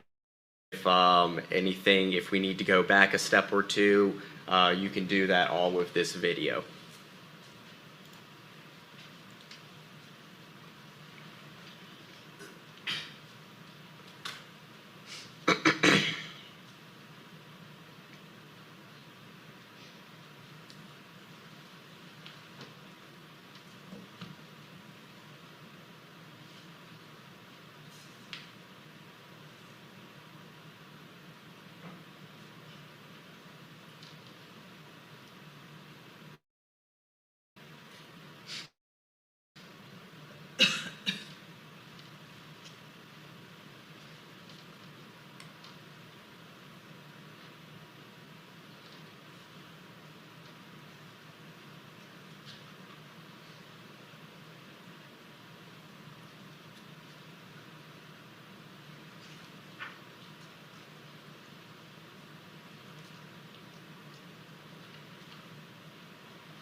that one called again? This is the fly-through video or fly-through animation. And then you have Scene to Go as your final project? Yes, that's correct. When this is finished, can you show the members of the jury Scene to Go?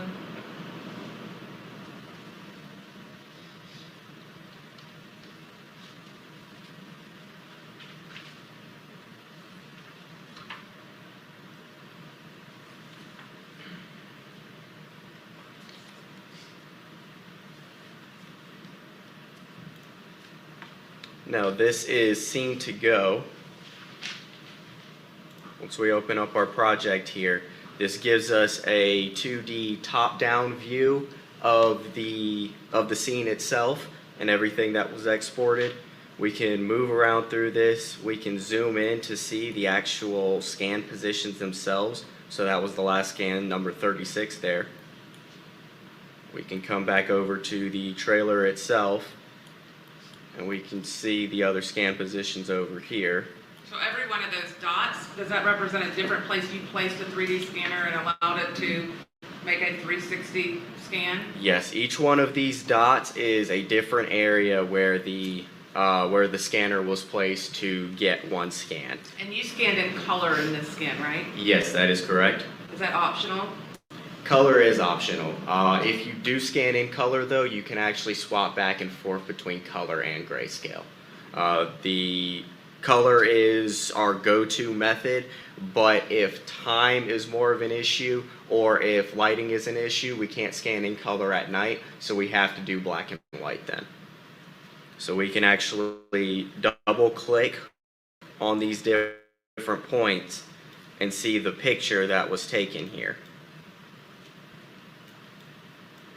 And you can even see the shadow of your camera. You can even see the shadow of the camera. We can swap it over to grayscale by clicking that button there. And we can also go into a limited 3D mode that actually contains the points itself. The difference between this 3D mode and the first product that I showed, this is only one single scan. This cannot show all of the scans at once. To do so, you'd have to have a stronger computer, and you'd also have the original Project Point Cloud that I showed first. The Scene to Go method it's a bit more computer friendly. It can be loaded on a lot of different computers as long as essentially if the computer can power on, you can probably load this version right here. You can load it, you can come through and create measurements by hitting measure distance. And if we wanted to measure the length of this driveway, we click one point, we click the other, and then we click OK, and that comes out to 20.811 feet. So this is a good deliverable method. It still allows some control, it just does not allow the complete control as the Project Point Cloud does. And in this limited 3D view, we can fly around, but as we see, we can't see the other side of the trailer because this scan did not catch the other side of the trailer. So we can only see what that specific scan saw. So I'm going to go into my settings so we can see the other scan positions.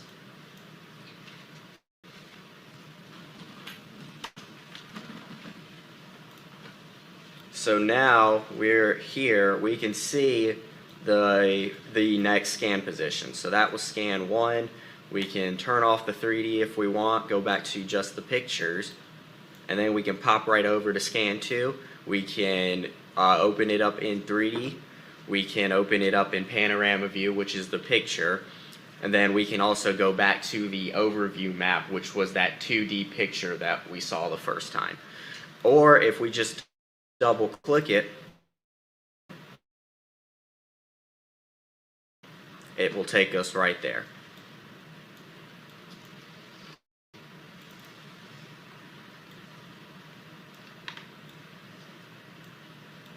These areas that are blacked out, that's where the scanner caught if we were standing there.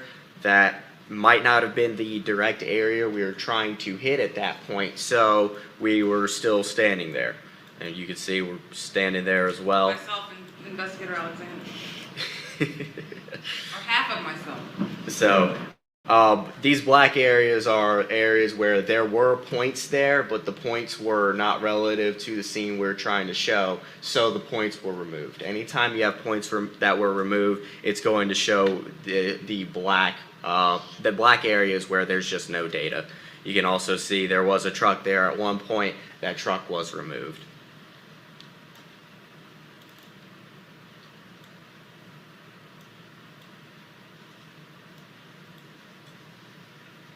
Just like before, we had measurements that we wanted to take.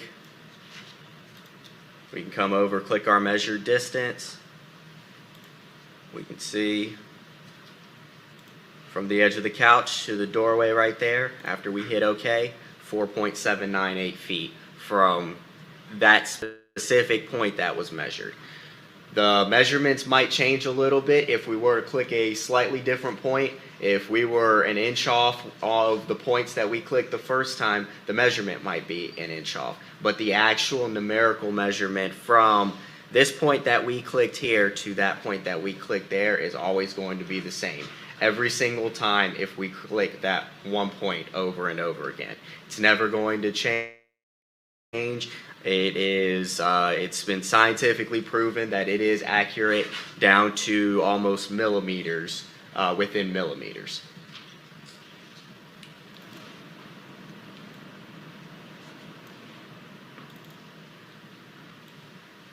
Is there a way for you to measure in the master bedroom the distance, essentially the length of the room, the distance from the air conditioning unit to the doorway?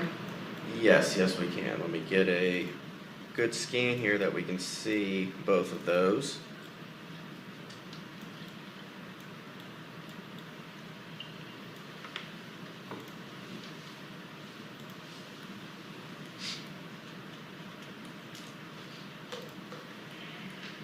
So to the edge of the doorway there, it is 11.325 feet. And we can continue to go through this. If we would like to see more of the scene, we can also just go back to our overview map and then pick whichever scan areas we would like to see. If we wanted to come down to see the wooded area where the body was discovered, we just double click on it. And then we can see the area right here.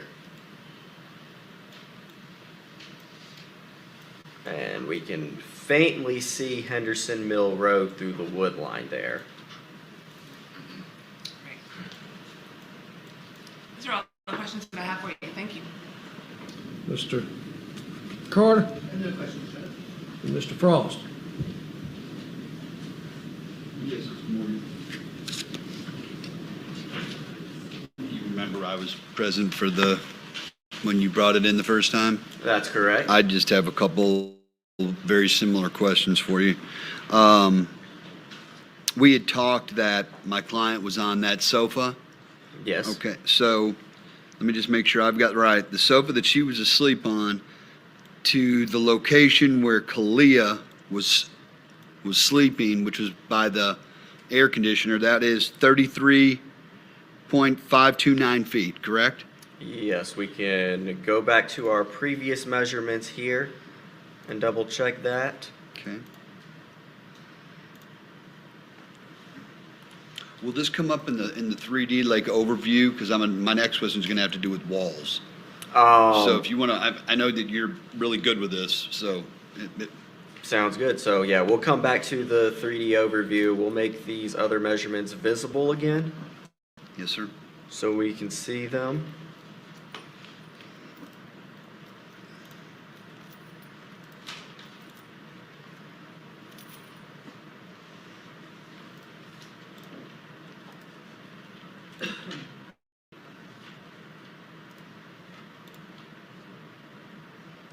So yes, 33.529 feet is what that came back to. And I don't know if you can tell or if you can go up above, like looking down. Yes. from that distance where my client is to where Kalia was, how many walls are in between that? Let's see. So the couch is positioned here. We can see the outline of this wall there. Okay. 1, 2, 3.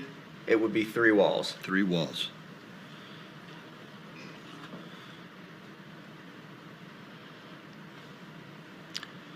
Let's see. Okay. Thank you very much. I appreciate that.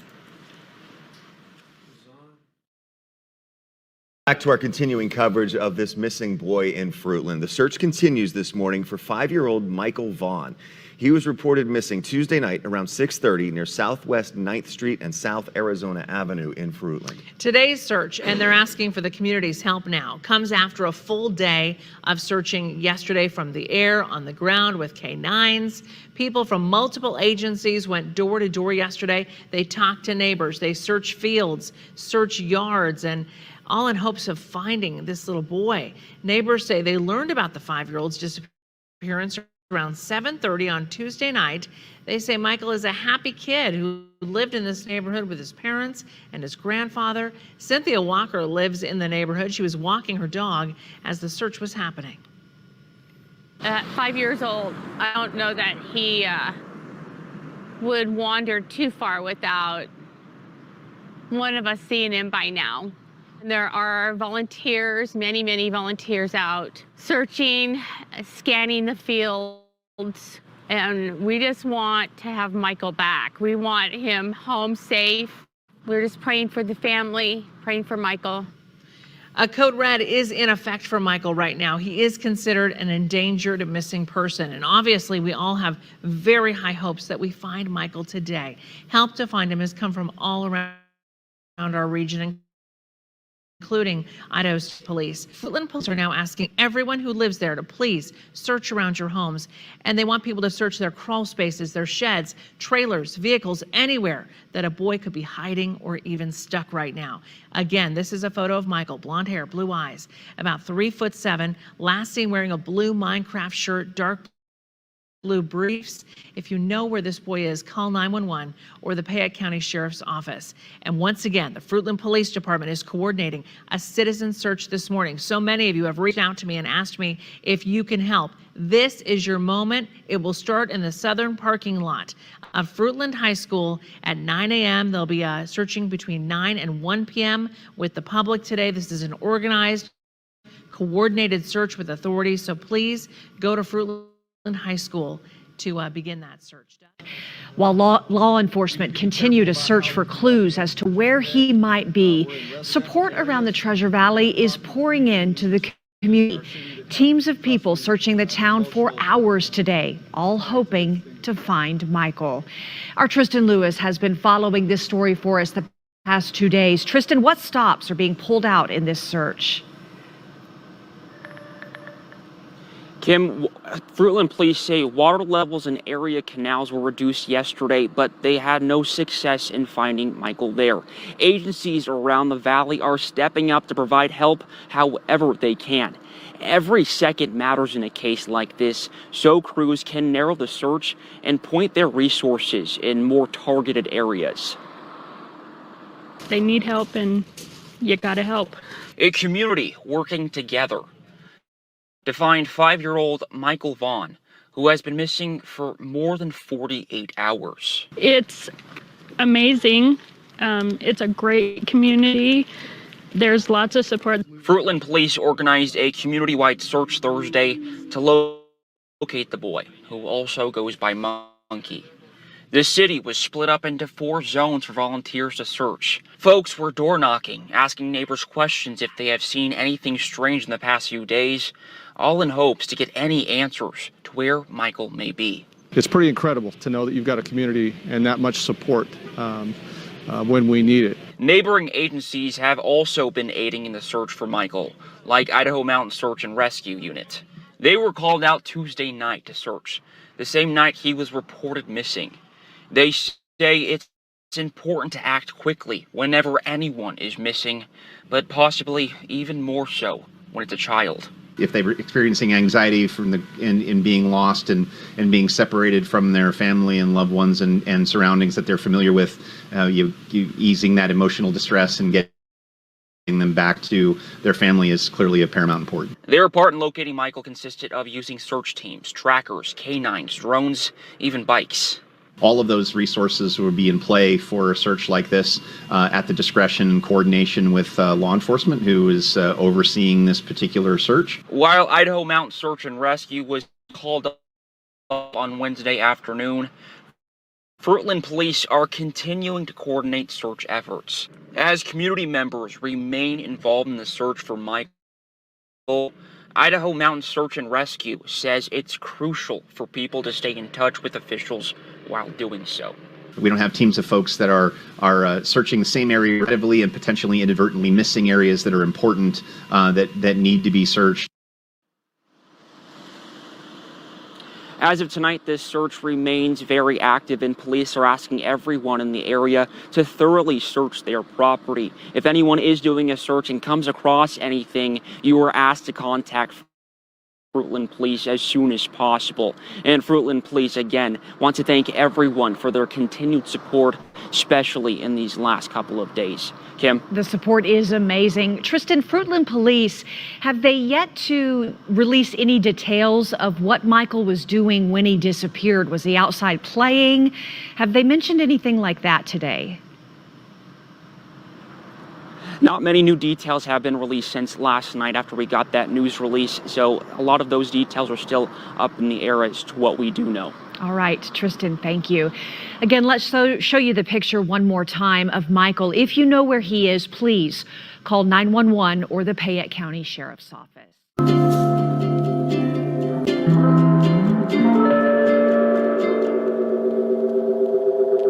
Why are we back here, Dennis? We're picking up a couple of areas that we didn't scan and don't want to rely on somebody else to scan it.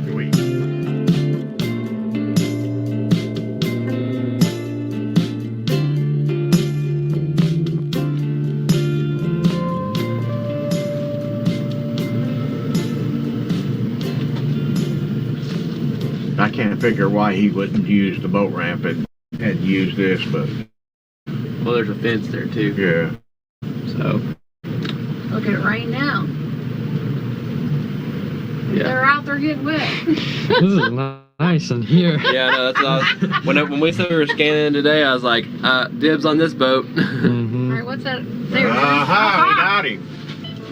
Now, don't say that we got him. Well, we got one. How did that get way out here? I've never seen that one before. Oh my gosh. Yeah, you can see the wheels. See the shadow of the two wheels? Ow! Into the... Here it comes, there it right goes, there. Right there. Fresh car, too. Oh my goodness. Fresh car. When a car first goes in the water, it's all slick and smooth. No algae on it and things.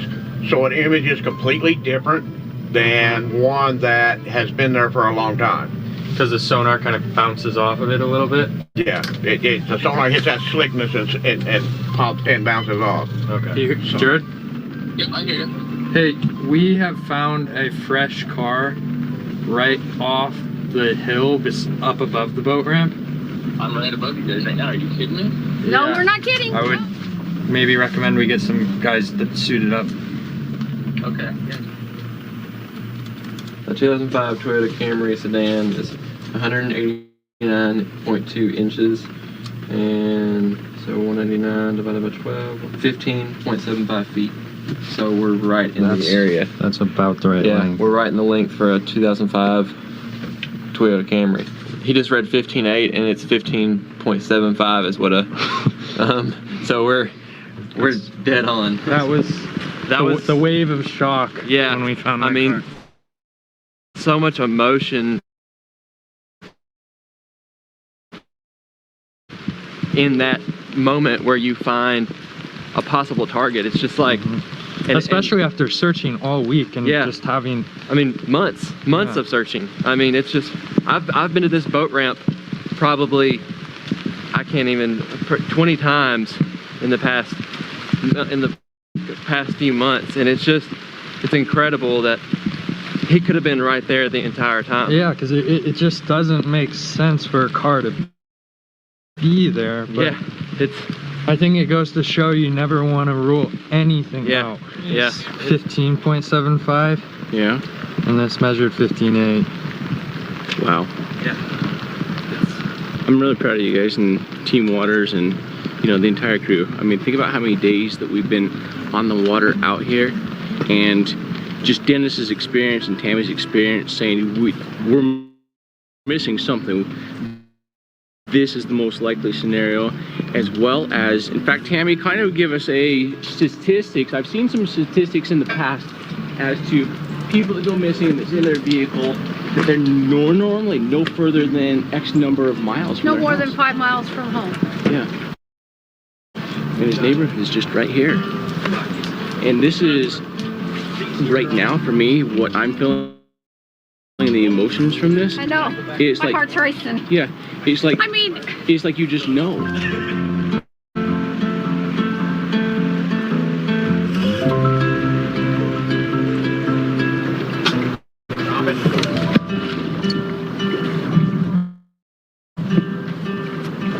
all right, I ain't got enough cooler.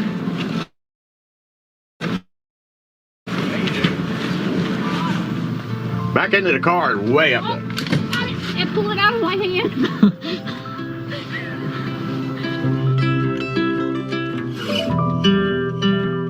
So you'll have a little bit of current, but the big thing is, I mean, you're gonna be behind it. Yes. If you just get down. Yes. So sink as fast as you can and pull yourself to it. But also kick at the same time to try not to pull that magnet off of there. Okay, I got it. Sam's got it. I think Brock might have lost out, but well, they're on it, so that's good.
Yeah.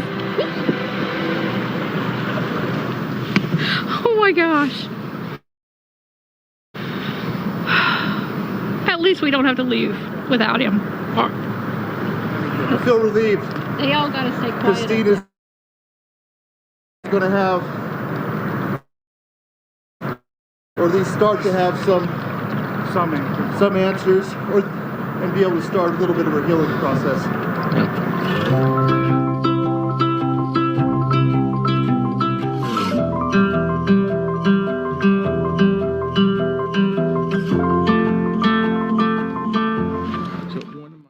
So right now we're going to call the lead detective of the cold case on this one.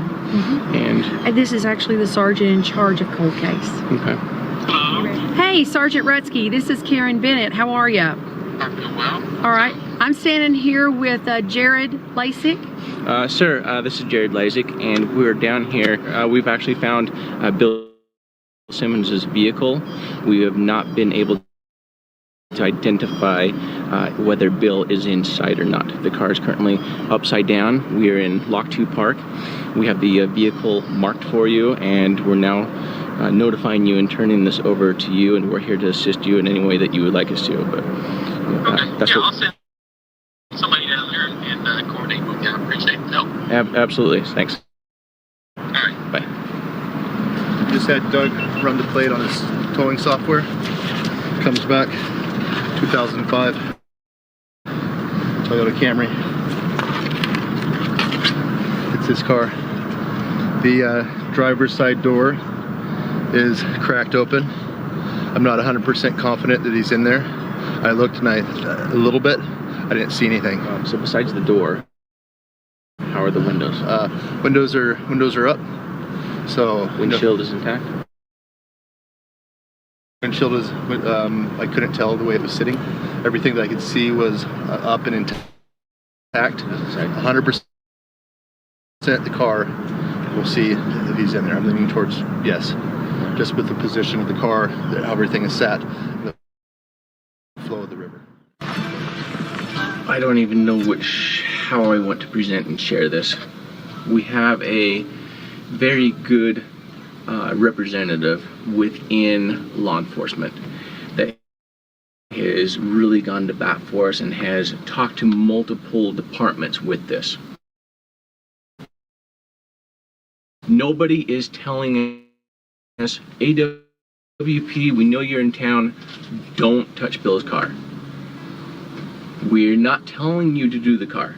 All we are saying is, if the car ends up on the bank, we will handle the car from there, and nobody will be in trouble. Okay. So let's review the footage that I have, come up with a plan. I think I might like a net of sorts, like a fishing casting net perhaps to wrap around. We can discuss that. Okay. And let's come up with a plan and execute the plan.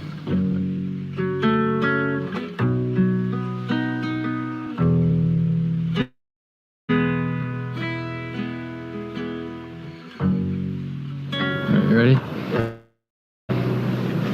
Back for day 2. It's always a little bit nerve-wracking because I think that we kind of caught everybody up to speed as to OEM is not doing this. We're actually going to be taking the lead on this one today.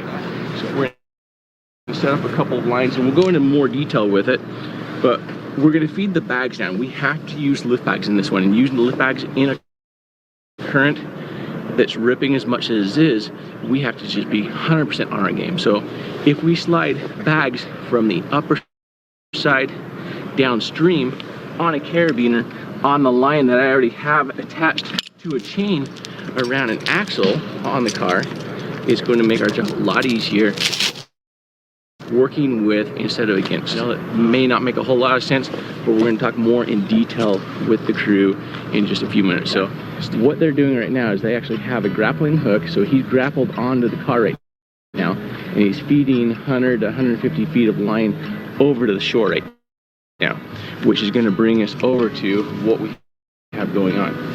So first thing we have is we have the buoy in the water right here. That's that red buoy. And kind of the concrete wall the concrete wall kind of starts right about here and goes down, and then we have the boat ramp downriver here. The car itself right now is currently upside down, facing upstream, which means that the driver's side is facing the wall right now. So driver's side is on this side. The passenger door right now is cracked open just a little bit, and it's not open much, but it's open enough that you could wiggle out of there, but for the size that Bill is and the way that the car went in, with Bill being over here on the driver's side, I don't envision that Bill is, has moved from his location. The biggest concern that I have of the day is that we do have a sunroof on this car, and with that sunroof being upside down in the river, I believe that it is now broken. So that's where we bring into the balancing the safety of the dive team today, as well as balancing if Bill is inside the car, making sure that Bill does not come out of the car. So one of the first things we're doing is we have that line that's coming down from the shore that is on the grappling hook. So grappling hook down, and we don't know where it's at on the car. We just know that it's grappled to the car somewhere. I'm going to be coming down this line with a second line and a chain. That first hookup that I do is going to be with a 4-foot chain to this front axle, and it's going to be nice and tight. And then once that's nice and tight, we're going to really tighten up and make that line taut, so that way we can then slide the 1,500-pound lift bags down that line. But before I start sliding the bags down this line, we have Sam and Brock are going to come down, and they're going to use the nets and attach them with magnets to the driver's side over here. So that way we have a net that is attached to the top of the car with a magnet, as well as to the bottom of the car with a magnet, completely keeping that window, because when we rotate this car up, in fact, I need to go to this side with the axle, because we're going to be rotating the car up on the driver's side, which may cause those windows to break. And so, but now the car's on the bottom and that net is there, so when we do lift the car, nothing is going to come out of the car. After Sam and Brock have cleared the area, then Bryson, I'll have you come down with one of the bags, down one of the lines, and you're just going to guide it down, and it's automatically going to stop at the wheel. From there, we're going to bounce back off of it, and then we're going to come back down with the tanks. Once the tanks are down, I have everything connected, then I'll inflate the rear one first, and then I'll inflate the front one.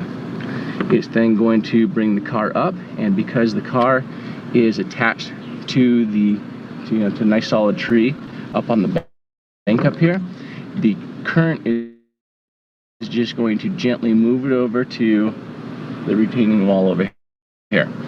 Once it's at the retaining wall, I'm also going to have two 10-foot chains attached to both of these wheels. And the reason for it is because now those 10-foot chains are now hanging. Which one is going to be the safer chain for me to grab? So that way I can then put a third lift bag on here, finish rotating the car, and now the car is ready to float down the river to the boat ramp, where we'll pull it out using Dad's towing. Everybody pretty clear on that one? Any questions? Okay. Be safe. Don't get underneath the car. And let's bring Bill home. Let's do it. And then, yeah, so I'll need some good shore support down here.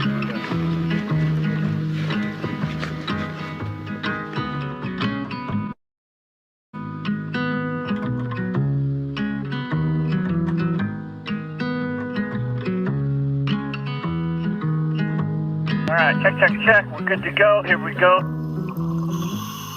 Let's go get Bill.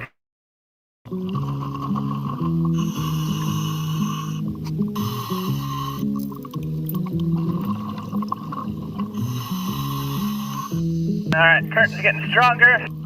We're to the car soon.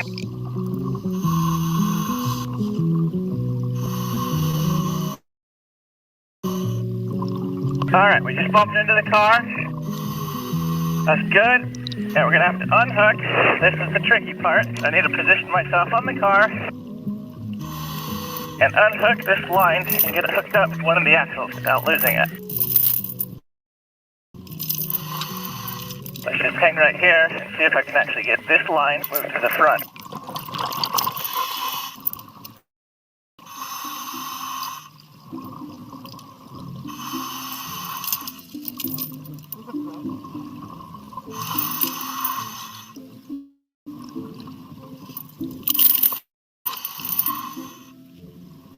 Alright, so we're at the front right here. Can we go through the frame here? Nice tight connection.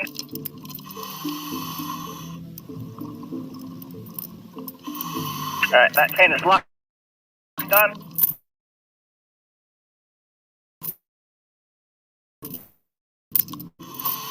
Now we're gonna head back. Alright, and then now. Oh, that was in there. Good. I like that. Okay, I like exactly what happened there. Go down through there. Around through here. Last around 3 solid attachment points. To there. I prefer that we go down around here. Oh yeah, let's redo that one. A lot happier with that connection now. Sweet. 2 solid connections. Sweet fate, we're off and we're safe. We're heading on up.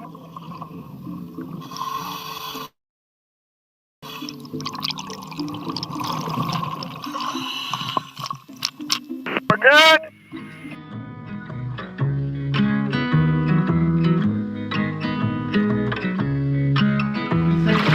Good to go.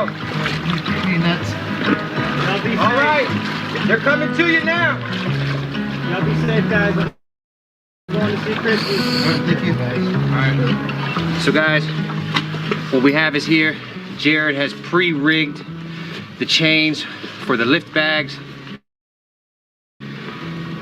He's clear of the vehicle. Sam and Brock are following the guideline down. They have 2 nets. They're gonna wrap the car in a net to contain the vehicle and anything that may be in it so that it stays in it. Once they're clear of the vehicle, we're gonna send the next wave of divers down with the lift bags, secure the lift bags, and that's when we'll do the controlled roll and also make sure the car and the nets are there to contain whatever may or may not be inside so that the contents of the vehicle stay in there. Sam and Brock just got back in from containing the vehicle with a net. Now the second wave of divers are in and the lift bags are going down. Now we're heading on down. We want to get this carabiner attached to that chain. There we go. Chain is locked on.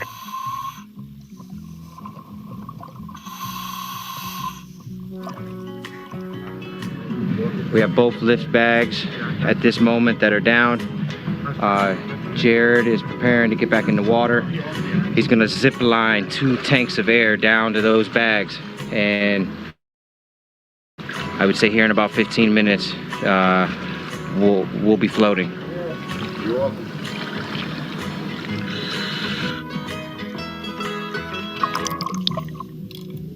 Okay, are we close? Alright, we're in the car. Moving the tank off the soft tackle. Moving the tank onto the carabiner of the slip bag. So we're on there.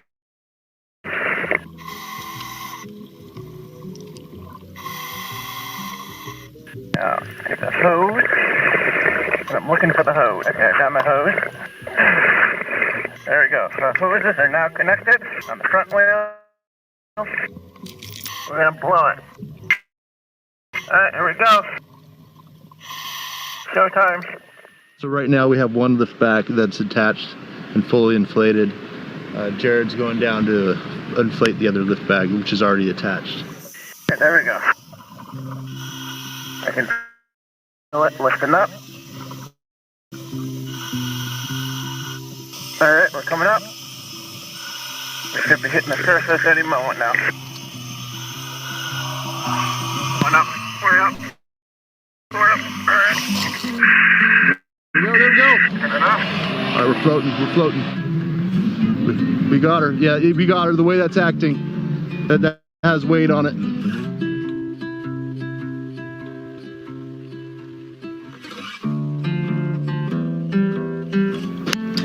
find my chain, so we may just drag it like this.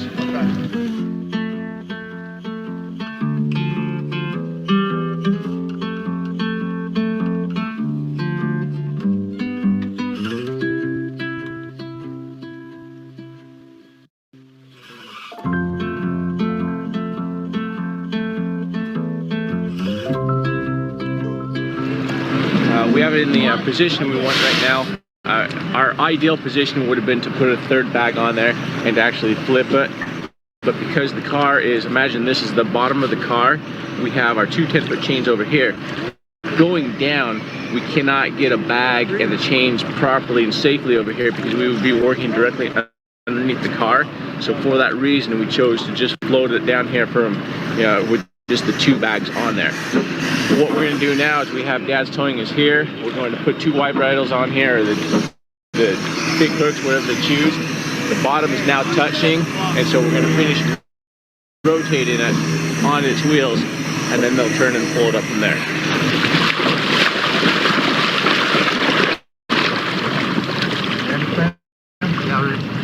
All right, so I'm going to attach this to the chain. Yes.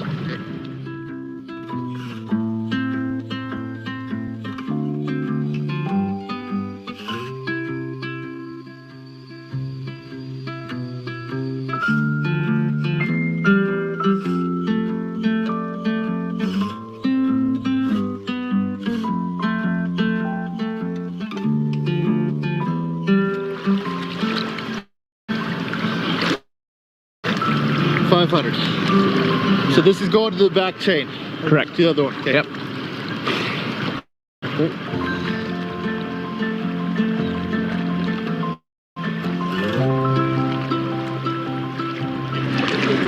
The way it's sitting right now, with him pulling, it should right the car. Good. Exactly. That's what we're doing right now.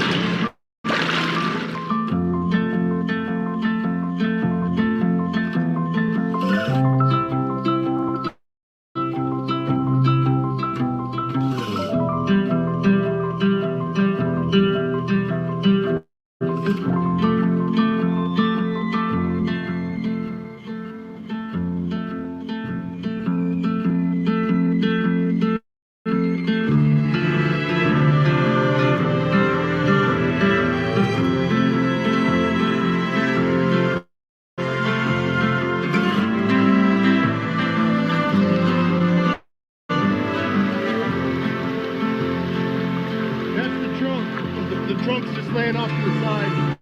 Little piece you can see it now.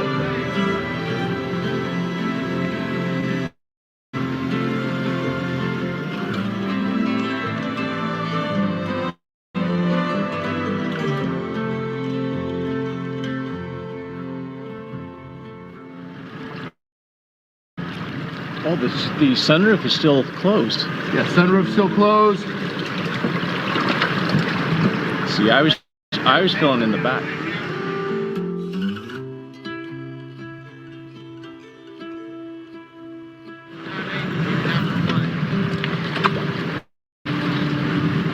The windows are out now. Yeah, one windows are cracked, the back window's cracked.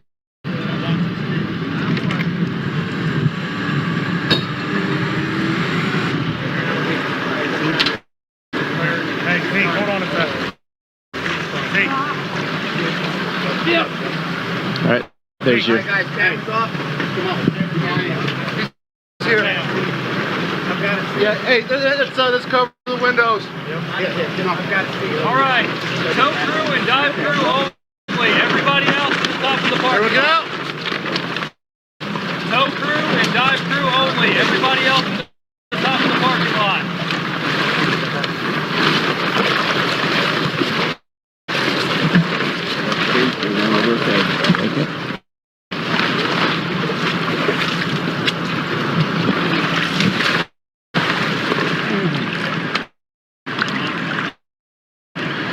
Good work, Jared. What are you trying to do? Trying to get this Same you, Sam. Blue off the blue rope? No, I'm trying to get this chain off for him. I'm trying to get on something solid.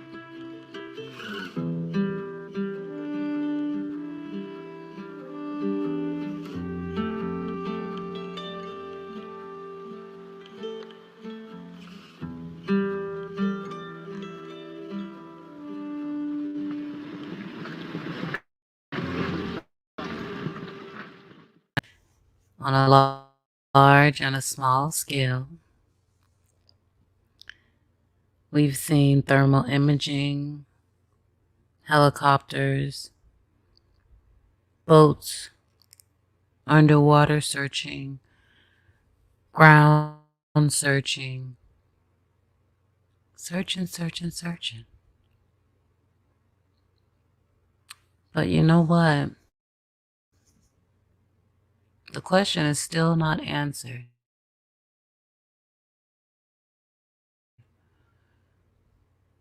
What really determines what type of search goes on and how long they're going to search? Oh, I almost forgot the drones. Yeah, we've got that technology now. Of course, we have cell phones, the towers, the pings. Looks like the community does the most these days, to be honest. When you've got searches being called off after 4 days, 8 days. Once they scale back, all we have is each other. With all this research, I still can't tell you why some searches get more what looks like effort or energy than the others, more publicity than others. All I can do is be happy that the ones that get what they get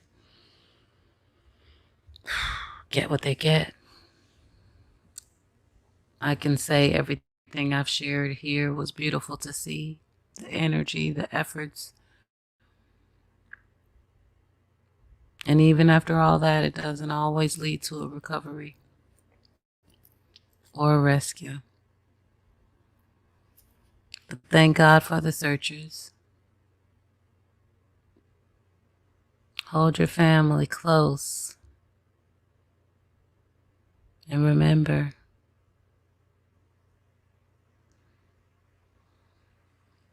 tomorrow is not promised. And neither is tonight.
Joe Clyde Daniels was initially reported missing on April 4th, 2018, the Dixon County community rallied in support to find him. He was presumed dead a few days later. 3 years after Joe Clyde's initial disappearance, his body still has not been found, and the Dixon County community still wants answers about what exactly happened to 5-year-old baby Joe, who was autistic and nonverbal. Joseph Daniels, Joe Clyde's father, is charged with criminal homicide in the case. June 1st marked the beginning of the father's trial. Here's a timeline of dates from the Tennessean archives to make the events of Joe Clyde's case easier to understand. April 4th, 2018. One of Joseph Daniels' children came to tell him that 5-year-old Joe Clyde had urinated. I then told them to get their butts in the bed. Baby Joe started laughing, so I beat him. That's when he ran out the front door. Baby Joe ran to the road.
I saw a car drive by.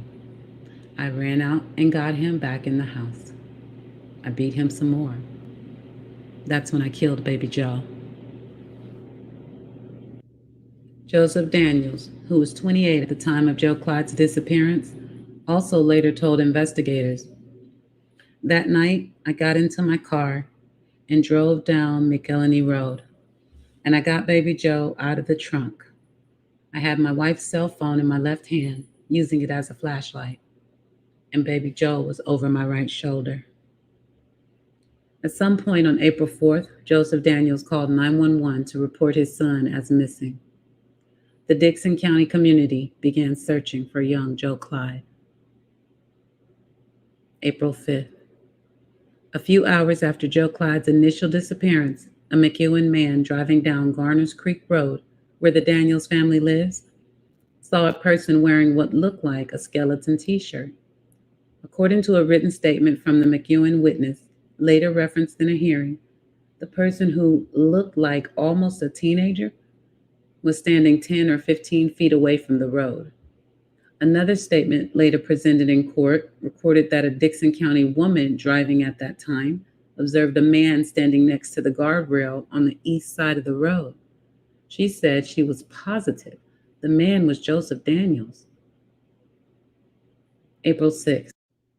In an interrogation and failed polygraph administered by the Tennessee Bureau of Investigation, Joseph Daniels admitting to hitting his son Joe Clyde in the head with a closed fist several times and in the face a few times. Joseph Daniels had since retracted this confession, saying he was coerced. April 7th. The community-wide search for Joe Clyde ended. Joseph Daniels confessed to killing Joe and hiding his body, taking it to a remote area. Investigators announced his confession at a news conference, and Joseph Daniels was arrested and charged with criminal homicide. He was kept at the Dixon County Jail on a $1 million bond. April 10th.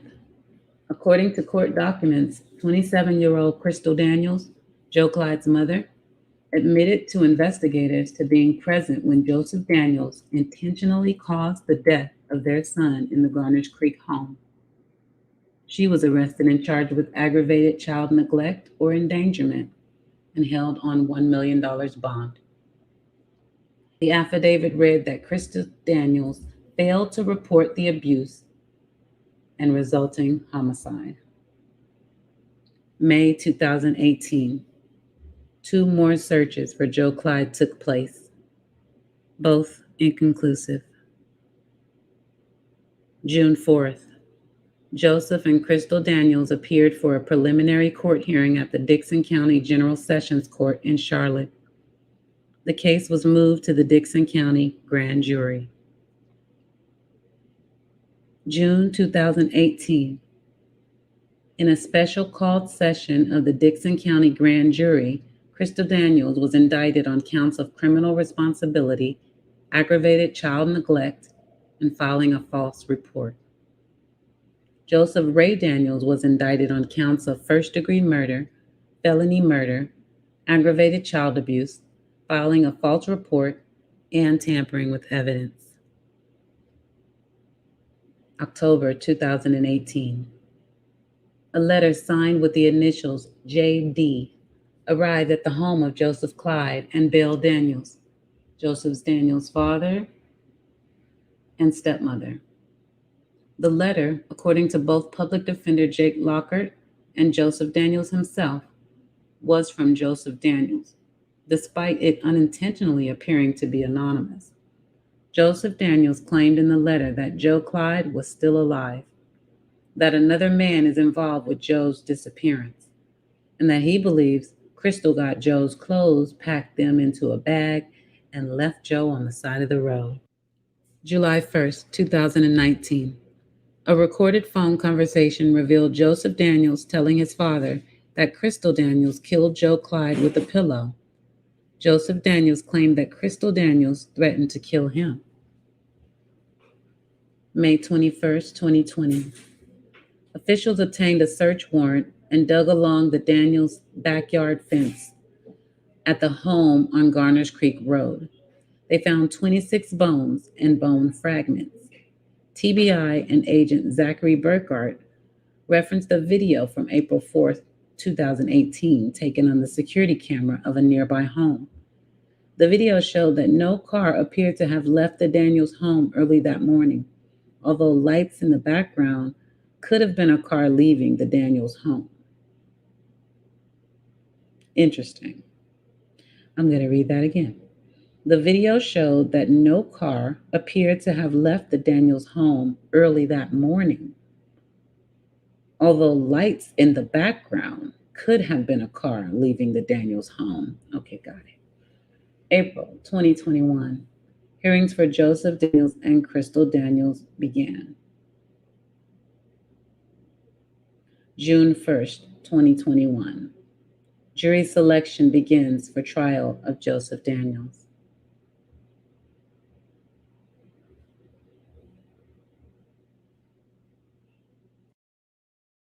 Dispatcher Chelsea Lampley answered the 911 call from Joseph Daniels on April 4th, 2018, when he reported his son missing and claimed he had escaped. She testified that, at the time, she noticed Joseph Daniels seemed extremely calm on the call.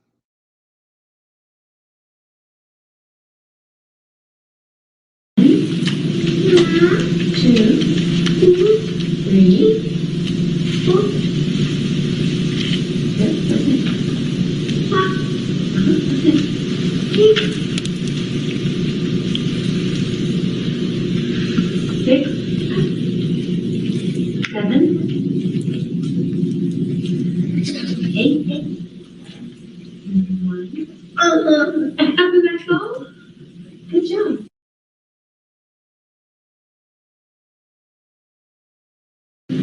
What is it that you're wanting? Apple. Hey, Joe, look at me, buddy. Look, I don't have an apple. I'm so sorry. Do you want me to bring you an apple on Thursday? Are Are you so mad at me because I don't have apples? Hey, be nice. I'm sorry. I really am sorry.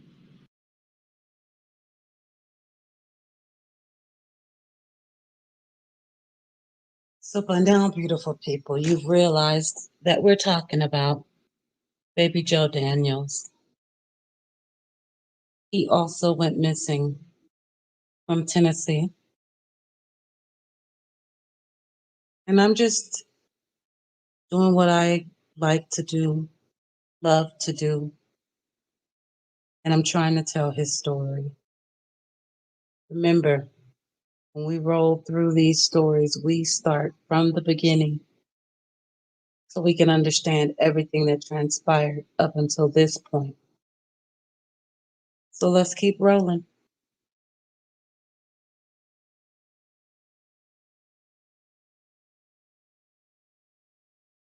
This comes on the second night officials are combing Dixon County for the little boy who went missing early Wednesday morning. Our Nick Barish just got off the phone with Joseph about his son, and here's what Daniels told Nick. Like everyone else, Joseph doesn't know why his son simply vanished. He had wandered off before during the day, but was easily found, but he had never left at night. Many have wondered why we haven't seen Joe's parents searching for him. Well, Joseph tells our Nick Barris investigators suggested he and his wife not join the search crews because their scent might throw off canine units. He also said police have questioned both him and his wife. Joseph hopes his little boy is still out there and somehow staying warm tonight, but he is also seriously considering the possibility the 5-year-old was abducted. Now, the sheriff says they don't suspect foul play, but they can't rule it out. It was another grueling day for both law enforcement and volunteers who have spent hours looking for little Joe. News Channel 5's Jonquil Newland spent the day with those volunteers, and she joins us in Dixon County with the latest on the search. Yeah, good evening, guys. Today's efforts were focused on expanding that search radius a little further out from this point here on Garners Creek Road. Now, the sheriff just gave us an update about 40 minutes ago and told us that there are a few official crews out right now continuing that search with special infrared technology and GPS technology. However, earlier today, there were loads of volunteers lending their hand and helping in the search. And we spoke to one volunteer who actually spent more than 2 hours on the road to get here to help in the search. Anthony Lyle, Steve Hurdle, Josh. Day number 2 in the search for little Joe Daniels began with loads of volunteers. On this day, they were separated into groups, loaded onto buses, and taken out to areas not yet canvassed by officials. I hope we find this boy here soon. Lou. Anything? No. Spread out across a tough terrain, volunteers searched every culvert, barn, and creek. We'll try to get this baby out here, so that's what we're hoping for. Over and under barbed wire, through ditches and up and down steep hills, these volunteers trek through thorns, briar, mud, and rocks looking for Joe. Susan Townsend spent more than 2 hours on the road to get here. I have a special needs son. He's 11 years old, and he is also nonverbal. When she saw the story about Joe's disappearance, she knew she had to help. Because that we know that that's what we would want everybody to do if it was Isaac. Day 2 ended with no sign of the 5-year-old, but overnight, officials will continue their search. Now, the sheriff's office and investigators here in this area are no longer encouraging volunteers to come out tonight. However, they did say at 9 a.m. tomorrow, head over to the Friendship Baptist Church here on Garners Creek Road in Dixon County. And that's when they will again take volunteers out to help in the search for Joe Daniels. In Dixon County, I'm Jonquil Newland, News Channel 5. Jonquil, thank you. So, does any of this sound familiar? Baby just vanished, walked off from his own home. Lo and behold, it's in Tennessee this time again. Just like Summer. Oh, I'm so tired of these stories. I'm not tired of sharing them. I'm just tired of them happening. So tired. As you can see, The TBI issued an endangered child alert. Joseph Daniels, age 5 years old, height 4 feet, weight 65 pounds, hair blonde, eyes blue. This was released on April 4th, 2018 at 8:06 in the morning. He's missing from Dixon, Tennessee. He is still missing. Call 1-800-TBI-FIND if you have any information about where he is, dead or alive.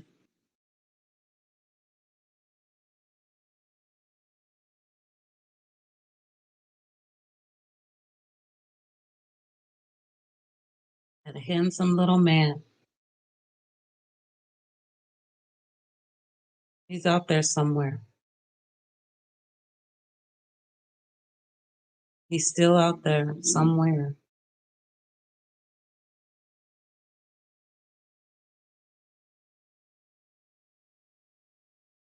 Desperate search continues right now for a 5-year-old boy missing for more than 24 hours.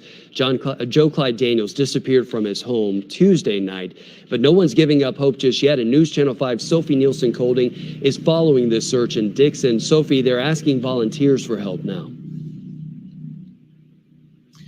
Right, and volunteers have been helping since last night. I just spoke to one man actually who says he's been here since 8 o'clock yesterday morning just because he's from here, knows the area, figure he can be of help. He told me that yesterday, as part of their search, they actually drained some of the ponds around here over around Joe Clyde's home, hoping to find the boy. They have TBI out here, Dixon County Sheriff's Office, a bunch of different agencies looking. Last night, people were also looking, just combing fields, doing grid searches, trying to find this little boy. We know that Joe Clyde is 5 years old, left his home after 5 o'clock, left his home on Tuesday after his parents had put him to bed. It is freezing cold out here. There's a freeze warning here in Dixon County, and I can tell you from standing out here right now, it's bitterly cold, and this little boy is wearing nothing more than his pajamas, which are described as black pajamas with a skeleton on them. Just one of the reasons people are out here so desperately hoping to find him. That's why I'm here, because I don't know what I would do if it were me. So I want to help. The TBI says that Joe Clyde is nonverbal. He doesn't speak, and that he has an autism spectrum disorder. Important to note if you happen to be the one who finds him. The search for volunteers is happening this morning. 9 a.m. is when they're asking people to meet up at the Friendship Baptist Church here in Dixon. That's on Highway 70 West. Live in Dixon, Sophie Nielsen Colding, News Channel 5. So at this point, 5 years old, you're out there in the bitter cold in your pajamas. Cannot even imagine.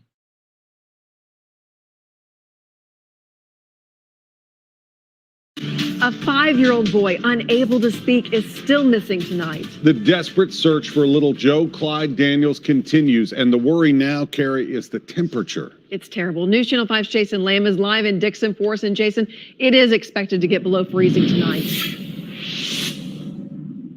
That's right, and that's why some of the elements of this search for Joe Clyde Daniels are continuing even though the sun is down, including infrared helicopters that we can hear in the air right now. All this on a day where this community truly pulled together.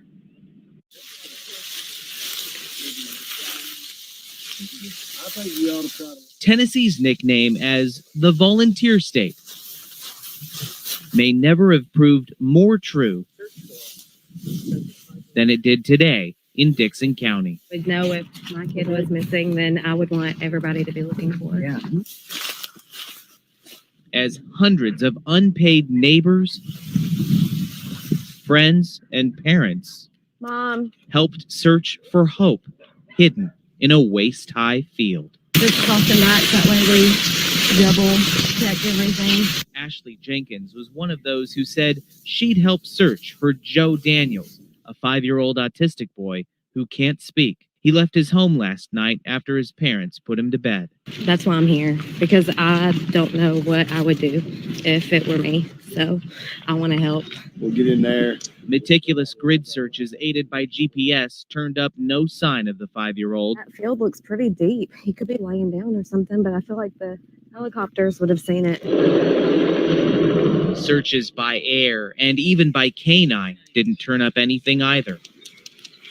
And with nightfall approaching, the call was made for neighbors to try again tomorrow. A search for hope that these volunteers say they will never give up. No. No.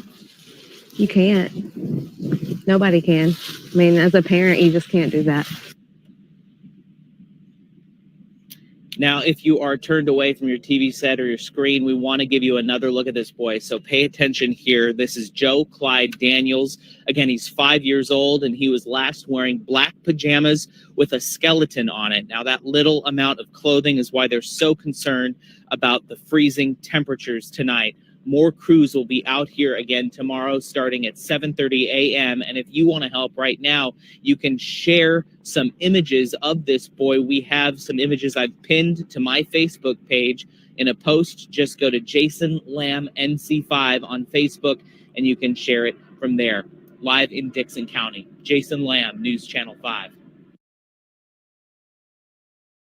So credit and much love to Jason Lamb, News Channel 5. Please go over and find him on his Facebook.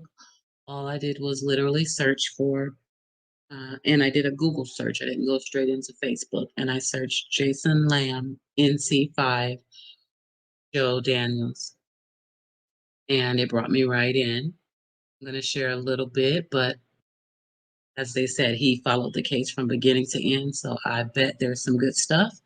Even if I don't get to it all, you should check it out. And also, I know that Nick Barris mentioned when he was doing his Summer Wells Facebook Live that he also covered Joe Daniels. So I will be looking into Nick's coverage as well. He's very thorough, and I like that. But just to give a quick shout out for Nick as well. Let's look at a little bit of Jason's footage. And remember, this is still very early on in the missing or endangered alert. And the weather's starting to get really bad. It's gonna basically freeze over. So they're trying to get as much done as they can before that happens on this particular night.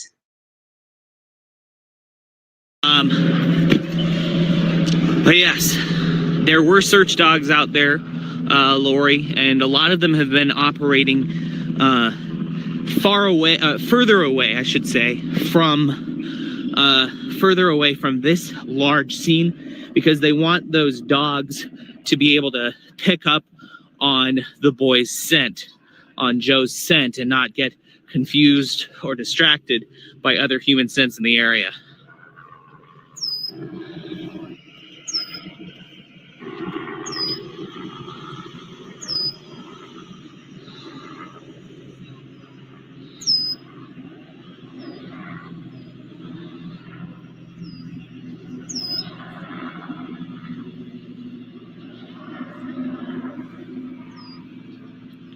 You know, Rebecca's asking about how much ground they've covered. I don't know a specific number. I haven't had an opportunity to look at the map, the GPS map that the Sheriff's Department and others may be using, but it has got to be several square miles, if not even several dozen, just because this is just such a big search with so many people, including volunteers, out here looking for him.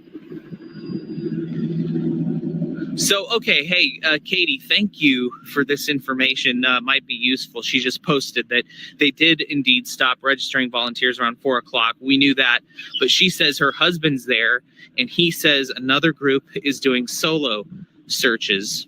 So these may be just people that are out on their own looking for this boy as the sun sets and we get toward a cold night here in Dixon.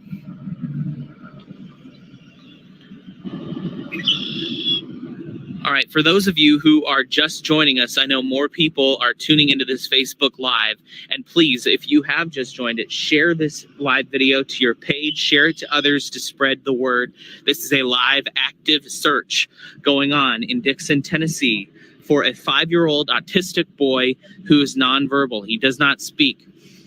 He walked out of his home sometime overnight last night, early into the morning. His name is Joe Daniels. He somehow managed to unlock a door and walk away, and his parents discovered that around 6:30 this morning. He was last seen wearing black PJs with a skeleton on it. Just a incredible search continuing on live here on Facebook. So if you have just joined, share this video to your page as this search continues and the THP helicopters continue overhead. Again, the THP is going to continue with air coverage.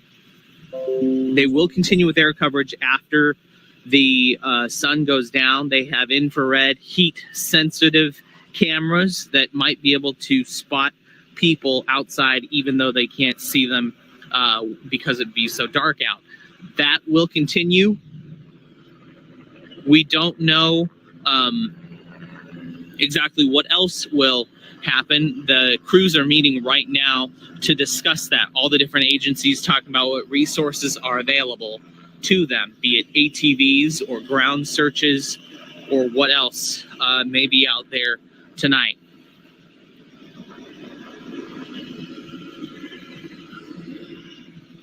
But the THP still out there with their helicopter looking in the waning hours of daylight that they have left. And yes, Ron, they have searched the houses, barns, everything in the area. We were out there live with them earlier. In fact, if you like my page, Jason Lamb, NC5, you can see some of our previous live videos on my timeline where we were in lockstep with some of these crews, volunteers, mind you, who are out here looking for Joe Daniels.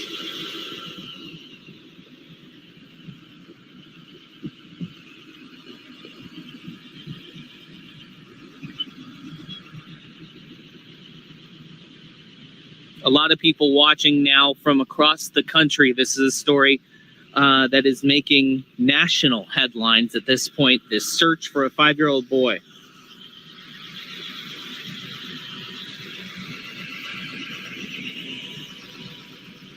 And I can tell just in the last 20 minutes or so. Oh.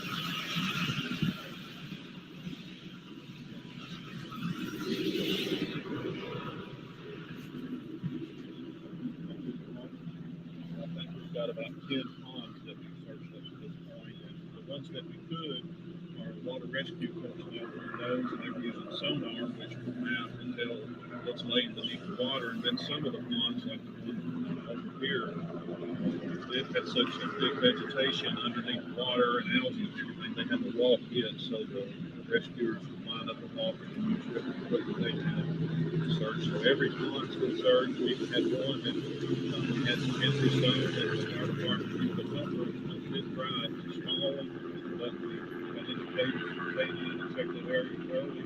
So everything that we're getting, we're exhausted all over this stuff. Are you stumped right now?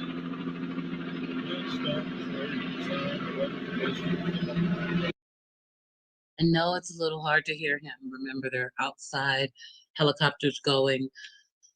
But basically what he just said is that they have exhausted, everything. Not that they're stopping, but that they have checked every pond.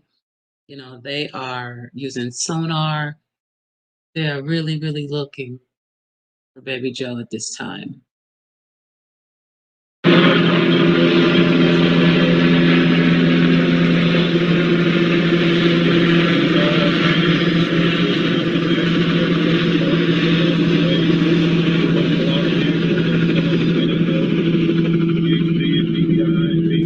Fire departments, local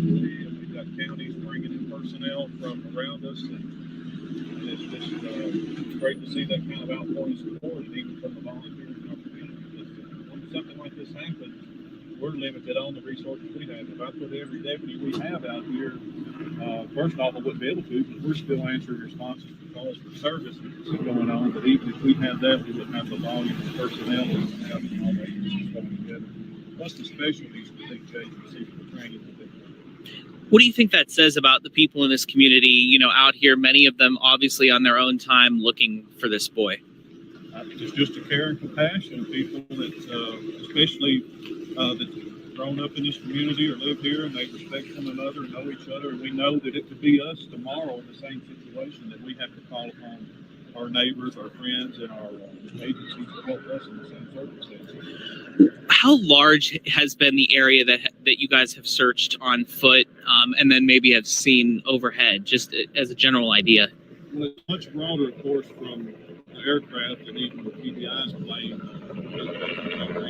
broader than the helicopter. But we're looking at probably, I know foot, we scoped that down with the grids, probably half a mile, 3/4 of a mile radius, but the aircraft are going miles outside, maybe a 2-mile radius. And again, so the helicopter will stay up through the night with FLIR and things like that?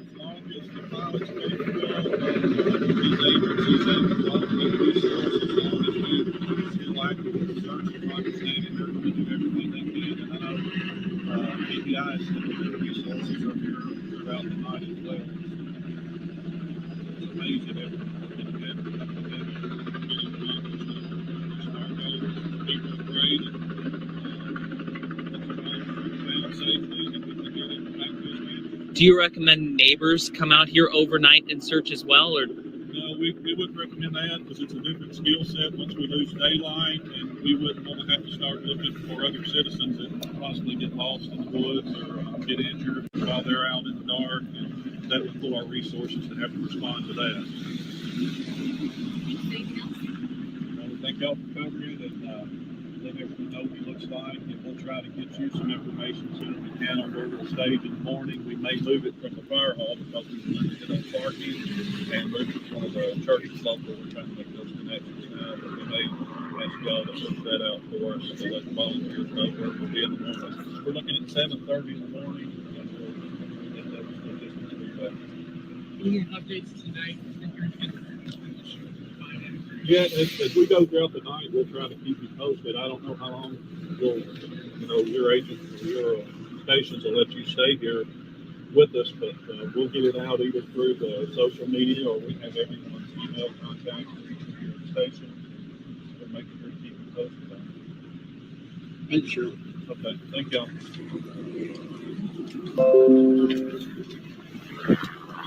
All right, folks, I know you couldn't hear a lot of what Sheriff Bledsoe was saying, Sheriff Dixon County Sheriff. I'm going to try and recap it here for those of you watching. So this is just really speaks to the incredible effort that a lot of these agencies have been going through. He talked about pumping some of the ponds out to search them. He says they have searched all the ponds and waterways in the area. The TBI and other helicopters will be remaining up in the air with infrared technology, trying to find the boy overnight. And they are eventually going to move this staging area potentially to a different location. The sheriff said that he did not recommend that that neighbors continue to search. He said that they will have other crews out here searching throughout the night, professionals, but he said because of the different skill set that's required in searching at night, he recommended that neighbors and others in the area do not come out here and search overnight. But again, this is Jason Lamb with News Channel 5 based out of Nashville. We are in Dixon County, Tennessee, Tennessee City, just west of Nashville. And we're noticing, of course, more and more people coming in and to this Facebook Live broadcast, this live active search for a 5-year-old, a missing 5-year-old autistic boy, Joe Daniels. He is nonverbal, so he can't speak, which is certainly complicating this search as the sun goes down. We just got an update from the Dixon County Sheriff, Bledsoe, who gave us an update on the search crews. So again, that's Jason Lamb, News Channel 5 on Facebook. Check him out. I just wanted to share this. Lord Jesus, just shelter this baby. I know there's a hedge of strong and mighty angels that encamp around us. Lead, guide, and direct their path. Amen, Jennifer Blakely Booth. And there's another prayer here. Tammy Jo Branning Martin. That's a great idea. Praying for the family. God, please protect this little child. Bring him home safe to his mommy. Send your angels to guide him and protect him. In Jesus' mighty name for this little boy. Amen. That was 3 years ago. Prayer for me is always welcome. It's always a good thing. It's so sad in this case that he hasn't come home to mommy. Furthermore, mommy caught some charges in this whole thing. But we'll get to that.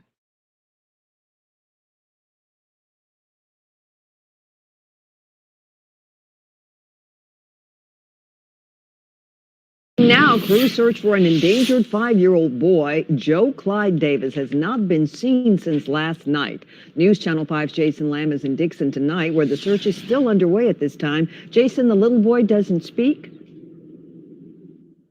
That's right. He's also autistic. Those factors are complicating this search. We're off of Garner's Creek Road here in Dixon near the boy's home, where you can see it is awfully busy back there. Now, if you're turned away from the screen, I want you to look at this. This is a picture of the boy that they are looking for. This 5-year-old, Joe Clyde Davis, has been missing since overnight. Somehow, after his parents put him to bed, he unlocked the door to his home and left. His parents discovered him gone around 6:30 this morning. Now take a good look. He was last seen wearing black pajamas with a skeleton on it.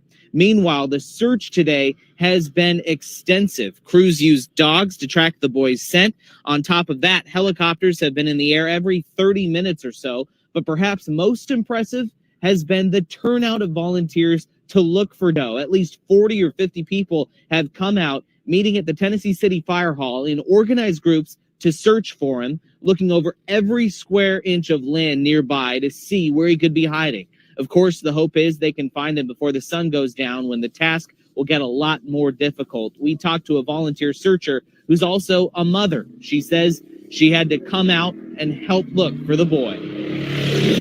Well, anytime anything happens around here, everybody jumps in and helps. I probably wouldn't live anywhere else just because of that. Everybody's pretty close and helps everybody out. Now, the sheriff's office is no longer asking for volunteers to come out. They cut off that time around 4 o'clock tonight. We'll wait and see what elements of the search continues after sundown. We're hearing helicopters still in the air right now. Now, you can share pictures of this missing boy if you want to help. You can find those pictures on my Facebook page right now. Go to Jason Lamb NC5 and you can share the post from there. Live in Dixon tonight, Jason Lamb, News Channel 5. Just wanted to bring this back up because the reporter, I'm assuming, made a mistake. I haven't heard the last name Davis at all in this case, but they just described him as Joseph Davis, and I believe that was a huge typo. His name is Joseph Daniels. Hair blue, hair blonde, eyes blue, hair blonde, eyes blue. Joseph Daniels. This is directly from the Tennessee Endangered Alert that went out, remember, back in 2019.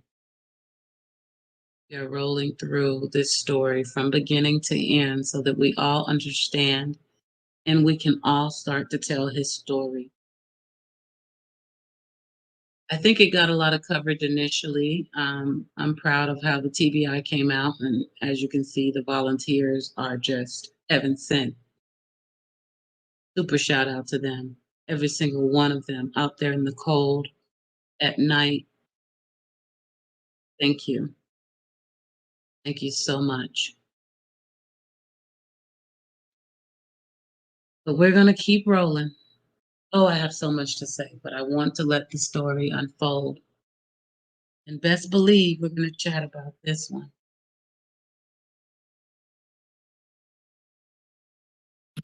You can see some of the search and rescue crews behind me. This is all the search for 5-year-old Joe Clyde Daniels, who went missing after his parents put him to bed Tuesday night. This is a bus of volunteers who have come to also help out in the search. One update on that is they've had so many volunteers show up this morning that they're actually turning people away for now. If he's still missing by tonight, they might call out another wave of volunteers. We just got an update from the sheriff, and I have a couple of important updates to give you from that. Someone did report seeing someone who matched his description Tuesday night after he had allegedly walked out of the door and gone missing. His parents say he has an autism disorder and has left before. He's very smart, knows how to unlock the door. So despite their best efforts to keep him inside, he did leave the house after they put him to bed. So someone did see him in the road. They thought he might have been older than he actually was. Another thing to note, they've had some search dogs out here. 2 of them alerted to his scent near the boy's home. It led up to a pond, which they drained, but then that scent dropped off. So they're working on that now, seeing if there's anything more to that. Also, search crews found what they think is his footprint. At this point, this is still a search and rescue effort. They have no reason to believe that foul play is suspected, but they're not ruling anything out, just hoping to find this boy. You may have remembered some of the awful weather that we had Tuesday night. Strong storms blew through here in a lot of Middle Tennessee. That's the night that he left and went missing. And since then, overnight tonight, it was below freezing. So if he's still out there, he's been out in some really harsh temperatures. That is one of the many reasons they're so worried about this guy. Another reason that might make it a little more difficult for the search and rescue effort is that he is nonverbal. So he's not going to be calling out, they don't think, for help. Obviously, his family's distraught.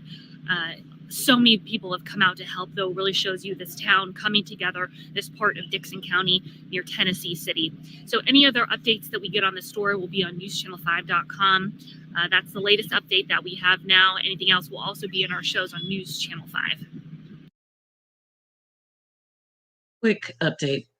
I believe I said 2019 just previously here, but Joe actually went missing 2018. Okay. 2018. It was actually on April 4th of 2018. And as you can see from this article here, it was updated on April 5th, 2018. So we're excuse me. So yeah, 2018, April 4th. And if you don't know this story and you're just joining, I invite you to replay, definitely when you have the time. But we are looking for a 5-year-old autistic, nonverbal little boy at this time in this video. But this happened April 4th, 2018. Now let's keep rolling. To give everyone an update to where we're at this point, as you saw, the bus just came in. They'll drop off the people from the agencies and organizations here at the command post, and then those that are left on the bus are going back to the church where we're having our civilians come in and sign up for the volunteers. And right now that's ending up our second phase for today, but we're going to go into a third phase and push it as long as we can until it starts to get dark. And again, as we said previously, once we start losing daylight, we don't want the volunteers out in the conditions without the proper training to where they could possibly get lost or injured as well. So it's a safety factor, and then it would pull our resources to have to look for them. And at this point, our third phase will be coming in shortly and be going out with our team leaders, and we'll be working that up through the night and looking at what we can utilize with K9s that'll be on scene. And there are some of the agencies here at this point that have the training in search and rescue and have the capabilities for the night search and rescue. So we'll still be working our grids. We're expanding that out. We've covered approximately a mile out, and now we're expanding that out past the mile, and everything around this point, even north of us, everything's being considered as we work it out. Any new signs of anything out there? No, sir. Right now, just staying course of what we're doing with searching each area that we've laid out as a grid, but nothing new at this point. You said that you all are expanding the search. Is beyond the fact that you haven't seen anything within your immediate area, any reason to go beyond that? Have you all seen anything, think anything may be out there?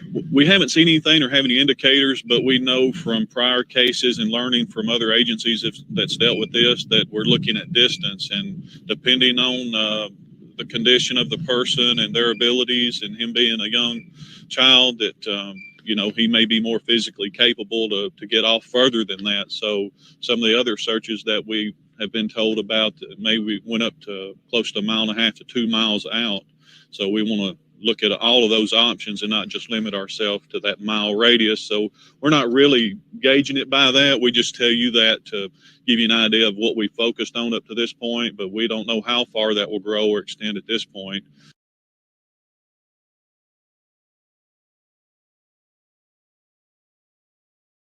We're just going to try to exhaust every effort. And while we have volunteers coming in, it's a perfect opportunity to put them with our team leaders. And again, I would ask if anyone, today we should have enough volunteers to finish out this third wave, but we'll start again at 9 a.m. in the morning and start with our first phase of grid searches again. And we ask if you are going to volunteer to be here early for that, because we'll have a limited number as to what we can send out with the teams. And to dress appropriately. Tomorrow, forecast is saying that we may encounter some rain, and you'll need to have some rain gear and be prepared for some cold weather, and have your footwear to where you can be off in areas that may be water over your ankles. So, and be physically capable of going up and down the hills and through thickets and briars, because the way we search in those straight line patterns, we try to stay close to each other. And if it's even a thick thing of briars, we're going to try to go through that and look as we're going through. How concerning is it, though, with the weather being cold last night, cold tomorrow, raining tomorrow, with him being out, no shoes, only pajamas? And it's a big concern for us, and it has been since we arrived on scene, knowing the weather conditions. Our hope is that there's somewhere that he could get out of the elements and maybe sheltered from the wind or the colder temperatures. And our hope is that he's still faring well, and we just got to get to him. With him having autism, do you think the loud noises, the helicopter, the people yelling out his name could be scaring him into hiding? Well, information that we have from the family to this point, and he's very fascinated with aircraft, especially helicopters, and that's something that he's encountered at school before on the field trips or when they visited the school. So we felt that would be an asset, that he may come out and try to wave to the pilot or point at the aircraft. And we also have some specialists that's been with us along the way, along with family and teachers, that have given us an accurate depiction of what to expect. And we don't see any reason that he would try to run or be afraid of us. But, under the circumstances and the conditions, we just don't know.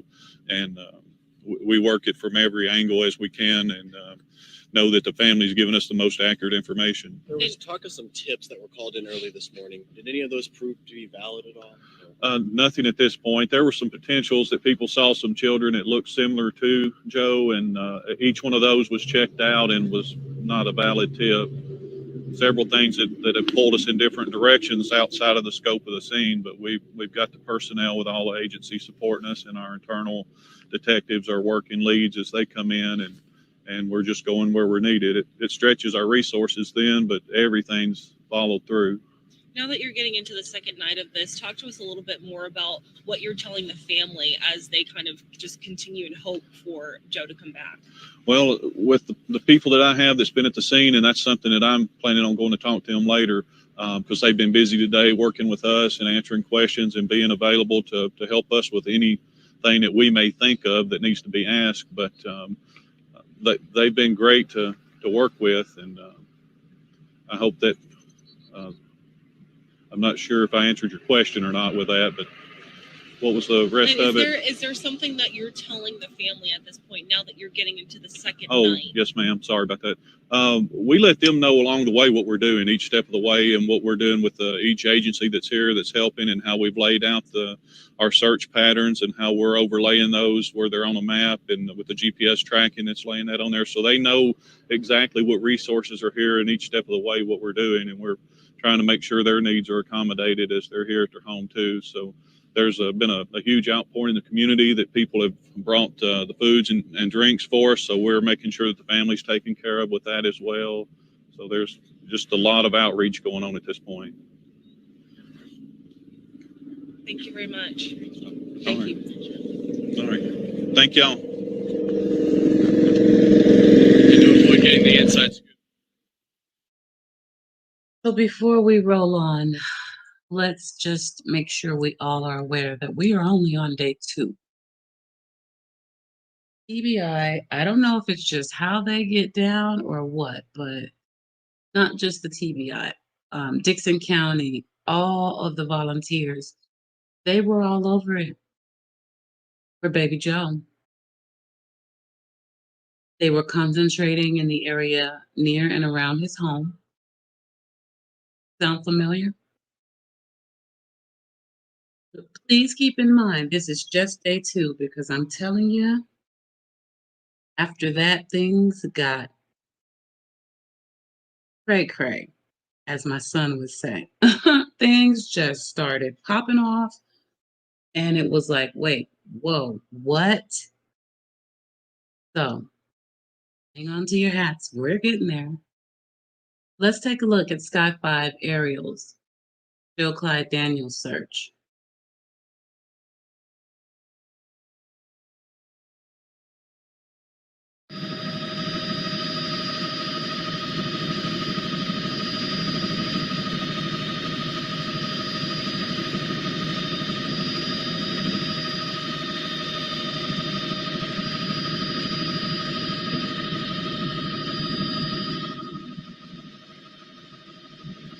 What a massive area.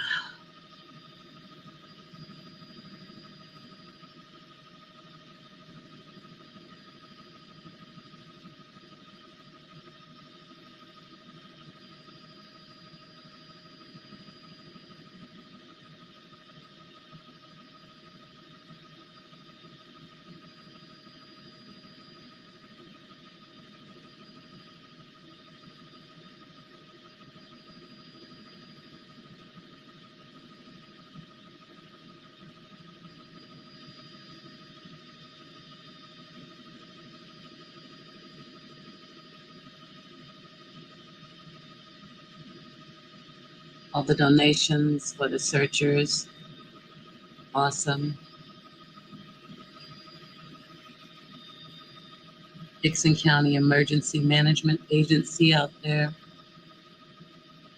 Tennessee Bureau of Investigation, the TBI. Search and rescue. Mobility vans, I guess we'll call them. Wilderness water disaster.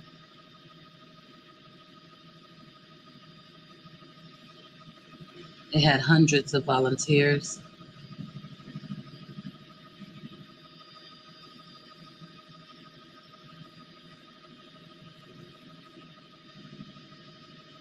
Wow.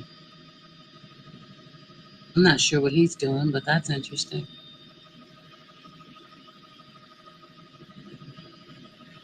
Maybe just searching.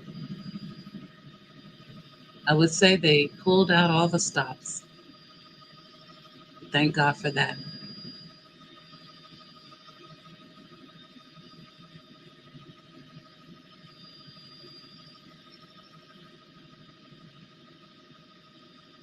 That says daily tree service. You see lots of little ponds. They said they searched every one.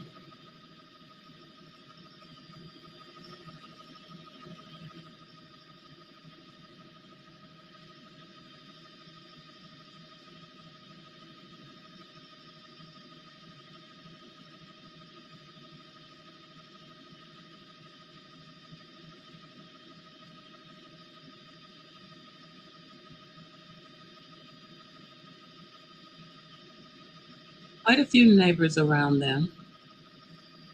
Not as rural as Rogersville or the Ben Hill Creek little community.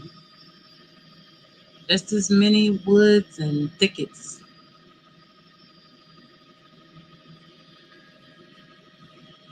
That's the bus with the searchers being transported to and fro.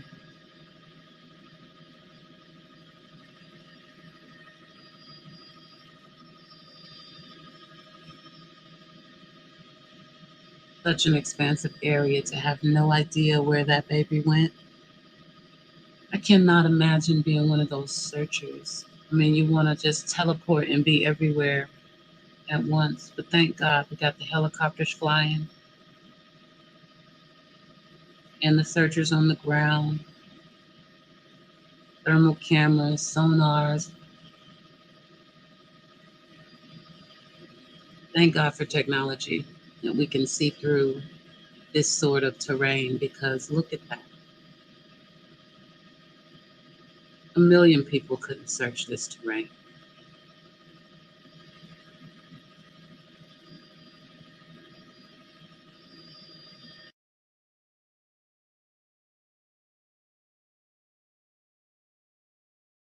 So we're still rolling through this aerial footage because my God, my God, my God, it's just so intense for me anyway. Watching this, knowing that they're searching for this little boy, knowing a lot more about how this story turns out. There's so much I want to say already, but I'm trying to roll through this. Oh man, the search efforts are amazing. We'll just say that for now. Let's just look at a little more of this aerial search or footage from the search.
Just rough.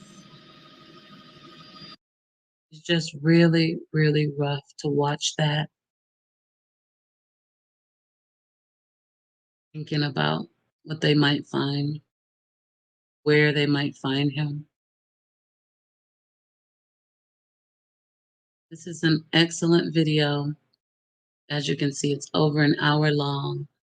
Sky 5 aerials, News Channel 5, Nashville. This was live, and you should certainly check this out. I wish I could share the whole thing. I could share the whole.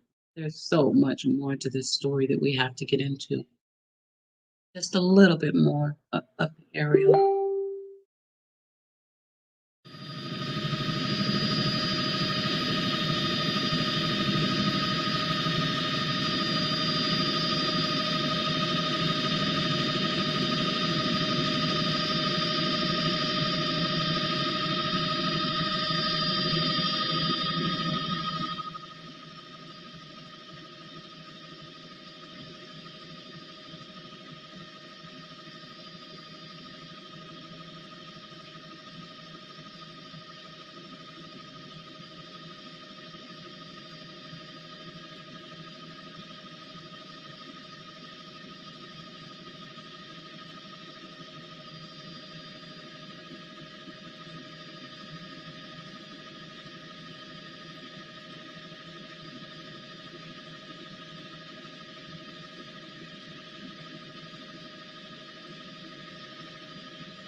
And in these cases where we're not necessarily sure exactly what happened and when it happened, that gives the culprits a lot of time to hide these babies, dead or alive. Look at all the church. Thank you, Jesus. Look at all the terrain. Look at all the area that they have where they could have totally placed his body. If he wasn't, of course, kidnapped or abducted or whatever the story is that some of these parents want to tell. The glitches and things that you guys are seeing in some of the footage, remember, rural Tennessee, they just don't have the best signal.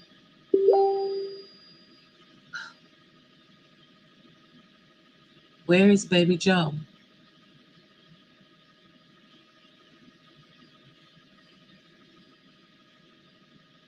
That was the question then, and that's still the question now. Where the hell is baby Joe? Mom and Dad, can we at least give him a decent burial? And you find the decency in your heart to be the parents that, as we're going to soon find out in this twisted web, you weren't? Can you at least do right by him?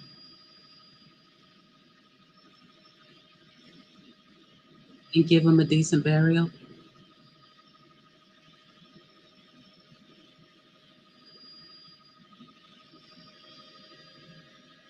Let's keep rolling.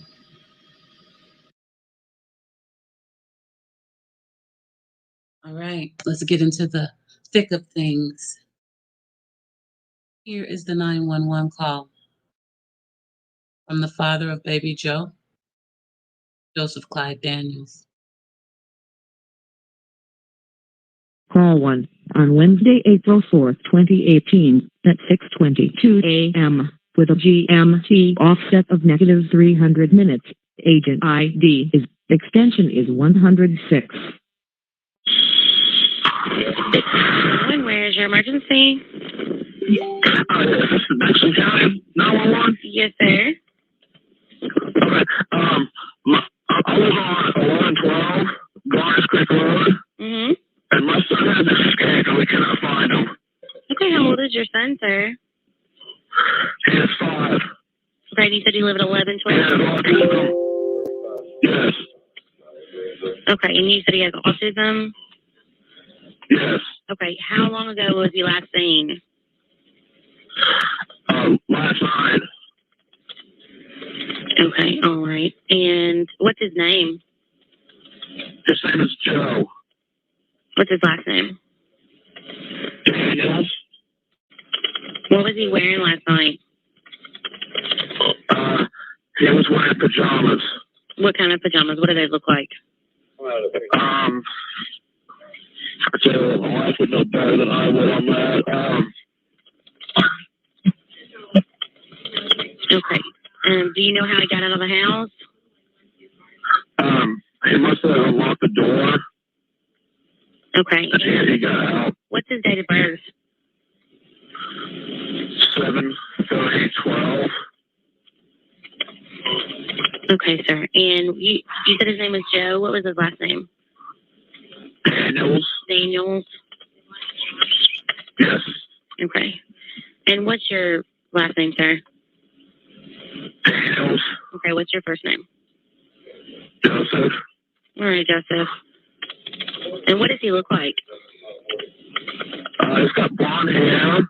And blue eyes. Okay. And Okay, blonde hair, blue eyes. Anything else? How tall is he? he's about, I would say 4, about 3.5, 4 feet tall. 4 feet tall. How much does he weigh? 65 pounds. 65 pounds. Okay. Yes.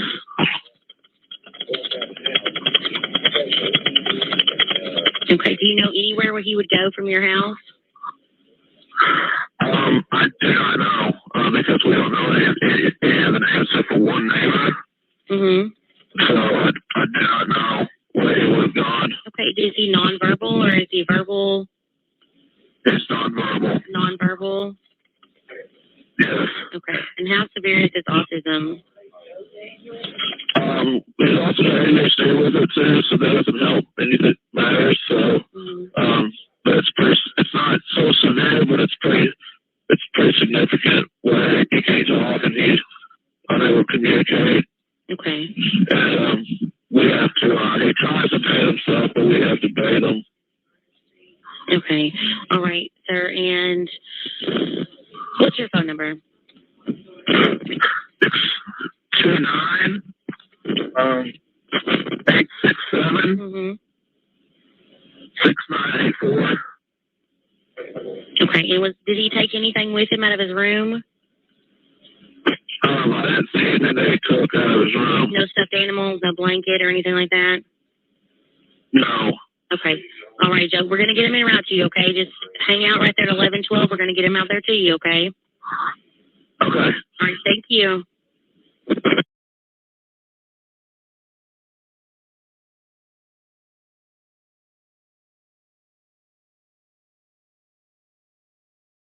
So, a lot of mixed reviews in the comments when this was aired. We heard, oh, be nice to him. Don't judge him. We don't know him. And then we heard others saying, he sounds really calm to me. I think I'd be freaking out if I were making that call. April 4th, 6:22 in the morning. You wake up and realize your 5-year-old is not in their bed. Not only that, but you know, for a fact, allegedly, that they have walked out of your front door and you don't know when. And then you make this call. Y'all know I'm not into telling people what to think or how to feel, but I am into telling you to think and to feel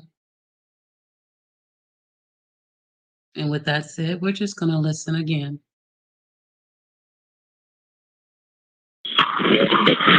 Where's your emergency? This is Dixon County 911. Yes, sir. Okay. I was on 1112 Garners Creek Road, and my son has escaped, and we cannot find him. Okay, how old is your son, sir? He is 5. Okay, you said you live at 1112? He has autism. I do want to point out the choice of wording here. When he called them, he said his son had escaped. That's just a weird choice of words. Was he locked up? Confined? Well, some of the things they introduce in this trial tell me absolutely, absolutely, at some point in time, that baby was held captive by his parents. But they didn't know that at the time of this call. Let's continue. Said he has autism? Yes. Okay, how long ago was he last seen? Last night. Okay, all right. And what's his name? His name is Joe. What's his last name? Yes. What was he wearing last night? He was wearing pajamas. What kind of pajamas? What do they look like?